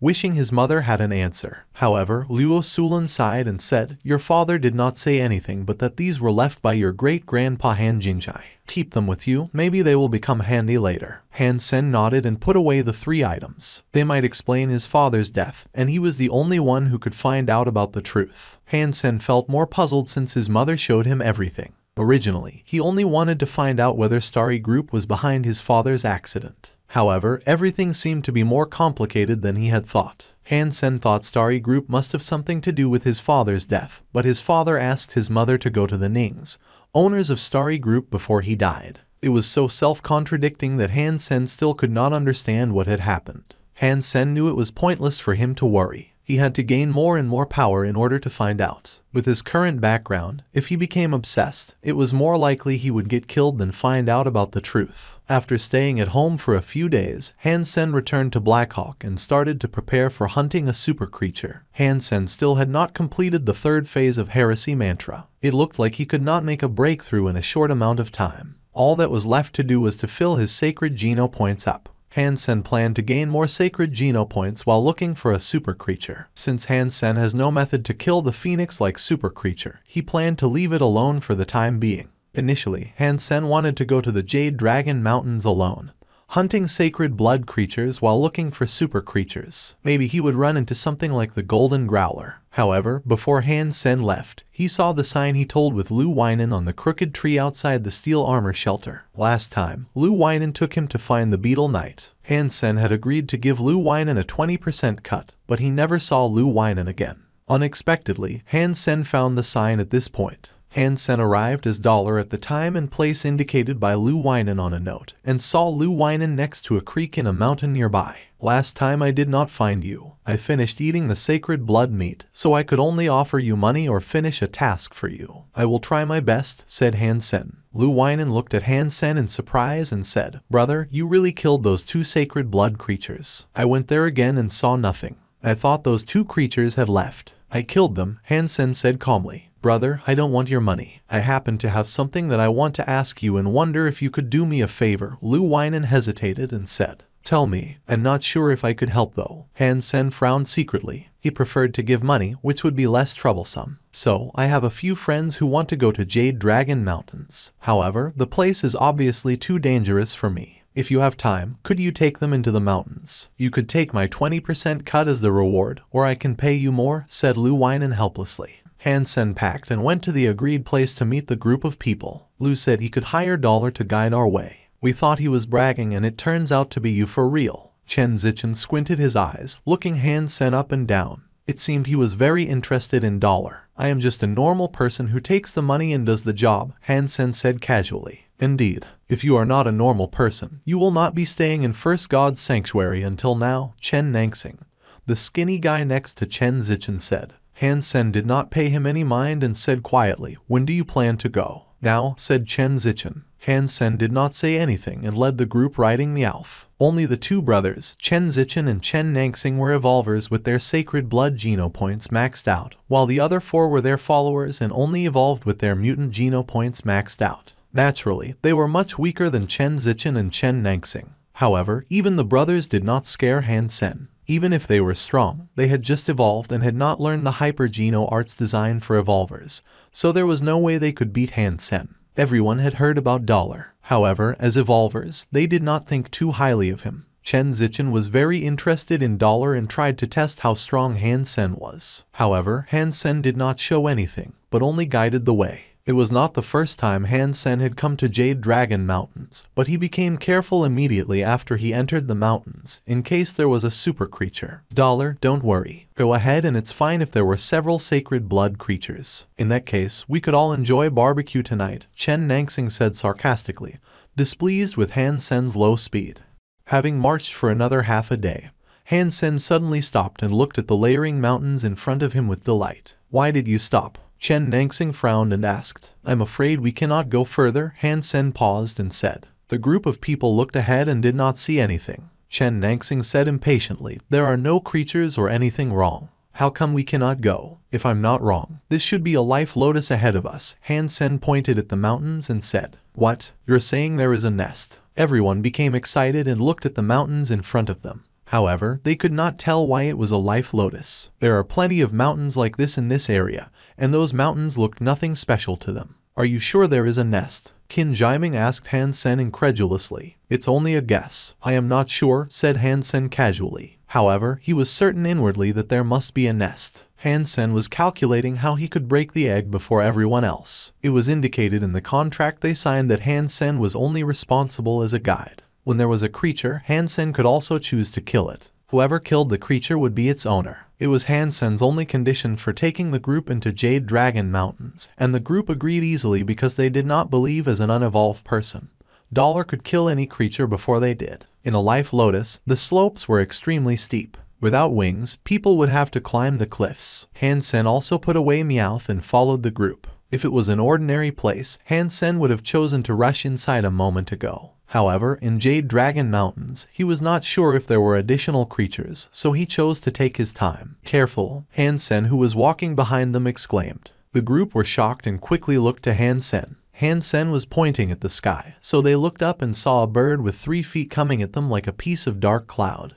"Clear," Chen Zichen shouted and summoned a spear more than 6 feet long. He stepped on the cliff and stabbed the spear at the bird. The rest of the group quickly dodged. They dug their fingers into the rocks and quickly climbed up. Han Sen was surprised. Although they had high fitness levels, they must have practiced special martial arts in order to achieve this. It was not hard to drive one's fingers through the rock, but it was difficult to do that repeatedly even for evolvers. Chen Zichen made his first strike with the spear, but the bird had already risen higher. When Chen Zichen started to fall, the birds then clawed at him. Initially, Han Sen thought Chen Zichen must have sacred blood wings to make such a daring move. However, Chen Zichen did not have wings. As the bird was about to get him, he suddenly turned his body around in the air and moved 3 feet away from the bird's claws without touching anything. Then Chen Zichen raised his spear and stabbed at the bird's wing again. The bird was cunning enough to dodge the spear one more time. Watching Chen Zichen fighting the bird in the air and stepping on the air repeatedly,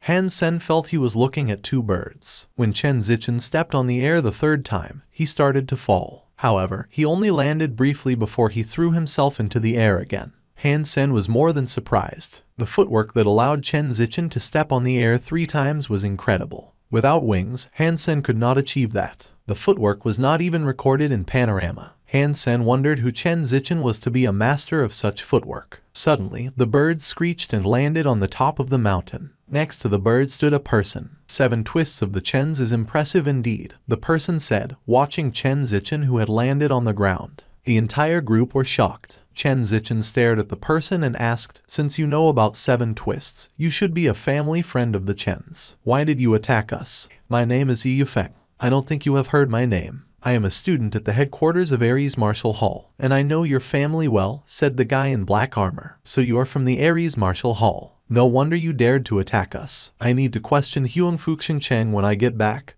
Chen Nangsing said, annoyed. Yi Yufeng said calmly, "Ares Martial Hall is the Chen's friend. I did not mean to attack you, but to appreciate 7 twists and to save you." "Save us?" Chen Zichen asked. "You must be going to the nest." "To be honest with you, I have already been there. Unfortunately, the creature inside was too strong. I almost lost my life and gained nothing, which is why I am giving you a reminder," said Yi Yufeng. "We appreciate it, but this is our business and has nothing to do with Ares Martial Hall." Chen Nangsing snorted and walked toward the entrance of the nest. Chen Zichen glanced at Yi Yufeng and followed Chen Nangsing. "I did not realize the famous dollar belongs to the Chens." Yi Yufeng checked Han Sen out. Their faces were both covered in armor, so neither of them could see the other. "If that is the case, you better not enter the nest. Otherwise, you might lose your life for some money." Yi Yufeng smiled and said, "I'm afraid you don't know that all 6 of them are evolvers. Do you think the creature could hurt 6 evolvers?" Han Sen probed. Yi Yufeng smiled and said, "No need to probe.